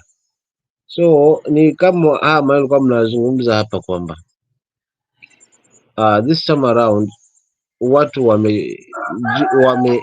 wanaelewa tear gas ni nini, washazoea hizi masuala za hii mbinu inatumika kila siku ya kuweza kudisrupt kupatia gas, sio fanya nini, yani it's like sasa hivi Wakenya wamezoea hii kitu. Kwa si kitu kwamba labda pengine tunaweza tisha tena watu hivyo pakubwa, kwa sababu ni kitu kimezoeleka, unaona. So mbinu hii sidhani kama this time around itafanya, kwa mtazamo wangu kama msimamo, kwamba itafanya kazi zaidi, kwa sababu kama ni tear gas watu washazielewa, kama ni fujo watu washazielewa, so si kuogofya tena. Imejulikana sasa hii ni mipango ya mmoja na faidi kutokana na hili na mwingine analuzi kiasi. Sidhani kama this time around huu mtego utakuwa na mashiko, na ndio maana hapa mkizungumza nikasema wameamshwa sana pakubwa na Sifuna juzi bana. Ndio maana wanazungumza haya pia United Opposition kwamba sasa hivi haswa hatutaruhusu mikutano yetu iharibiwe, kwa sababu wananchi wanaweza kufanya lolote lile na hawaogopi tena hizo tear gas na nini na vitu. So kwa kweli katika hii hali inanipa matumaini ndugu yangu mkubwa kwamba tunaelekea kuliko sasa hivi, kwa sababu kama ni tear gas tumezoea, kelele hizi za wanazani za bunduki tumezizoea.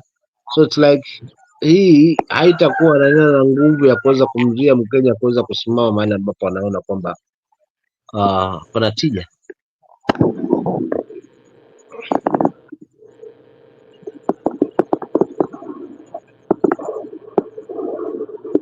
kimtazamo wangu mimi.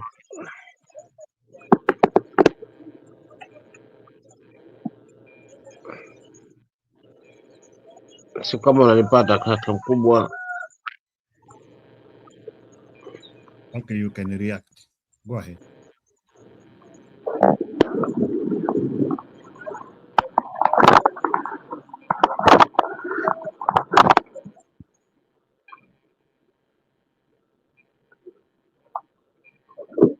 Sounds normal, you can react.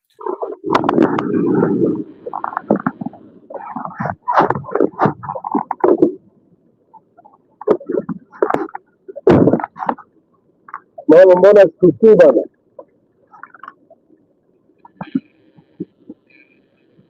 Halo.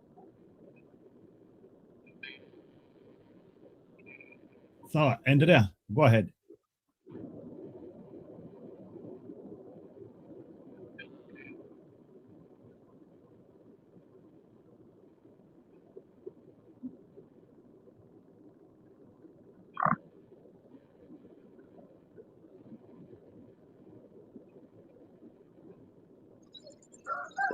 Kaka, si unanipata?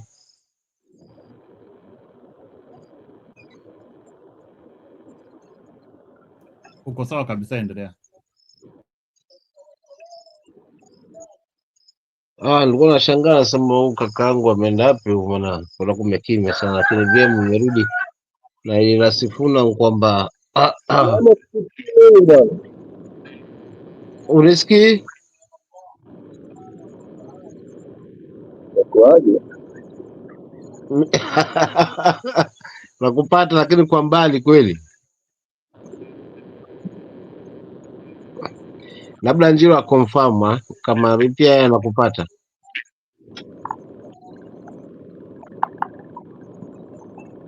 Njiro. Okay, go ahead. Nimemusikia, endelee.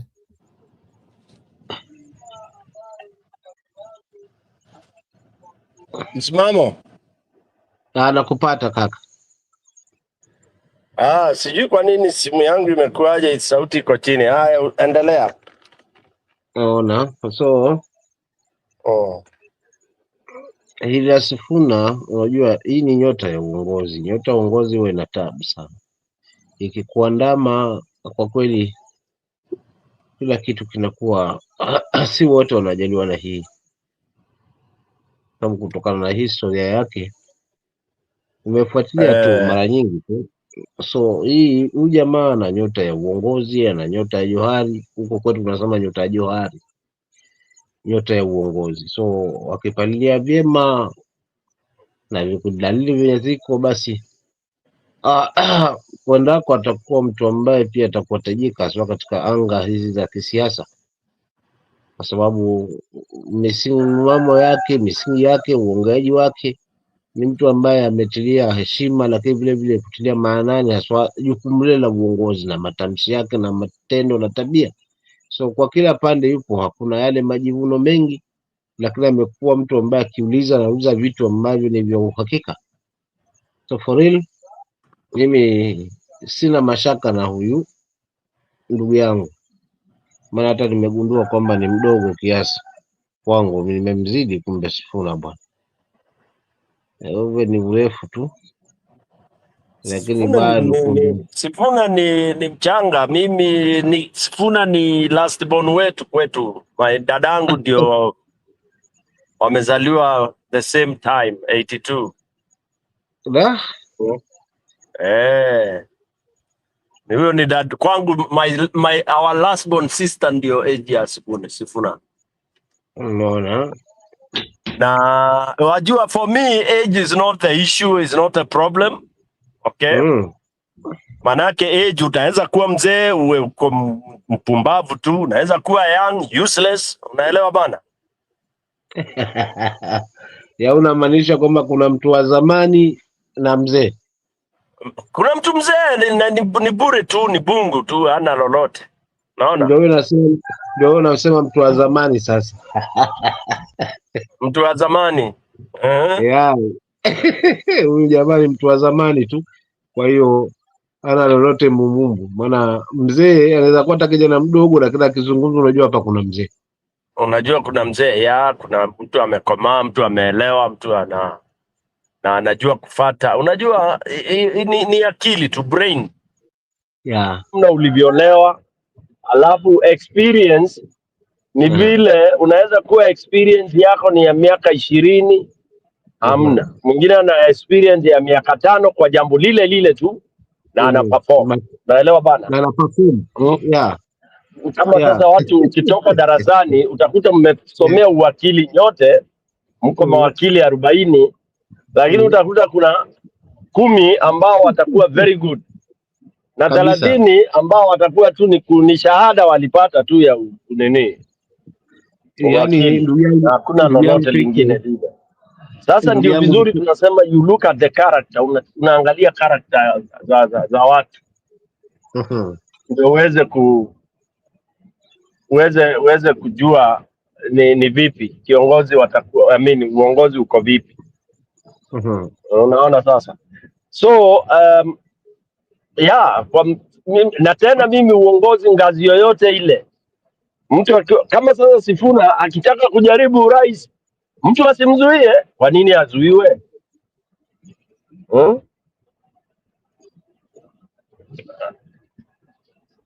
Upo ama umepotea tena msimamo? Kaka nipo. Nipo sana kwa sababu jamii historia yake imeninspire sana. Unajua mimi nakumbuka wakati nikianza sales. Nilianza as a scout. Nadhani simu yangu ina shida kidogo. Pole. Lakini tunakupata clear mbona?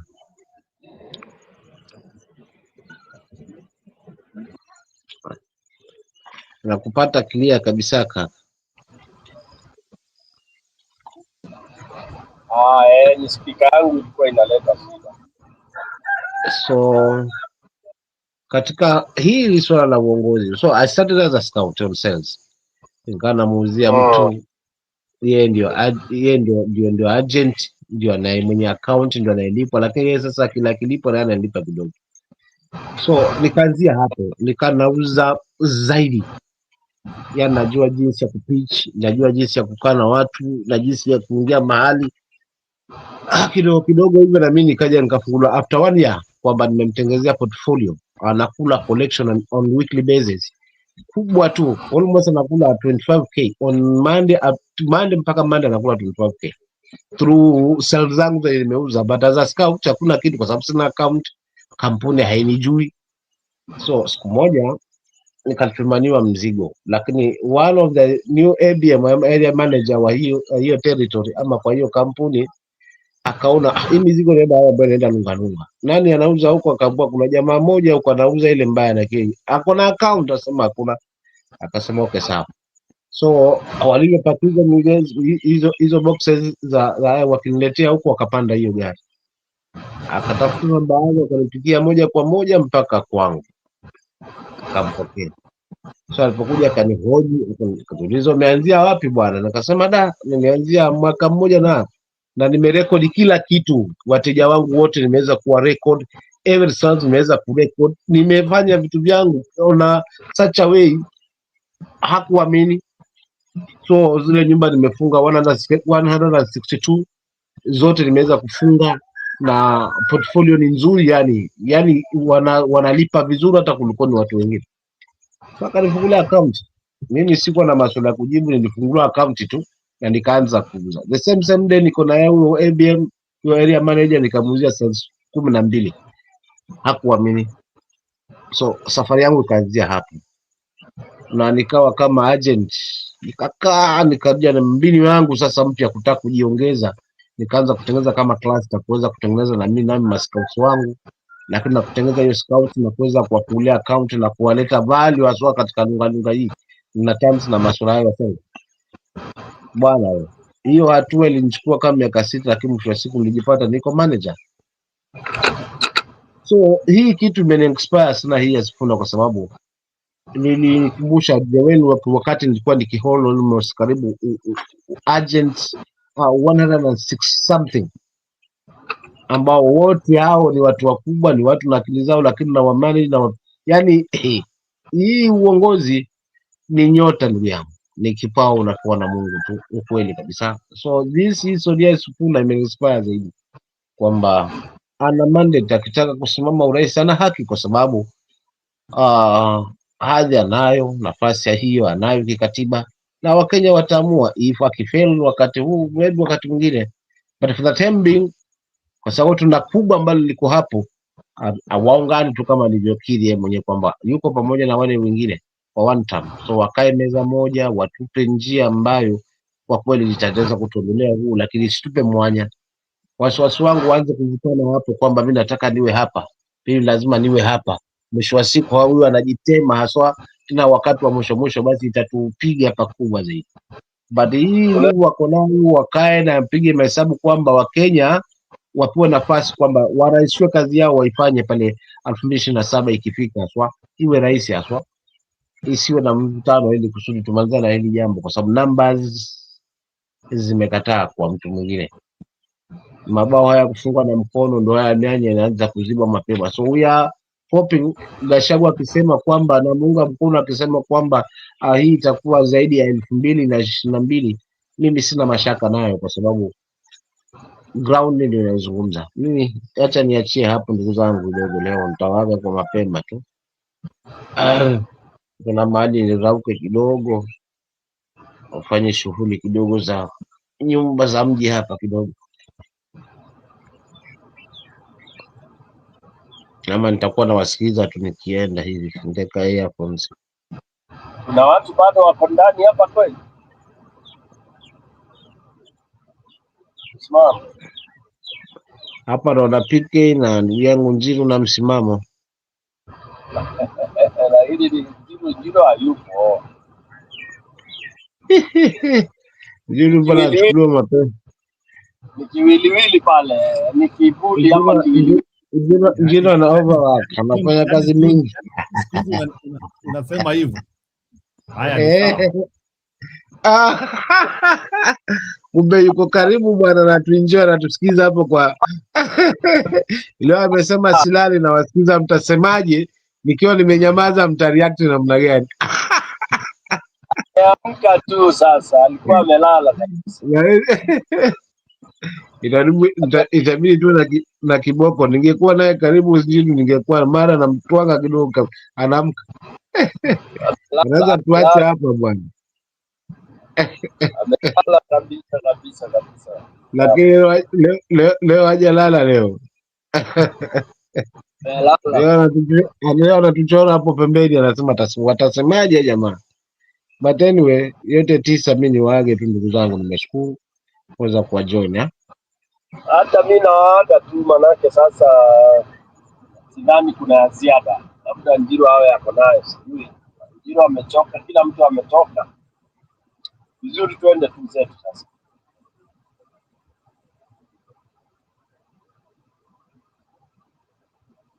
Mimi nitawaaga, kwa heri bwana. Kwa heri bwana Njiru na wale wengine ambao labda wako bado wanatazama.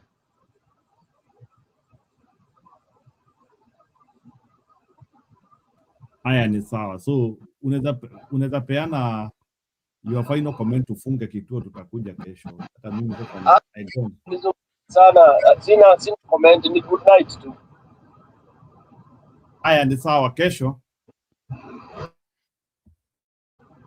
Sawa.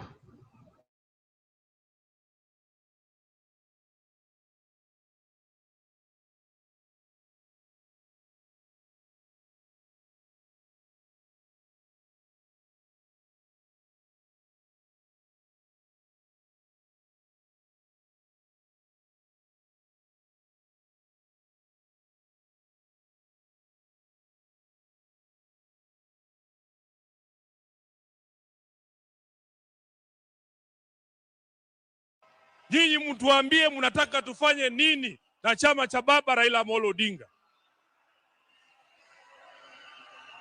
Namaliza nikisema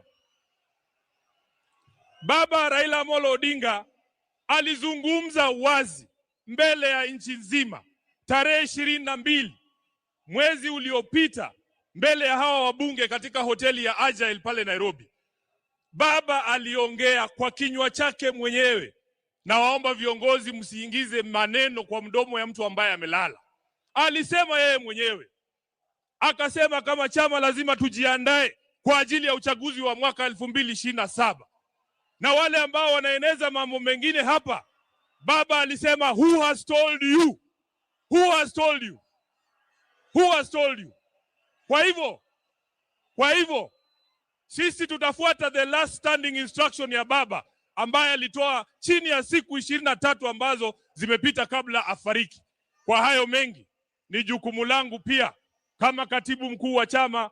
Mheshimiwa Rais, ilinivunja moyo sana kwamba baba alitoka Nairobi bila kusikia sauti za watu wa Nairobi wakisema tuko tayari.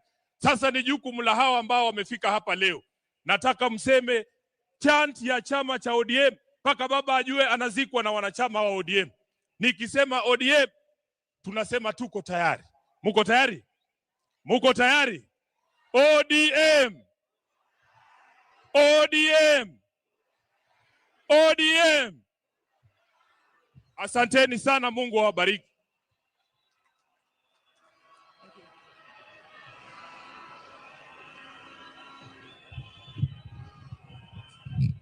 Thank you so much, our SG.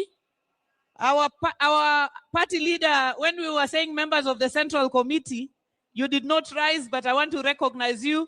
Our party leader, who's the chair of the Central Committee, Dr. Oburu Oginga, the chairman of the Central Committee. Wamama wa chama cha ODM ebu muamke, because baba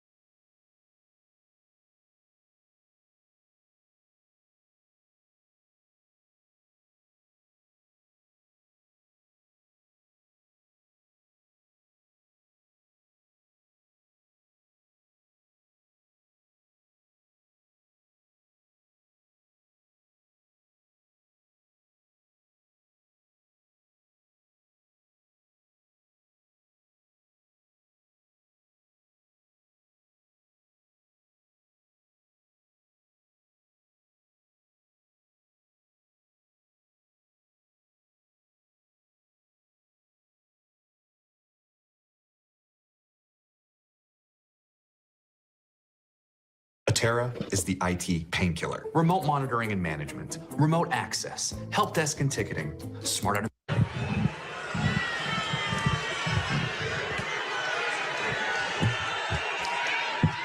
Asante. Asanteni. Asante kwa familia ya rafiki yangu, ndugu yetu Mheshimiwa Cyrus Jirongo, viongozi wote wa makanisa na viongozi wa kisiasa ambao wamefika hapa wakiongozwa na Rais wa 4 wa Jamhuri ya Kenya, Mheshimiwa Uhuru Kenyatta, waombolezaji wote ambao wamefika hapa, na wasalimu kwa jina la Yesu. Hamjambo. Mimi ndio Sifuna. Kwa maombi yenu na kwa mapenzi ya Mwenyezi Mungu, mimi bado ndio katibu mkuu wa chama cha ODM, seneta wa kaunti ya Nairobi na naibu kiranja wa walio wachache kwenye bunge la Senate. Nataka niombe msamaha, nimeingia kama nimechelewa. Nilikuwa mbali sana, nimepeleka familia kutulia mahali inaitwa Sindo, mahali wao wanatuambia treasury inalala, hakuna barabara. Nimekwama kwa barabara huko nikachelewa, lakini naomba msamaha. Lilikuwa ni lazima nifike hapa nimsindikishe rafiki yangu huyu Mheshimiwa Jirongo. Wengi mnajua mimi nimekuja kuwa rafiki ya Jirongo hii miaka ya mwisho ya maisha yake. Wengine mnamjua zaidi ya mimi. Mara ya kwanza nimesikia jina la Jirongo nilikuwa na miaka chini ya 12 pale Kakamega nikiwa mtoto kwa shule. Tuliambiwa mimi na mama yangu pesa ya KANU imekuja. Tukaambiwa tuende kwa ofisi ya KANU. Mheshimiwa Uhuru, kulikuwa na ofisi ya KANU pale opposite KCB, ofisi ya governor pale Kakamega. Tukaenda tukapanga 500 ya Jirongo. Na walikuwa wanatuambia wakati ule, hiyo pesa usiingie nayo kwa nyumba. Unaingia mama watotos ama Walia supermarket mara moja, unabadilisha inakuwa unga, ndio ufike nayo kwa nyumba. Miaka mingi baadaye, Mheshimiwa Uhuru Kenyatta, 2017 nilikuwa najaribu kuwa mbunge wa eneo bunge la Kandui hapa Bungoma. chama cha ODM nikitafuta ticket wakati huo mimi ni kijana mdogo nikafanyiwa ile kitu. Wakati nimefanyiwa ile kitu huko Kandui, Mheshimiwa Jirongo alikuwa mtu wa kwanza kunipigia simu nikirudi Nairobi. Akaniambia nataka kukuona kwa ofisi yangu. Nikatetemeka na shangaa, huyu jamaa mtu mkubwa ananitafuta mimi mtu mdogo kwa nini? Kaniita kwenye ofisi yake pale Westlands. Akaniambia Sifuna, hata kama hujapata tikiti ya ODM kule Kandui, mimi naamini wewe ni kiongozi, nataka nikupatie tikiti ya chama yangu. Na kwa sababu Jirongo alikuwa tofauti na hawa viongozi wengine, Jirongo ulikuwa unaweza kumkosoa na asisikie vibaya. Kuna wengine hata ukiandika tu kwa Twitter huyu mtu ni bure, anakutumia polisi. Munawajua? Mubama nyile base choli bahasi.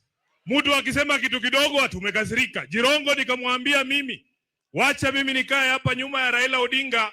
Mimi I prefer to be a small fish in a big pond than to be a big fish in a small pond. And he respected my views. Wiki kadhaa baada ya hiyo chama cha ODM wakasema Sifuna tunataka kupatia ticket ya Senate ya Nairobi. Kuna mtu tayari alikuwa amepewa hiyo ticket, akafanyiwa ile kitu. Nikaletewa tikiti. Jirongo akanipigia simu, akaniambia congratulations na nitakusupport. Akaniita kwa ofisi yake, akanimina kitu ya campaign. Na akaniambia familia yake Nairobi ni kubwa, wote watanipigia kura. Nawaambia walinipigia kura. Huyu jamaa alikuwa muungwana. Hapa nisembe leo.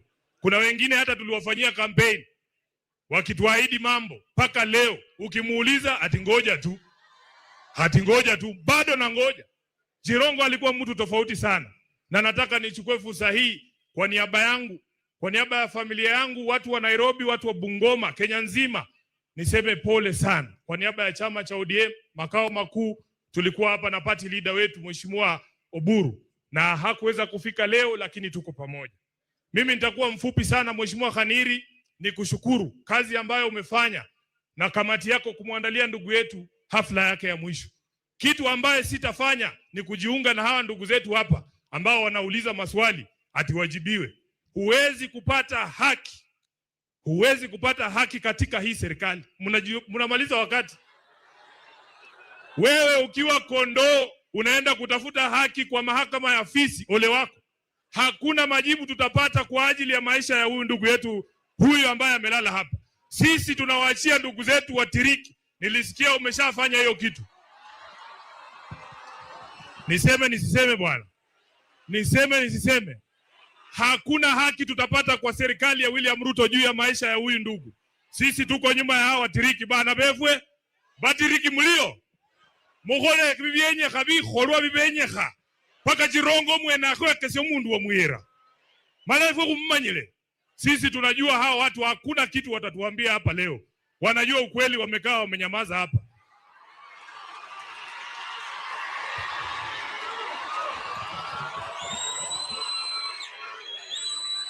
Mheshimiwa Uhuru Kenyatta, leo ni tarehe 30 mwezi wa 12 mwaka 2025. Kwa sababu mimi bado ni katibu mkuu wa chama, mimi bado ni msemaji wa ODM. Nataka kwa niaba ya chama cha ODM ni katibu mkuu wa chama, mimi bado ni msemaji wa ODM. Nataka kwa niaba ya chama cha ODM ni kuombe msamaha kwa matusi ambayo unaelekezewa na baadhi ya viongozi wa ODM ambao wamesahau kazi ambayo ulifanya kumsaidia baba awe rais. Sisi Waluya huwa tunasema mjinga akishiba anachoma siaki, anachoma gala. Wamesahau kazi ambayo ulifanya. Sisi tulikuwepo pale, sisi ni mashahidi wa kazi ambayo ulifanya kumsaidia baba. Ulijitolea kwa hali na mali. Leo hii wanataka kuukata mkono ambao uliwalisha. Kwa niaba ya chama kizima cha ODM, kwa sababu chama kinabeba wenye akili na washenzi, nataka kwa niaba ya wale washenzi niseme pole kwa matusi ambayo unaelekezewa. Na kama hakuna siku, wacha niseme bana, kama hakuna siku Mheshimiwa Uhuru, chama cha ODM kimekuambia asante. Leo nataka niseme kama katibu mkuu wa chama cha ODM, asante kwa kumshikilia baba. Baba Raila Amolo Odinga alikuwa anatuambia kila siku, wewe ni baadhi ya rafiki zake wachache ambao walikuwa wa kweli. Na sisi tutazidi kukuheshimu.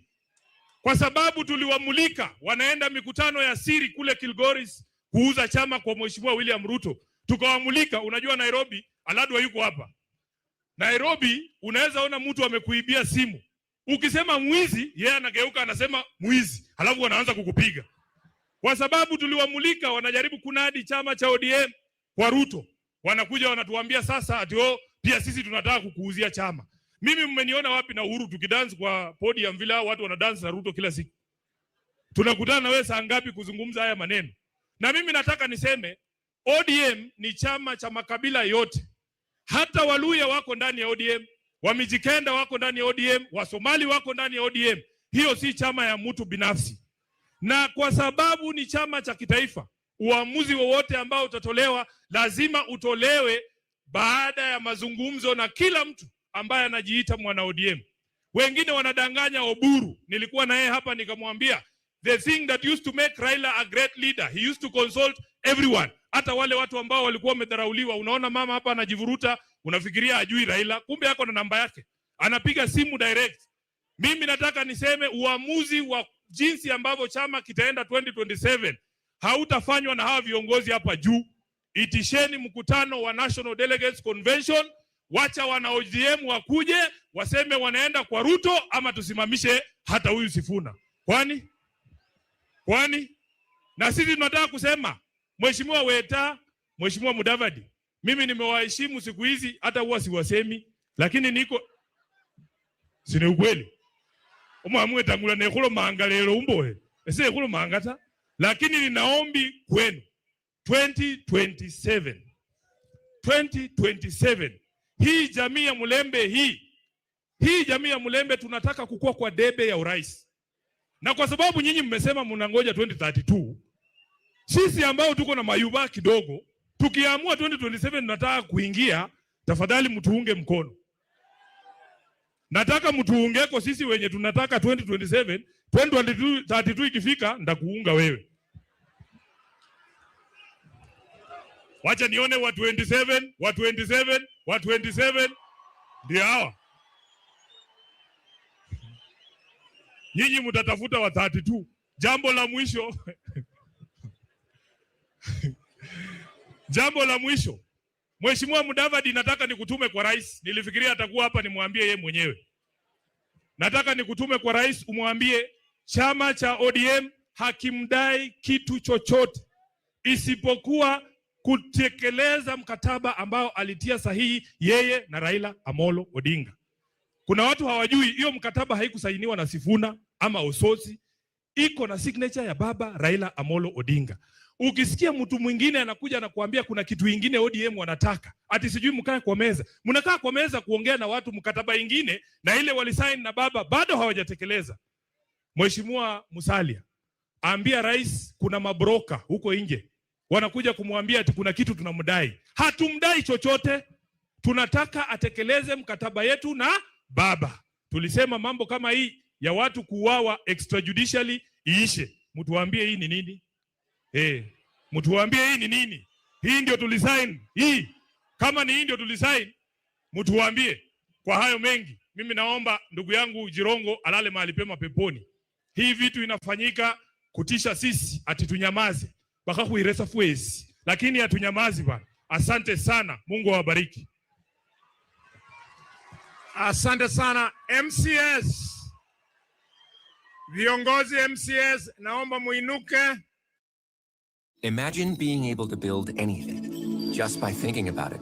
Meet Base 44, a complete AI creation platform made for anyone with an idea and a drive to bring it to life.